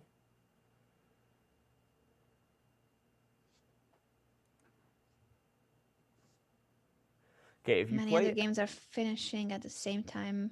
Just checking real quick if there's anything else important we are missing. But I think this is the game to stay with. So it's an exchange up for Nodirbek, but a pawn and a knight for the rook for black. And black is really active. We see Fier there, trying to save on his electricity bill. We get it. Hashtag, I hear you. Save the planet. Save electricity. I don't think there's really any winning chances here, but we've seen crazier things, and sometimes here white actually goes a little bit too far, forgetting that the knight is a very, very forkable piece. And that's how Wesley So lost to Ilya Nizhnik. You have to be very careful here as white. He can try to bring the knight into g3. Okay, it should be a draw. Don't get me wrong, but, you know, forks happen, so... Forks happen. A good thing for Nodirbek, though, is that he is extremely fast in this game. 2.5 minutes left versus 18 seconds for Alexander Fier. But Fier feeling confident, bouncing a little bit in his chair. Okay, now you can play knight d2 to knight e4. Yep. And if you can somehow get there with tempo, then you can get the king to f4. But my guess is it won't ever happen, because the moment the knight moves, the king will either come to e3 or e5 every time. Now he goes to e3, and, you know, should be just a game of tickle before we draw, but like we said, forks happen. Yeah, mouse slips can also happen. So Yeah. if Wesley did it, anybody can. Yep. It can happen to anybody. Okay, maybe this will be our repetition. No. Nordy wants more. I don't know why I want to call the kid Nordy. I just want to call him Nordy. Nordy. Nordy. Nordy. Nordy is 15 years old. Nordy the chess dragon. He is a chess prodigy from Uzbekistan, world That's youth right. champion. He's still the 5th youngest grandmaster in history. So he was the 5th youngest overall in the entire chess history to get the grandmaster title. Take a good look at that face, because if he's competing for the world championship title in 10 years, you probably won't get the same camera view. He is a future star. Seriously, if you don't know who he is, he will be a name that you learn very, very soon. Even if you don't go with my nickname, Nordy, the Magic Chess Dragon. Nordy, the Magic Chess Dragon. It has evolved. It rolls off the tongue, doesn't it?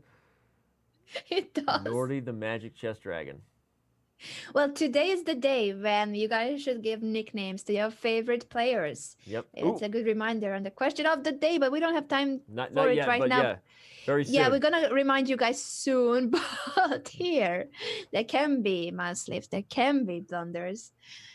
Okay, I think Nordy just said he's not going to blunder there. I thought he almost dropped the H pawn, but okay. Again, should be nothing but a draw. Frankly, on either of the last two games, we're not even over there, and I'll just flash the position as we keep our eyes on Nordy here. It's just a king and rook versus king and bishop, so it would take a blunder of the same level for someone to lose that one. And I think, like I said, I think Nordy's earned it. We're going to stay here. Okay, now you can get the king into f4 if you're not careful. But what's the point of bringing the knight in? I think... Maybe he just wants to repeat moves here. Well, who's playing for a win at this point? Yeah, what's going on here, right? They're both trying. The rook beat the bishop? What? What? You lost that game? Oh my God. He We'll lost stay on it. Nordy, Rook but versus apparently White bishop. blundered. Wow. Alan Pichot blunders for the Krakens and loses king and bishop versus king and rook. That's not how. That's not Pro Chess League recipe for success. You got to be able to No. hold those even with no time on your clock. We'll see how it happened. But it shows you why those games, even though we say things like, oh, it's just a draw, right? Why we always try to analyze and give some sort of educational element of how do you draw it, right? Because if grandmasters can lose it, clearly it can happen to anybody. So when we take the time to kind of explain, here's why king and rook and king and bishop is a draw. I mean, make sure you always make notes. Ooh, now knight f4 forces rook h2. Okay, still nothing, I guess, but all right. You're adorable, Well, Nordy, still but it's time for potential the draw. forks. King back to g5 makes perfect sense. King f6, king g5. Will they repeat moves here? No. Rook h7. I'm scrolling back through the notation to try to find when it was 50 moves. When was the last pawn move made? It was move 70. No. The last pawn move was h4, and it was on move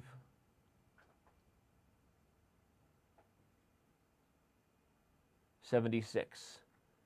And we are on move 118. Yeah. The last pawn move was move h4, and it was move 76. So the 50 move draw rule in chess is if 50 moves have been played with no captures or pawn moves, both of those things signify progress, according to the chess gods and whoever made up the rule. Fear offered a draw and Nordirbeck refused. Nordirbeck is like, no, thank you, sir. But yeah, no captures or pawn moves for 50 moves. Not a check. A check does not reset 50 moves, but captures and pawn moves do signify progress. And so, speaking of which, we're now about to have one, but look at that. Fear says, I'm not even going for it. Doesn't even reset the 50 moves. Knight takes h3 would have been a draw, but he doesn't even want it. Look at him now singing. he wants to play for a win. Look at him singing. And he's singing. Enjoying some of that Brazilian pop music, right? Maybe listening to Shakira's halftime show last night. I don't know, but I dig it. It could very well be the case, and we are still waiting for that performance by you, Danny. Yeah, the halftime show coming your way. Let's show everybody how Pichot lost this rook and bishop versus king and bishop versus king and rook. First of all, he was on the right path, trying to get to the opposite color corner of the bishop. Usually, when you can reach that corner, it's a very easy draw. But bishop a5 was a horrible blunder, I think. Wait, is he already messed it up? Wait a second. No, this has to be. Okay, he could have just played bishop d8, Anna. So here's what he was worried about, everybody. He was worried about moves like bishop e3, and then you play rook b3, which is a fork of the bishop and the mating square. So this was what he was trying to avoid, which is why he kept the bishop close to the king. Unfortunately, he had already put himself in a spot where the bishop and king could be put in zugzwang as they were. The rook flipped sides, and the king eventually had to step away. So he played king a7 and resigned on rook a3, because after king a6, any move wins for black. It's zugzwang. The king has to lose protection of the bishop. But the move that did draw is just the move bishop d8. No. No. Yes. No. No. No. He's already losing. Rook d8. Here he is also losing, yeah. Wait, how did he blow this? Where was the losing move? He must have made a mistake earlier. I wonder, is bishop b6 already losing? What a... Okay, so again, let me show everybody why the corner draws. If you move the bishop and they try to force you into the corner, you just willingly walk your king there. Just walk yourself into the corner here. Just get there. Because the point is, when they try to force a stalemate here, it doesn't work, because in these positions, if they do, look, we'll give them the best possible scenario. You don't win because they can't pass the move. It's stalemate. So getting in the opposite color corner of the bishop is how you draw. This is stalemate, right? If they make any other moves, you just unpin it. So this was the right idea, but he actually made a surprising... This is almost unfair. If bishop b6 was losing here already, that's fascinating. It is. We are just learning about this endgame that it does have some Yeah, venom. It has to be a theoretical draw, but for sure. not in this position. Bishop g6. All right, well, we're going to take a very, very quick break. It won't be long, and when we come back, games will be starting right away with this extra time we took to explain this endgame. Definitely encourage you to know how to draw these endgames and know your tricks to win them. As you can see, if you're Azarov, it might pay off one day. But we have the back half of the Pro Chess League Western Division Week 5. When we return, 2 more rounds ahead. Don't go anywhere.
And we are back here, Pro Chess League Western Division Week 5. And only 2 more rounds remain. As we look at the scoreboard, there are a couple matches a little closer than the others, right? Obviously, Chicago up a game on the UK Lions. Maybe it all comes back to that key game we highlighted earlier between Tang and Gawain Jones, right? That's the point that the Lions wish they had back. And then California up 5-3. Obviously, New York is the favorite on paper, and showing my prediction that maybe Argentina had a chance today, which I said because New York didn't have Hikaru in the lineup. And I thought, okay, they don't have Hikaru, maybe Argentina has a chance. Turns out, no, New York is just that strong. So, Yeah, they've just gone 4-0 in the previous round. yep. They are 2 points away from winning the match, and there are still 8 more games left. So 2 more rounds, this one and It could be last over one. for Argentina this round. But The games are getting started here. Round 3 is about to get underway, so head over to Chess.com, follow along. As the games get started, let's remind you another reason to go over, play Guess the Move, right? We've had a lot of people guessing. Real quick refresher on the rules if you happen to just be tuning in. We've seen many people say, yeah, Danny, we get it, and we just don't care. We don't want to play. That's cool. Great. Hang out and chat. But if you do want to play Guess the Move, it's good for your chess, and now you have even more reasons to do it. It's called cash money, homie. Now, P. Diddy said, mo money, mo problems. Anna, your thoughts? It never hurts to win a bit of cash, It right? never Or a hurt- thank diamond you. membership. You know? Yeah, mo money, mo problems, mo premium, mo puzzles you can solve on chess.com. So there you go. Go over there, win some cash, win a premium membership, play Guess the Move. It's good for you. And we got a lot of games getting underway. Pretty exciting stuff. I think we'll probably try to focus on the Wind-Lions matchup this round a little bit again, just because we have, I guess, a slightly closer battle. By the way, Andrew Tang takes my advice and goes back to playing the London, his bread and butter. So good for Andrew, going back to the system that he knows best. And mark my words, even though he's down on time here, he will be up on time by move 20. Quite possibly. Guaranteed. Quite possibly. Guaranteed. Mark it I down. do think, yeah, Queenie too. He knows this. He could play this system even if he was half asleep. Yep. And he looks half asleep most of the time. One of the symptoms of being at college, constantly recovering from the night before. I wouldn't know. He said I've he's never been studying to at college Princeton. or high school for that matter. But Oh, really? No, I I'm didn't know kidding. about the high school part. No, Have you been to primary school, Danny? I graduated high school actually early because I basically just dropped out and was like, hey, let's go. I'll take one of those tests and just go do other professional stuff. So yeah, you're definitely talking to a high school dropout, a proud high school dropout for sure. I'm proud of you there. But I have We're been gonna sing and did attend that song high school, for you so, from Greece. you know. Well, Andrew Tang going to play his London here, and I say we stick here for a second and back up real quick to the Batcave we go. Queen e5 I do like a lot because either the queen stays on that powerful central square or you need to trade, but in that case knight takes e5 is promising, but also a move like f takes e5 to chase that f6 knight away and gain even more space for white.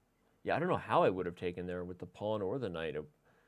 Both Yeah, would be I good. wasn't sure, but both look nice. So when you have two good choices, it usually makes sense to play the move. This is kind of a bad sign though for Tan to have to slide the queen over. I mean, I don't know. I mean, I'm looking at White's position and thinking that Tang is going to play queen g5 and okay, he castles short, but even on knight c6 or knight bd7, he can still slide the queen over to the king side. And he didn't need to keep the king in the center to have an attack. Okay, but this move makes sense. Get the bishop off the board.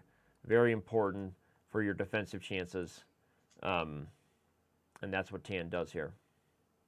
And New York Marshall in the Twitch chat, shout out to the team from New York saying that Andrew has indeed been frequently popping up at the Marshall Chess Club in this month, or January, I'm guessing. On the East Coast and playing at the Marshall. How many times? A beautiful chess club. I've been there too, thanks to Chess.com and the Pro Chess League. Where have you been? Oh, wait a second. I'm confusing. Wait a second. Oh, no, you're thinking of okay, the I lost my mechanics. mind. I think how many hours we've done so far? 4 hours? Yeah, No, this it's is the okay, moment when forget it. I can't Well, I was think going to say, anymore. I'm sure you've been to the Marshall, but I was like, no, we were at the mechanics. So anyway. I was gonna say I haven't even been to New York. All right, that's on our bucket list now. We got to get Anna some more travel time. We got to get her to St. Louis and New York. Although I'm sure you're much more well-traveled than me and many others. But some big chess cities in your future in the U.S. Anyway, I want to highlight Andrew's idea here, everyone. This idea of C3, where you allow the trade to happen, is kind of a typical London approach because the structure can only increase, so the pressure on the dark squares can only increase for white with that trade. So this is a common idea.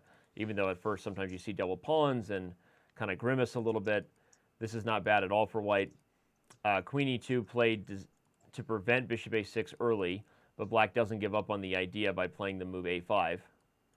And now we have queen e5, and I will highlight this. Despite the light squares no longer being that dangerous for black, I think that these positions can still get dangerous.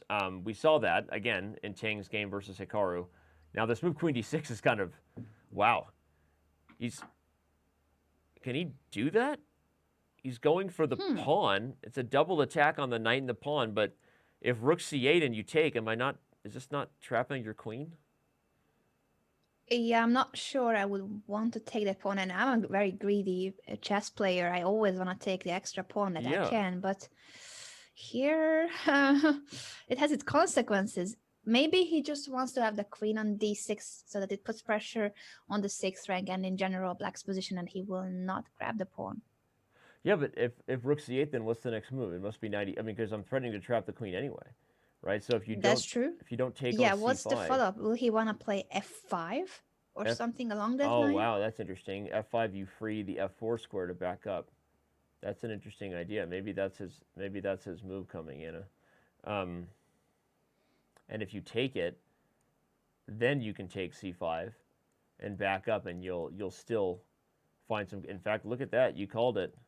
Time to go play guess the move. Good call. f5's a nice move. It's a system of elimination. The queen was about to be trapped. No, so f5 is one of those necessary but still very good moves. And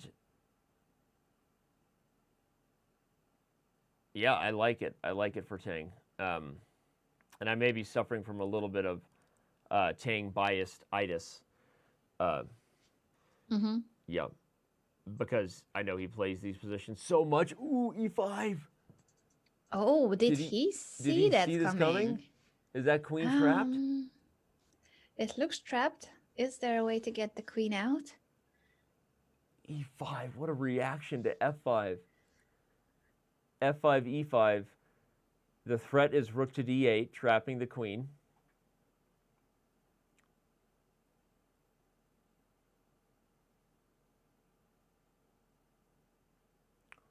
I don't see how to save the queen. I don't see how to save the queen, and neither does Andrew, maybe. Now, e5. What a move! Brilliant response. Now he's getting a little nervous. Maybe he did go too far with this queen journey. Although it's not going to be a simple win. You can even take here and get some material for the queen, taking on d8, taking on f6. I think black is for sure much better, and actually with the threat of a passed d-pawn coming, that might actually be an easier endgame for the queen to convert than I first thought. But okay, he goes for a different way to give up the queen for a few pieces. But in the end, still, I think white's going to be fighting for a draw here. So first instinct correct on queen d6, that it was a little bit too risky. And I was surprised that in general, I thought the whole idea was to bring the queen this direction to the king side.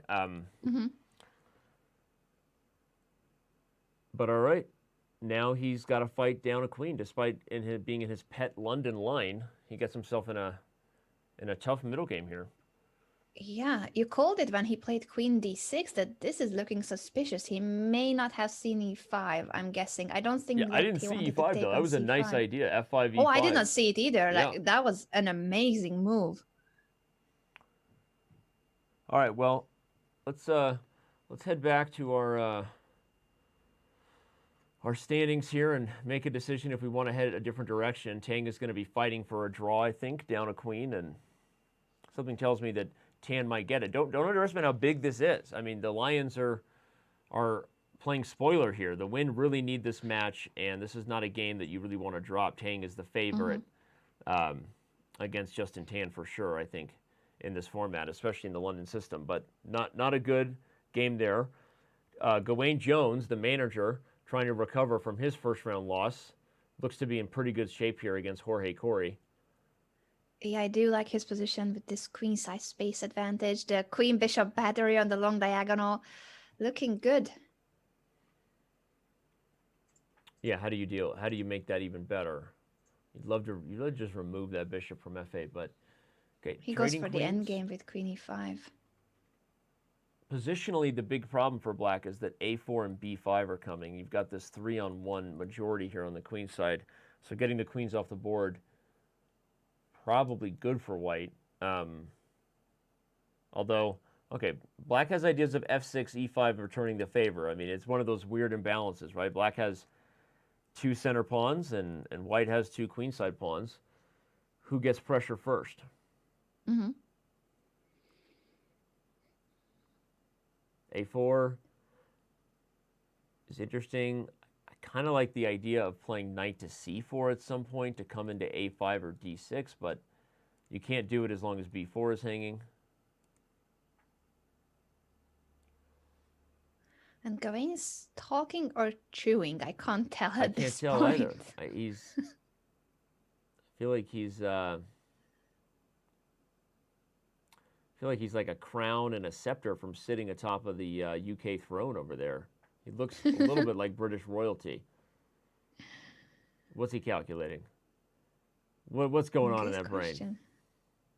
Queen f4. He likes this idea, I think, idea. of holding the dark squares with the bishop leading the way. So there's also a threat, actually, with queen f4. Is he going to play f3? This knight is running out of squares. f3 does become a threat after queen f4. That's a very good point.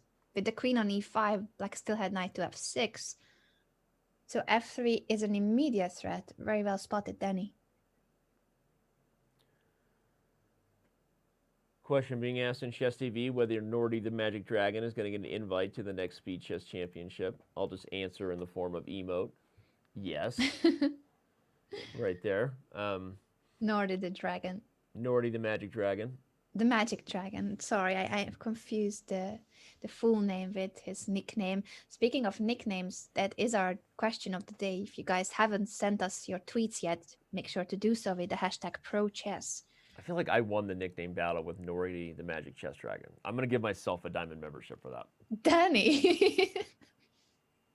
To be fair, that's a pretty cool nickname. Steffi94, Chess TV chat, wants to know if Gawain is drinking Guinness. He's drinking something. And I think Probably he is. He's a big fan of beer. I Yeah. used to be teammates with Gawain, and the beer is definitely his favorite drink.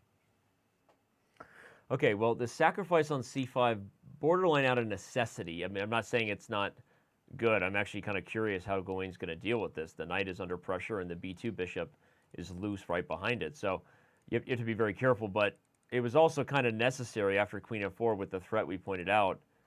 White had a big bind, but now that we're here, it actually looks decent for Corey. Can he take the bishop and survive? I can play bishop takes b6, and if you play bishop d4, bishop b5, and I'm not holding. You can take and play a4. I didn't see that, and the bishop is pinned to the queen. Aha. Mm-hmm. Okay, so Gawain played this move rook b1. Now we see Corey getting under time pressure, so perhaps black didn't see this idea. A nice resource. Yes, I think Gawain is in control of the game, and it was already a very nice position for white, so it also felt a bit like Corey went for the sacrifice on c5 out of desperation.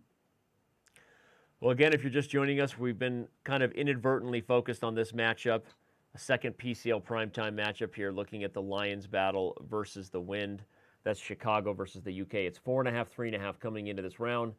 And Chicago really needs to beat UK, who's at the bottom of the Western Division, in order for them to kind of strengthen their playoff chances. So a big matchup right here.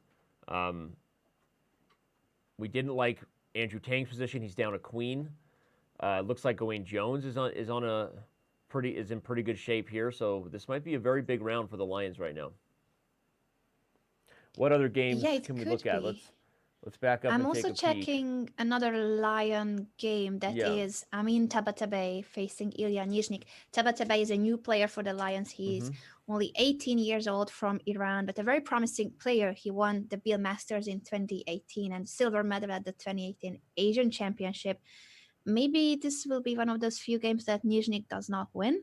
Yeah, this doesn't look very winnable at this time. Although if everything gets focused on the king side, despite the double pawns, two knights can sometimes outmaneuver a bishop and knight. But my guess is that if anybody has chances right now, it's probably Tabatabai, as you said. The e6 pawn is weak.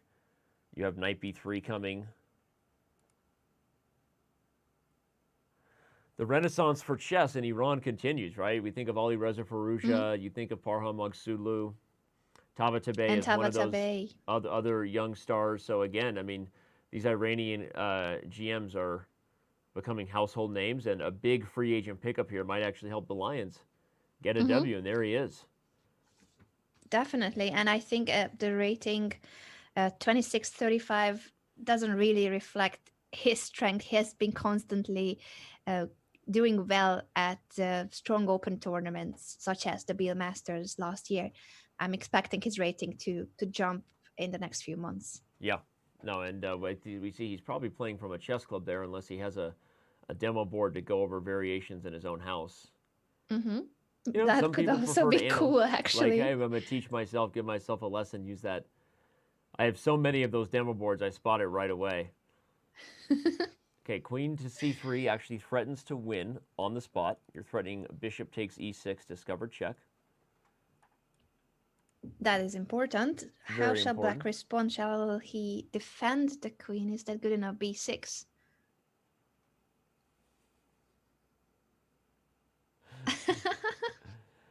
Aaron in the chat. Aaron just you rock. passed that test. We've got two producers here today. We've got Aaron and Jaron working hard behind the scenes. So, by the way, did you hear the news? I made the basketball. You what? I made it. No. Yeah, while you were First gone. shot last week. Aaron, you missed clipped, it. So we'll do the basketball shot afterwards. So We are talking to Aaron behind the scene here. it's a shout out to everybody who works hard to make the Pro Chess League possible. We still have more than 4,500 viewers here across different platforms. Thanks for being here in the middle of your Monday. Glad to know that you're not working too hard on a Monday. We appreciate that. Thank you so much for being here. This is week 5 this week, and then 2 more weeks after which it is playoff time. So many of these teams, including the Chicago Wind here, Nizhnik with the black pieces, they are fighting for the playoff spots. Yeah, and right now he's fighting to hold this one against Tabatabai because I think now the threat of knight to c4 is really irritating. You're going to have b6 and e5 to deal with. Your knight on d7 currently solves that, but there's other ideas. Once you bring the knight to c4, there's bishop back to e2, not only to head this way, but open up the queen to slide over. So I think we'll probably see bishop e2 right away. Oh, wait, what? Oh, you can't take d3, it's a fork. Okay. LOL. Yeah, that was scary, but it's the same. I was like, fork wait a second, he blundered? No, wait, e5 is hanging with check. Did Nizhnik just blunder that pawn? He looks like he did. He's just shaking his head. Yeah, what in the world did he just do? He's like, knight c5 just blundered the pawn, bro. He did. Did you see that? He blundered by playing knight c5. Roberts is saying in the chat too. Yes, indeed. That's as much emotion as Nizhnik shows, just like a slight head shake. Danny, look who is in the Chess.com chat of the game after finishing his match. Wesley. I couldn't tell if he was sarcastically complimenting knight c5 by Nizhnik or actually complimenting I think he complimented knight c4. Yeah. And again, it was just, you saw him shaking his head. I'll just show very quickly what happened. He played knight to c5. It was just a blunder of the e-pawn. And there you have it. Nizhnik will now be fighting for his life, and the Lions are in pretty good shape here, right? It was 4.5, 3.5 coming in. And between this game and some others, they may be primed to strike. Well, there's a few other places to go. I kind of want to head back over to Andrew Tang's game, where we started our focus of the Chicago versus UK matchup, because he's still fighting down a queen, but now under time pressure to go with it. And this knight on d5 is inadvertently pinned in a lot of ways to these mating ideas. But also, I mean, has this really gotten that much easier for Tan? I mean, now Tang is, I think, threatening to win this pawn. Andrew Tang is just absolutely, he's so resourceful, being completely lost against Jones in the first game. I don't know that I would, okay, besides the time, I don't know that I would really take black in this position. Am I crazy? Maybe I'm crazy. Maybe black is still just fine. I don't know. Anna, what do you think? I thought he was worse earlier, so I start seeing chances for him. And also, if we remember his game against Gawain Jones, where Andrew was completely lost and had no time on the clock Yep. and then turned the tables, maybe we better start believing in Andrew. A lot of different nicknames coming in. We're about to show you some really funny answers we had to the daily question. So your last chance to use the hashtag ProChess if you've got a funny nickname. Get involved on social media. Thank you for all those who did. Shout out to Diamond member Fiddler Crab Season, who says Monday is his Saturday, which is why he gets to watch the Western Division. So good for you, right? I was just teasing about the lack of American Western workforce productivity. We want you to be here. You don't need to work at your job. Your boss told me it was okay. Whoever you are watching, your boss was like, hey, tell them when they're watching, Danny, like, I don't care if they work. I said, okay, I'll do that. That's exactly how it goes. And it's only 3 times a week, the Pro Chess League, so you can take those days off, right? Yeah. Only 3 days a week. Easy. I mean, somebody wrote a book about the 4-hour work week. I think it works for a lot of people. So, Yeah, Tim Ferriss, definitely. Everybody should read that book and come to see the PCL. yeah, that's it. Work 4 hours and watch the Pro Chess League. All right, Rookie 1, King Up. Tang is trying to do what we've already seen him do once, which is pull the rabbit out of the hat and win a game he has no business winning. By the way, Nizhnik and Tabatabai did draw their game. Not a huge surprise, but ultimately a good hold for Nizhnik, actually, so that helps the wind. Lots of crazy excitement. Gawain Jones looks like he is on the verge of converting his game, but we're going to stay right here because time pressure and a mating attack is the most fun. Knight d3. Bring the knight in. 93 is beautiful, yes. Yeah, you bring the knight in, you threaten knight e1. He does it. But this is not outside the realm of blunder territory, and like this is like a rook check and a knight hops in. I don't know. There's mate. You have to be very careful here. Knight f4 played. White is actually threatening rook e8 and knight g6 with mate on h8 right now. Classic Tang.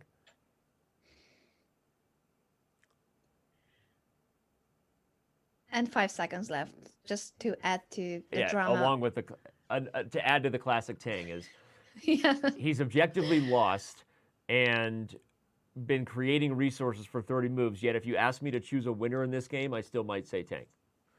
I think so too. I do believe he still has good chances. And this He's idea. a comeback king. Okay, the problem with 91 is, oh, it's a fork. It hits. He resigns. Okay, classic us. Just Suffering from Tang bias-itis. Maybe he was just lost on the next move. I didn't see Yeah. that. I was about to say, the problem with 91 is if I move the rook, what are you threatening? Because I'm guarding g2, but I forgot you were hitting f3. So 91 is actually just enough. yeah. If takes... Well, for once, Andrew Tang did not survive a lost For position. once, Andrew Tang does not swindle his way here. So, unfortunately, he goes down. Gawain Jones, by And the we way... are being told, yes, sorry, Danny, I interrupted you there, but Fedoseev has won his game already, but in a beautiful style, if we can just show the final Sure. moves of the I'm game. trying to find it. There it is. Oh, wow. A nice little Rook mate. D3. Look at this. So he was obviously much better here, up a couple pawns, but then finishes it off with a rook sack on d3 and a checkmate on f3. That's how you do it. That's Puzzle Rush right there. That was an absolutely forced win with rook 8 to d3 and rook f3 mate. Can someone add that to the database real quick? Wow. Yeah. Very pretty mate. And with that, Fedoseev keeps winning his games. I see New York Marshall in the chat saying he won 7 out of his last 7 games. Well, Very impressive. And with the victories we've highlighted, Justin Tan over Andrew Tang and Gawain Jones, the Lions have jumped into the lead here. They're currently up 6-5. And I think the score will be updated soon. Actually, it's all their games are actually... Okay, so the Wind did win the last game that was going. We can go anywhere. I pulled up the game between Iturizaga and Obregon. We also have Krikor taking on Naroditsky. But likely this looks like it's about to be a draw. This should be a draw unless the night fork happens.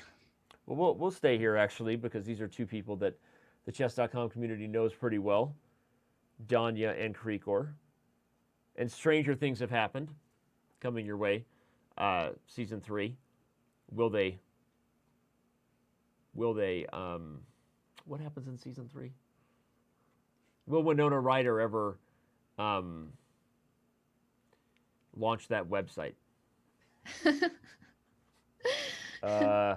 Okay, stranger things have happened.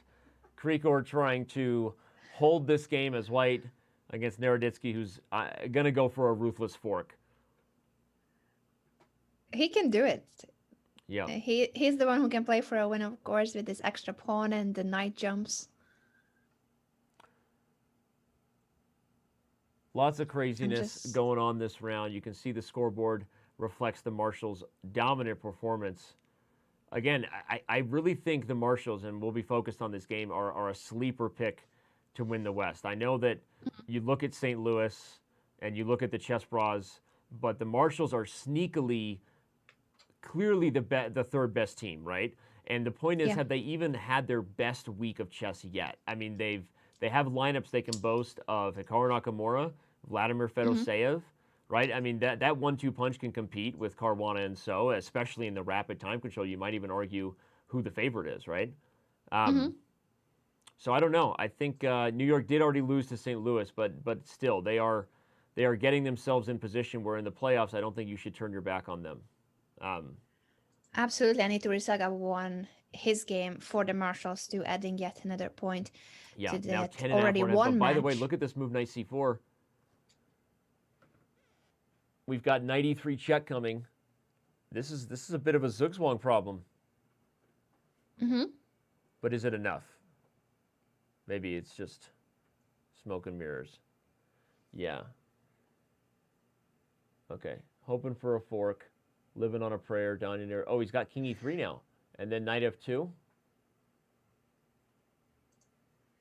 If knight f2, let's So see. if bishop d7, you can't play knight f2 because the pawn hangs. Yeah, there's nothing. Bishop here. a6. Yeah, there's nothing here. It's just a draw. It has to be a draw, but because of having a knight, we said already, that's such a tricky piece. It is only black who can somehow win this. Apart from the extra pawn, it's just to have a knight on the board when you only have a few seconds left. That's the case here. John, you're doing So bishop everything takes you f5, can. knight e3.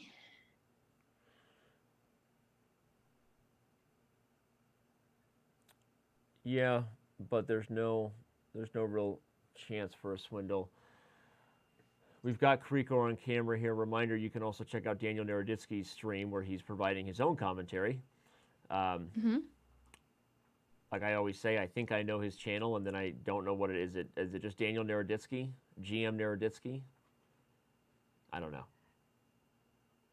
I think if our moderators could give a shout out One of our moderators, and a link to please. his channel, that would be lovely.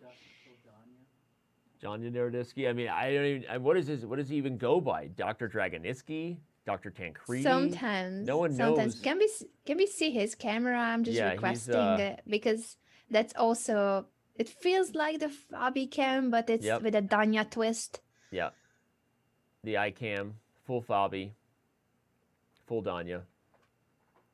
There he is. And it's a draw. Surprisingly, it ends in a draw. This is where I try to dub over what he's saying as if this is like a bad kung fu movie. I was much better in the endgame. I was much better in the endgame, and then his fist blocked my... Wait. Your Tai Chi is strong. Wait, is he talking? Keep talking. Your Tai Chi is strong, but your knight endgame is better. Keep going, Danny. Your nunchuck skills were unanticipated. But I will try to win this endgame the next time we face. Thank you. And round 3 Brilliant. of the Pro Can Chess we League. please give the chess Oscar to Danny Wrench? I'm requesting that new. I know there's a different chess Oscar. I don't mean for chess career, chess commentary, chess You mean journalism, chess- running chess chess.com. clowns? You know, no, Chess not clowns. chess skills. I'm requesting the comedy skills and the dead jokes. I'll take the chess clown, but I'll also take an exciting finish because we are deadlocked between Chicago and UK. Obviously, outside chances that Brazil makes a comeback, but I think we know where we're going to be focused. Round 4 for the Western Division, Week 5 coming right up.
We're back here with the Pro Chess League, Week 5 in the Western Division. Had a fun daily question. We like to have fun from time to time, not always just serious chess questions. And today's daily Q, Anna, was if you look at all the Pro Chess League stars, what are some potential nicknames that they might have and why? Using the hashtag ProChess, we gathered some of our favorites, some of the best ones, and we're about to give away a Diamond membership. So, Anna, I'll let you lead the way with @ChessBruv's answer. He said, "Look, no fluke, Max Shane." I do like that one for the UK Lion. That's like sexy, right? That's like sassy, like, yo, Luke, no fluke. Like, I don't even know. That's almost too serious. I kind of want to give a huge shout out and a Diamond membership to our next tweeter @NCAnybot. Says Fabiano Fluff Caruana, because he's consistently bringing the fluff. Consistently bring the fluff, absolutely. And I'm guessing he will consistently want to bring more points because today hasn't been his day. His team won, but he was the worst performer on his own team. Yep. Needs to go full Fabi on the board and less Fabi on the cam in some ways. Maybe get back to that 2850 cam where you basically see nothing but the fluff, only hair, right? Our last answer here says Hans Niemann is the devil boy. So Also from NC Nebot. So two yeah, tweets from NC Nebot. And I think the final one is a great candidate too for the answer of the day by Daniel Wrench. I thought the last one was the final one, but apparently they're giving me the award. Nordy the Magic Chess Dragon. I love that nickname. I love it. And I think it's great. You should tweet it, Danny. Yeah, we'll be. You may get the diamond membership for it. He plays like a dragon, right? G6 accelerated dragon, spitting flames and laughing. That's Nordy for you, right? That guy is a beast on the board and a household name to come. So, all right, round 4 is beginning right now in the Western Division, Week 5. We start things off with Ilya Nizhnik and Gawain Jones. Maybe, frankly, a game that's going to get a lot of focus here. We're 6-6 deadlocked between Chicago and UK, and a board 1 battle is hard to pick anything better. But we'll remind you of all your other options. You've got Berkton Brighter versus Tang. That's not part of this matchup. You've got Corey versus Tabatabae. And then lastly, we do have Tan versus Quesada. Sorry, there you go. So we can go anywhere you want, Anna, anywhere in the world. It's a magic carpet of shows. So on a magic carpet ride, what game do you want to look at first? I think you highlighted what's really important here, that the Chicago versus UK match is still undecided. So we will need to focus more on those games. And if there's anything else that catches my attention, I'm going to let you know, Danny. Okay. Well, we've got the game right now between Nizhnik and Jones. Nizhnik kind of playing his slightly obscure King's Indian attack that he likes to, one of his go-to moves. He also has some go-to dance moves, like the floss is his go-to dance move. Just fun fact about Ilya Nizhnik. Nizhnik with the floss? Dancer. You're kidding. No, I'm not. Can I see it? I need to see this. I didn't know I've been missing this from my life, but I want to see Ilya Nizhnik doing the floss. I may or may not be telling the truth 90% of the time, 30% of the time. But I'm telling you right now, Nizhnik is an absolute beast on the floor. All right, well, good to know. I thought he was a good cook. So if he's a good cook and a great dancer, then I don't know what all those single ladies out there. What are you waiting for? I know, ladies, all the single ladies. Ilya Nizhnik, great chef, grandmaster chess player, brilliant dancer, according to Danny Wrench. ChessWave is confirming that he is. I don't know if he's confirming both great dancer, great cook, but we're gonna take it for granted that it's all a fact. Yep. All right. Well, let's look at the opening here. We've got Nizhnik on camera. Talk a little. Ooh, Bishop F4. This is an interesting thing to. That's not the most common place you put the bishop in this structure. Usually, when you're going with the King's Indian attack, the F4 square can be reserved for the pawn. So you go for plans involving remaneuvering the knight from F3 to advance F4. So this is a less than common development. And then Bishop E6 right back at you, right? A couple of bishops taking these. This is advanced structural knowledge here by these guys, because this is not something you would tell beginners to play, right? A lot of times you're advising beginners, hey, when you play a fianchetto opening, be careful of putting your bishop here. It doesn't have retreating squares. Things like knight H5 can come in. Like, this is just basic coaching advice. And then the bishop coming to E6 is often something you say that puts a bishop in front of a center pawn and can be ill-advised. But here these guys are really anticipating the change in the structure and that the pieces will actually be useful here. It's definitely grandmaster level chess, and we don't recommend it unless you study these positions well. Unless you have a license, right? Not for the faint of heart. But so what's the idea? Well, I think partly for white, when you do get E5, one of the things you kind of force is the knight to go to D7. The reason is if you play E5 and now the knight goes to H5, you have enough protection on the pawn with the queen that you can actually just back up the bishop, and then g4 is a serious threat. So like if e5, knight h5, and the bishop retreats, g4 is a problem. And if they go back to d7, the point is, yes, your bishop on f4 is kind of eating granite, but you're going to play g4 and keep the attack going on the king side, and this bishop actually will have a retreating square. So this bishop f4 maneuver, as awkward as it seems, is actually kind of advanced and is centered around this e5 idea, I think. I guess you can also take here and then try to use the e5 square because your bishop protects it, but... I like your idea more with e5. e5 and I'm g4. wondering if we're going to see that in the game, yes. I guess the big issue is if e5, if I could be proven wrong tactically, if knight h5, bishop b2, is there some like intermezzo like knight d4, and like if takes, I'm hitting the knight. If you move it, c2's falling. But it's very, very double-edged, and this knight is potentially being trapped. So, okay, he plays g4 first, which now in hindsight makes sense, right? At our journey kind of led us to maybe he needed to stop knight h5, free the bishop back, and then go back to the e5 idea very soon.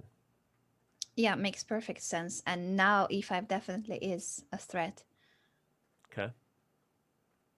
So black takes on e4 to open up the d file and possibly later go with knight d4. And this is the idea of the bishop and rook coordination, is they're spying the c4 square together even though it's not available yet. And it's actually a key point, because if knight takes, pawn takes, suddenly the doors have been opened, right? And bishop c4 is coming, possibly winning material. So this is, again, also advanced development, just like we talked about Nizhnik playing this move that can be frowned upon but has an advanced idea. This bishop coming to e6, normally frowned upon. You really want to accelerate the queen side so you can get these plans of the pieces working together. And that's what's happening here. So, so after knight d4, we've now seen queen d3. But there's moves like knight d7 here for Jones. I don't know. This is a fun one. Yeah, knight d7 makes perfect sense to strengthen the knight's position on d4 instead of having to trade on f3. It should be a balanced position. Queen b6 instead of knight d7. That puts pressure on the b2 pawn as well.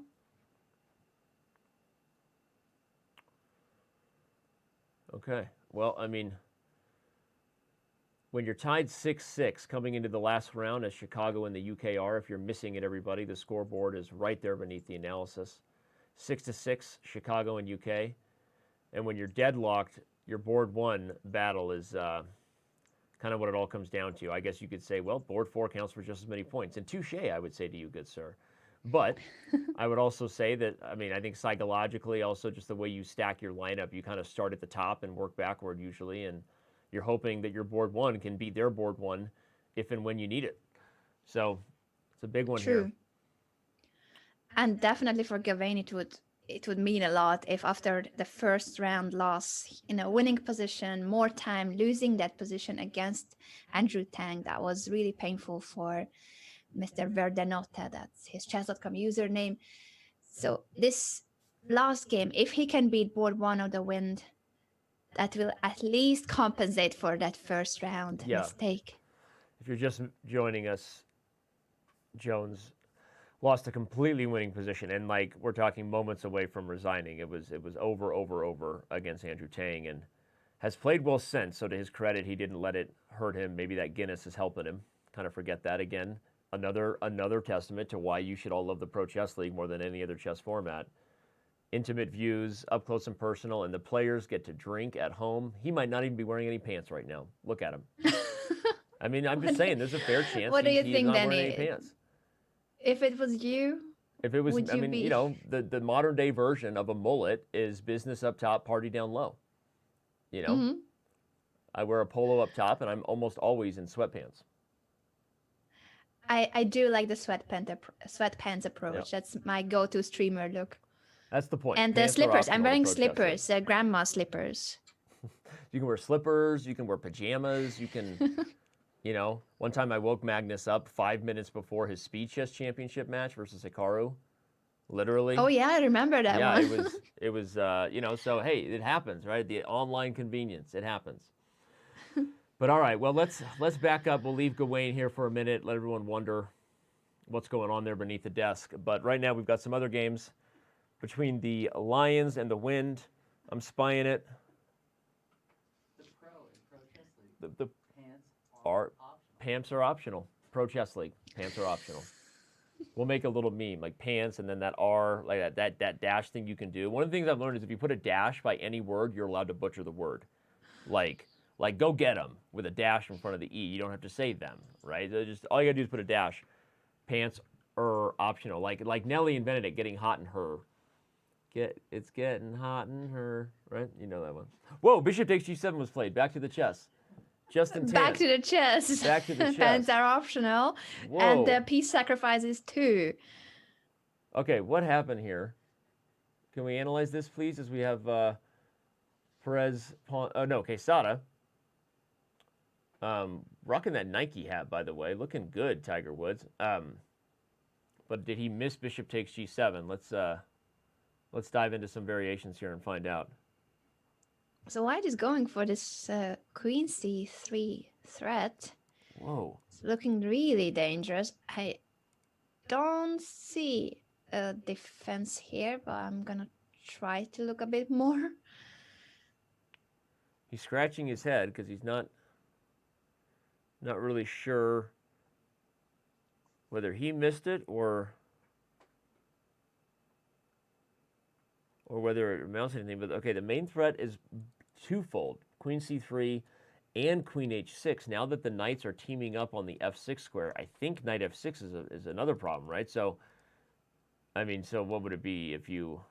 How do you guard Queen C3? Like even if you play a move like Knight C6, let's say, because you can maybe try to block something like Queen H6, Rook G8. Now, okay, in lines like this, you can actually just take, and then Queen F6 is mate on G7. This is actually looking super dangerous here. Knight D5. I think he missed the sacrifice on G7. I feel like just he in must Tang have, on honestly. fire. I mean, again, we joined this game in progress mid my rant about the new acronym for Pro Chess League, but seriously, after Queen to C1, C5, I think definitely underestimating Tan's idea. There we see him very focused on camera. He wants to convert. He wants this win for the Lions. And he finds bishop takes G7 on the analysis board, followed by Knight H5 and Knight D5, clearing the way for all kinds of nastiness here. And it's a beautiful tactical Yeah, idea, and in a seriously. crucial moment of the match, this may win the match for the Lions if the other games are going the way they seem to be going. I don't see a defense either, Alan Bleer in chat. Queen to C3 check, Rook E5. You can at least play F4, I think, and win back. No. Ooh, look at that. Look at this. Queen C3, Rook E5, F4. You have Knight takes A2, forcing the pin to break, and then you have Rook takes H5. It's actually... Nice defensive move. I mean, we'll see. Maybe Quesada has calculated some line like this, but okay, I imagine that that's not a forced line. Tan can come up with some other approach. Things like Queen G5 threatening Queen F6 are among them. If Queen G5, Queen D8, you have Knight DF6, and this looks pretty tough. Queen G8 mate. If Queen G5, maybe the issue is Knight takes D5, but then you can even take with the E pawn. And it just still seems very, very dangerous here for Black. This is... Queen to C3. So let's see his idea after Rook Okay, E5. yeah, Knight F6. Knight F6. Okay, so he doesn't blunder the Knight takes A2 funny trick. Instead plays Knight But F6 is this with a very... that powerful? It's a very clear okay, threat. he wants to Queen G3. he wants to take on D7 and then the Rook on E5 because of the pin on the D file. So Knight takes D7, Queen takes E5. I think also just Queen. I think Queen G3 is a threat here. As well, yes. Um. And F4 still. A combination of those three moves. Maybe just as strong. I didn't think this was gonna be that powerful, but the more I look at it, the more I like Knight F6. Yeah, I'm with you. What a nice find, by the way. Again, the Lions not in playoff contention, but playing spoiler here, everybody else in the 3, 4, 5 seeds are desperately rooting for the Lions. Don't you kid yourself, because Chicago coming in to week 5 here was right there in the 5th and 4th seed. So California, Brazil, everybody else who's fighting for one of those spots is pretty psyched to see UK maybe pull the upset. Yeah, this will be their first ever match victory Really? if they manage. This Yeah, year? they've been doing very poorly, unfortunately, for the Lions. Wow. There you go. We see those Lions emotes coming out across numerous chats. I'll go shout out the Chess TV chat with a little bit of a lion emote. I got you. I'll feed you baby birds. There you go. I'm just gonna spam them virtual chocolate on Twitch. That's what I can offer. You have your own emote in Chess TV chat. It's a big deal. I know, it's so cute. I love the drawing. I got that when I started my channel, and it's still the most popular. All of those cartoony Annas with the hat on. This is a tough position right now for Quesada. I think this is most likely we can believe that he just totally missed bishop takes g7 at this point, because this is not the kind of position you're happy to play. Seems very difficult to deal with queen to g3 coming on the board in the next move here. This is going to be tough. So if we leave this one be for a second and check in on this super close match, we already had discussions about the Nizhnik versus Jones battle. Okay, we'll come back to this one because it is board 1 on board 1, and I don't even know what's happened here or who's better. But also Andrew Tang taking on Birkenbreiter. Whoa, and Tang has just played this move. Bishop takes h3 and is launching a full-scale attack over here on the king side, but he's down a piece. Doesn't look too promising for Tang, actually. No, it doesn't. So he took on h3 and gave up his rook on f8 with a check. And Yep. the bishop can't be taken. Can it be taken, actually? Let's calculate. Is there a mate? There has to be. So if g takes h3, queen takes f2, queen f1, and then rook f2. But white does not need the bishop. He has already taken an exchange, and the c6 knight is hanging as well. So let's just deal with the f2 hanging pawn. Yeah. No, I agree. I think that the real issue is whether you're worried about knight takes d4, because you might justify some crazy sauce like taking c6 and giving f2 with check if you think you can defend and win another piece. But if you play rook a2 to guard it, you have to deal with knight takes d4, and then black still has some attacking chances there. So it's kind of scary. There's Birkenbreiter on that medicine ball, which is recommended in most men's health magazines these days. Great for your core, great for your balance. Medicine is he balls actually here. playing while jumping up and down on a gym ball?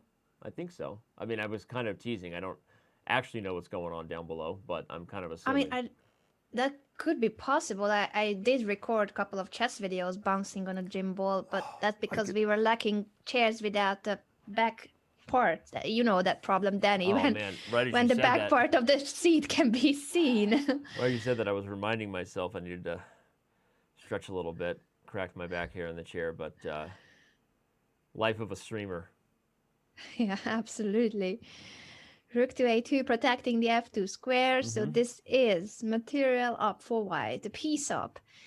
And let's see what Andrew has for the sacrifice material. Yeah, Does I he don't have know that he's got something? enough. I think that if I was analyzing back here to when the sack started, if you look at the analysis board, kind of been doing it secretly off camera, I'm realizing now he was already in big trouble. We didn't see this, everybody, but the pin on the queen and the knight, combined with the pressure on the diagonal and the e7 knight, makes me realize that bishop takes h3 by Tang was probably a little bit more desperation than it was kind of happy town, you know?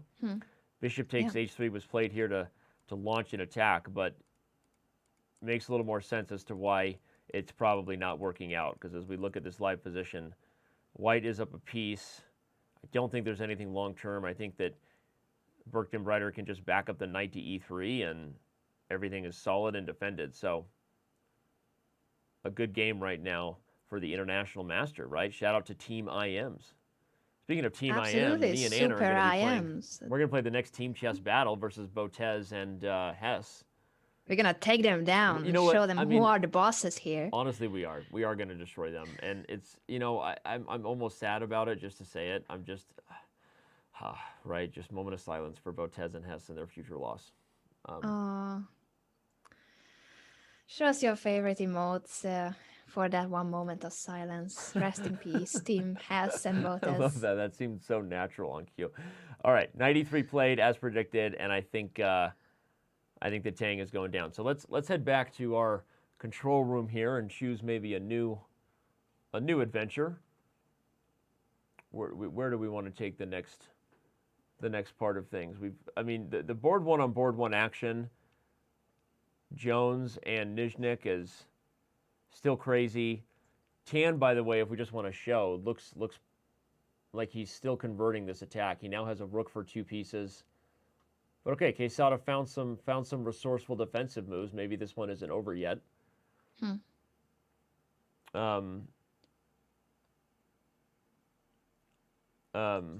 then we've got Tabatabai taken on Corey. Yeah, we haven't looked at that one yet. Corey versus Tabatabai, the debuting player of the Lions. There's still all 4 games going. Again, this matchup is deadlocked at 6-6. We see the Unicorns are a half a point away. Danya Naroditsky has already drawn his game in this round versus the youngster Cordoso. But I don't know. I mean, Nizhnik is the one under most time pressure. I wouldn't be opposed to going there, but also where we were. Tang is losing, but I'm looking at it. He's playing quickly here. This is Tang all in here. He's trying to put pressure here to get some sort of swindle and time pressure. So I wouldn't be upset anywhere we want to go. I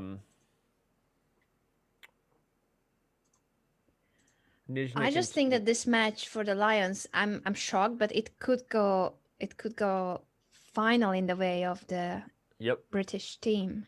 And just like that, California has indeed taken their match. Those who see the scoreboard, 9-6. So the only match that's remaining, and the only one with all 4 games still going, is this matchup here between Chicago and the UK. Okay, is Nizhnik going to get mated here? That's the question, with the rook and knight doing work. And only 16 seconds left for Ilya. Well, but now he's got rook takes h3 and rook takes e2. Ooh. I think he finds it. Bishop takes b5 in the end is met by rook takes b2. It's a pawn up for black, but on top of that, the white king is in trouble. Yeah, actually it's 2 pawns up because I forgot the rook was hanging on h3, so you couldn't even take b5. Oh, poor Ilya. Oh, threatening mate on h3 so that the rook has to come back to h1. Now he can, for instance, push the c pawn. And a great recovery for Gawain Jones. Honestly, again, he lost his first game to Andrew Tang in very disappointing fashion. But, by the way, I think he just missed knight f3 check with discovery, winning the bishop. No, I guess king h5. Okay, never mind. But this is good enough. 3 pawns. And Nizhnik resigns. Nizhnik resigns. Not his best week for a guy that's used to going 3.5 out of 4 against St. Louis. Ilya's got some things to think about. Okay, so the Lions. The Lions take the lead. I've jumped back over to Andrew Tang's game where he's in his final desperate moments trying to make an attack work, Anna. Here comes knight d5, knight f6. I think Tang's going down. That is insane. This match started at 2-2. Then in round 2, the Chicago win took the lead, 4.5, 3.5. 6-6 was round 3, and now the Lions for once may be taking the lead and claiming the team victory, their first win. It could be their first match win. It could be imminent.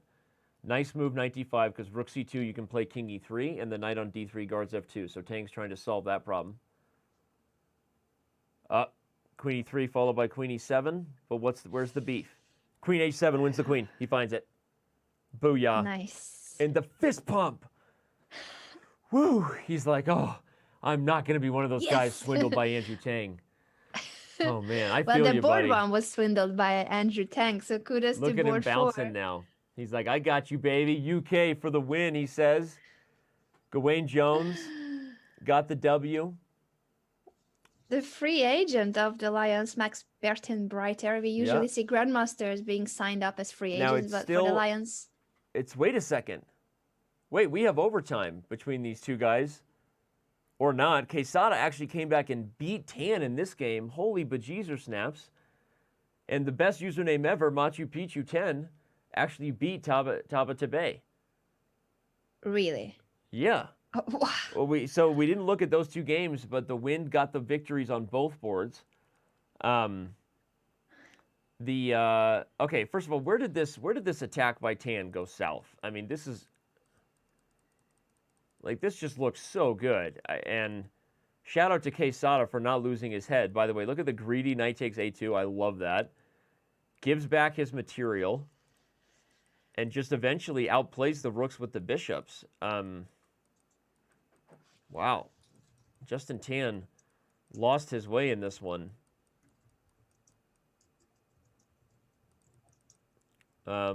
This is a crazy moment. Look at this moment where he has rook takes h7. You would think you're winning here. If queen takes, you have queen to f6, picking up the rook with a million checks. But king g8, and there's mate in 1 that he doesn't see. Mm-hmm. No, this Tan misses mate in 1 on the board. Oh, No, it was literally mate in 1. Yeah, mate in 1. Tan. This is why the Lions lost the match or tied the match. Queen to f7 was mate in 1. So rook takes h7 Crazy. was winning because if queen takes, you have check, followed by this check, followed by, well, among other things, check here and then check here. I think you're mating. I mean, okay, you can even take here with check. No, you can't. The knight guards it. Where was the mate? Either way, he had mate in 1. Okay, so let's not let that factor go by because Tan missed mate in 1 on queen to f7. Instead played the move queen to g4 in the game, by the way, and then just resigned after king takes h7. I can't believe it. I know. Justin Tan, he had the game. we It was a didn't have the game up. brilliant game. Yeah, bishop takes g7, starting with that king side sacrifice Yep. and attack. But then, Unbelievable. mating 1? How much time he had when he missed mating 1? He had, let's go there. Let's go to there. After king g8, he had 5 seconds and he missed mate in 1. So, I mean, scary, but also It's a just check. ridiculous that he's missed. He That has one mate of the in only 1. checks he has. Poor guy. Poor guy. I'm curious where the mate was on this, and I feel like I'm obsessed with it now. I want to find it. Check, king of 7. I feel like white should be winning here, but I don't know where it was. Anyway, knight to g7. Maybe wouldn't have even been good enough. No. Yeah, you have this check. And then, no, the king runs. Wow, what a crazy turn of events. I don't even know where we're going right now. I'm actually enjoying chess too much. I should be focused on the production. That's in the books. Those wondering, the 8-8 tie means that both teams will get 5 points in the standings. So, not the end of the world, I guess, for Chicago, who will probably maintain themselves in the thick of things. But let's bring up the full scoreboard and review what the Western Division was here in Week 5. Yeah, starting with this match that we have just witnessed, the UK Lions scoring their first 5 points. Earlier, they lost all their other matches, but they were so close to winning the match against one of the top performing teams of the Western Division. The Chicago Wind was in a qualification spot before this round. No, it's crazy. And again, there were so many what ifs, and of course, we didn't get to see every game because the PCL action is so fast and furious, but in the games that we were focused on, it really just felt like the Lions let this match get away, right? Gawain Jones doesn't convert on an easy win versus Andrew Tang in game 1. And then what we just saw there, Justin Tan literally misses a mate in 1 on the board. Obviously, to be fair, Quesada missed queen takes h7, obviously, now that we're looking at it, but still, it was really felt like the Lions match to win, but as you said, they will remain winless. And we bring up the Western Division standings to highlight that the Chicago Wind, with that 5 points, keeps themselves in the thick of things. They're still on the outside looking in regards to the playoffs, but they are right now, as of this moment, the best fifth place performing team in the overall league, including the Eastern and Central, I believe. Yes, but it can change depending on the Yep. results on Wednesday and Thursday. What has also happened is that New York has leapfrogged the Chess Bros Right. thanks to their impressive win 14.5 versus 1.5. They won 4-0 their last 3 rounds. 4-0 in round 2, round 3, and round 4. Wow. Let's. I'm just not even No, you're right. digesting it. 4-0 in every single round. We gave them some focus in the beginning, and once they grabbed a huge lead, we were obviously more tuned into the closer matches. But in reviewing, New York absolutely obliterated Argentina. And as you said, they take second place in the Western Division behind St. Louis because of it. So You called it, wow, Danny. okay. You said that New York may be winning this division, even though we are talking about the Archbishops and the Chess Bros all and the I was time. talking about the playoffs. Actually, I think that if they get into the playoffs, obviously, the Chess Bros have that huge following, so they end up being fan favorites. I think for a lot of people, and St. Louis has the reputation. They do for good reason. They're 2-time Pro Chess League champions. They have amazing support there. They put together a huge lineup, but New York is taking this very seriously. The Marshals have fielded Nakamura, Fedoseev, so many strong players every week, and I think they'll be a force to contend with in the playoffs. But don't go anywhere. We have an interview. When we return, our final thoughts, an interview, and closing moments for the Pro Chess League Western Division Week 5.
and we are back here now with Vladimir Fedoseev.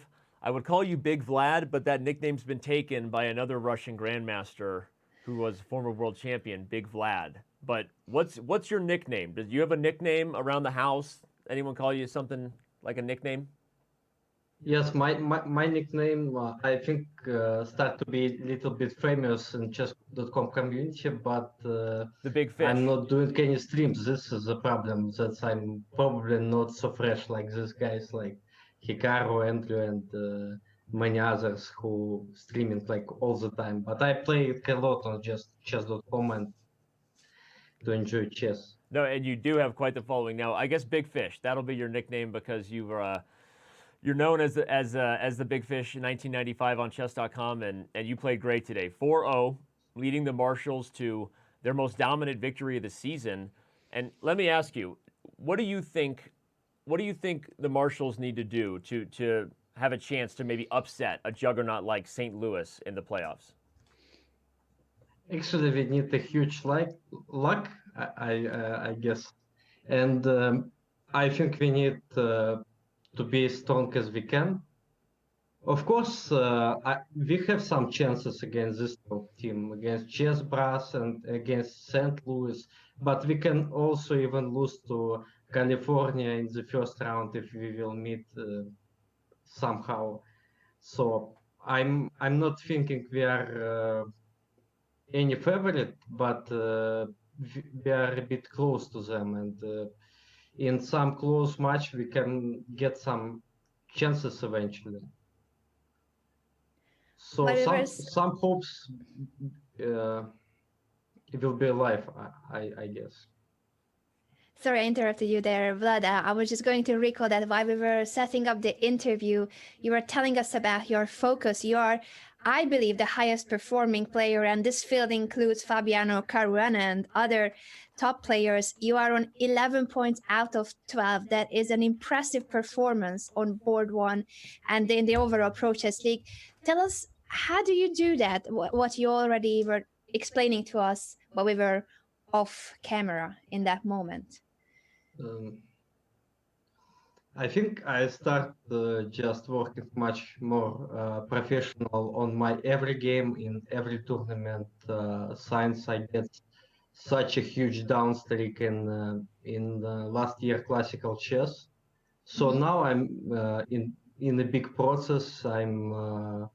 I'm just going to have a much more knowledge and changing styles. I mix something new, and I also working very hard for last 2.5 years. Probably was not so successful in classical chess because I lost some of my best forces, which was works in 2017. But these days I'm enjoy chess much more than before, and I have feelings that I know much more than before.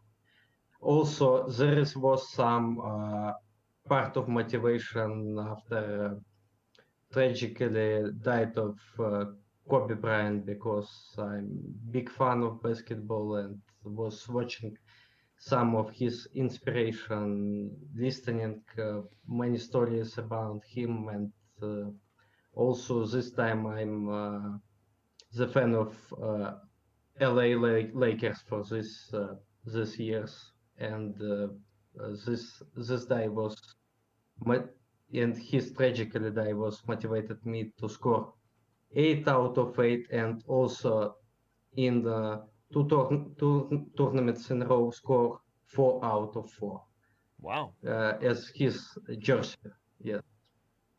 And I'm proud that I finally did it. That's amazing, and thank you for sharing that. Yeah, the tragedy was obviously a huge shocker for everybody, but nice to hear you share your inspiration, motivation. Would you say that you think you're playing the best chess of your career right now overall? Actually, I won last 10 games in Pro Chess League, and in rapid chess, I think it's my best. I do my best like in every game. Also, there was some highlight moments, as I think I did in this puzzle rush game, which you called in round third, and then also there was amazing c5 move in the last round, if you see it. I think we did, but I'm gonna pull it up right now just for me because I thought we can bring I back see it now. hard Yeah, board, but this if C5 we are move, not okay. able to. Okay, I'm gonna look at it more later. But yeah, no. So really, you are. I mean, you're playing fantastic chess. I mean, recently you also made it all the way to the last day, the quarterfinals of the World Fisher Random Chess Championship, and you perform well in so many online events. Do you think playing on Chess.com as much as you do, the Title Tuesdays, you're a regular, obviously the Pro Chess League and you know, things like the Fisher Random World Championship where you made it through a whole list of qualifiers, very, very difficult field to get to. Do you feel like that gives you an edge in some of these critical moments, some of the time pressure moments? You feel like that kind of just comfort zone you have with playing on Chess.com helps you? I don't think so, because it's completely different to play 3+0, 1+0, Yeah. 3+2, or even 10+2. 10+2, it's very strange controls. You cannot control your time. I guess no one can control it really good, because we not play this so often, and this game is a bit longer. You're not feeling this 2 seconds as good as you can in 3+2. But of course, I was trying to be fast in the last part of the games, Right. all the time. You were mentioning the unicorns, that they are a tough team. Next week, the Marshals will be facing the unicorns, and in the final week, the Chess Bros. How do you see these upcoming 2 matches? And now that the Marshals have taken the 2nd place ahead of the Chess Bros, does that give the team more confidence that, yes, your place is right there at the very top of the standings? But I don't know which rules will use for the playoffs, as I does not understand how it will go, actually. Yeah, in the first round of the playoff, you will not be playing anyone from your division. So you will not face anyone from the Western division, but from the other 2, someone. And I meant that next week here, you will be playing against the unicorns, and on week 7 against the Chess Bros. If you have any thoughts on those upcoming 2 matches before the playoffs. I guess it's like similar like in NBA. It's just more for having fun this regular season, and now I think it's like all 4 teams who going to the playoffs are actually known after Chicago upsets today. So playoff is much more matter than the regular season. So we will just having fun.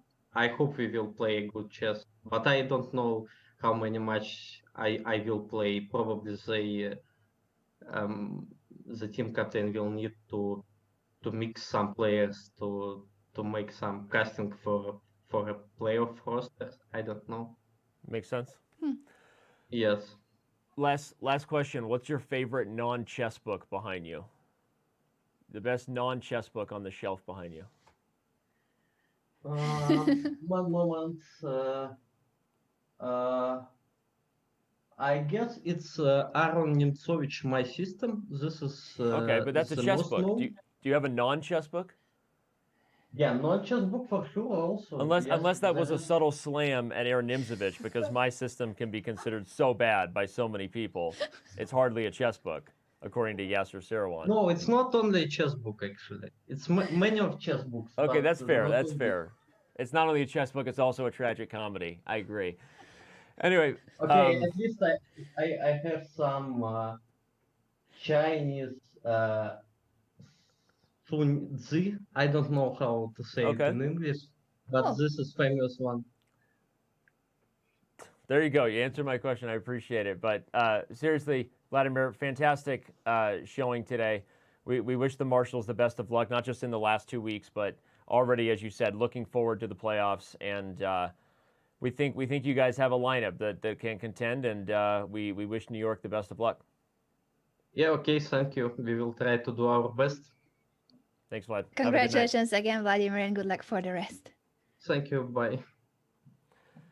And there he was, the big fish, the only person to go 4-0 on the day, by the way. Yes, the only player I was gonna say, Oh, but wait. no, there's Miranda, his teammate too, Miranda, his My eyes teammate didn't as even well. look anywhere over there. I was looking everywhere else. But yeah, no. Yeah. Among the board ones, he's the only one, and this is on a day where Fabiano Caruana competed earlier. So Yep. let's remember that we started the day with the main clash being the Archbishops versus the Chess Bros. Yep. And even though the Archbishops, can I still talk? The Archbishops have won. Caruana didn't do so well today. He didn't, but as luck would have it, he was actually a part of our random money game. One of the games that he actually eventually lost, and of course the brilliant knight takes c2 sacrifice. If you missed this game somehow, some way, go back to the VOD, find the game. Maybe some helpful staff members or moderators can share it. But an absolutely brilliant performance by Alireza Firouzja to win his black, and what looked like was about to be a positional grind for Caruana on the king side. He sacrifices and blows it open, and ultimately, this was our money game. So who won? Who won our cash prizes? Let's bring it up. Guess the move winners Can't right wait there. to see. Congratulations to D Zomg winning the $50 cash prize, and Master Mookie with the 3 months diamond membership. MPM playing in my sub battles against Alexandra Really? just yesterday. MPM taking the 1 month diamond membership. Extra congratulations from me for also winning on my team yesterday. And then we have Can, spelled differently. And then our last winner takes the 1 month gold. So, wow. Good stuff. Thank you to everybody who played. Guess the move. And I shouldn't even say thank you. You should be thanking us because it's an amazing feature that helps you learn and you win cash prizes. But good job, you know. But seriously, Anna, as usual, a great time here. This was a lot of fun. Love the retro It's been a throwback lot of today. Love fun. the jean jacket. Thank you once again. I'm I'm gonna go throw showing on off with my- my double denim back to the 80s. I'm going to go throw on my coach shirt and run to basketball right after this. But we will see you soon. Again, the Pro Chess League continues this week. Let's actually bring up our schedule real quick before we let people go while we have your attention. The Eastern Division kicks off on Wednesday at 6 a.m. Pacific time. And then, of course, the Central on Thursday at 9:30 a.m. Pacific time. So that's your schedule. Mark it down. Now you know. I've planned out your whole week for you. Get your 4-hour work week in, and then join us here on Chess TV for Pro Chess League Day each week. Absolutely. And in the meantime, Dan and I will be getting ready for that match against Robert Hess right. and Alexandra Oh, Botes. I don't even know if we need to get ready. We'll find some way to make it fair, but make it not look too obvious that we're sandbagging it. So, all right. On behalf of everybody here working super hard, the crew, my producers, the staff working hard at the Pro Chess League, Greg Shahadi, the commish, all of our moderators and staff, thank you for making another Pro Chess League day happen. And we will see you on Wednesday for more PCL action. See you guys on Wednesday. Have a great week.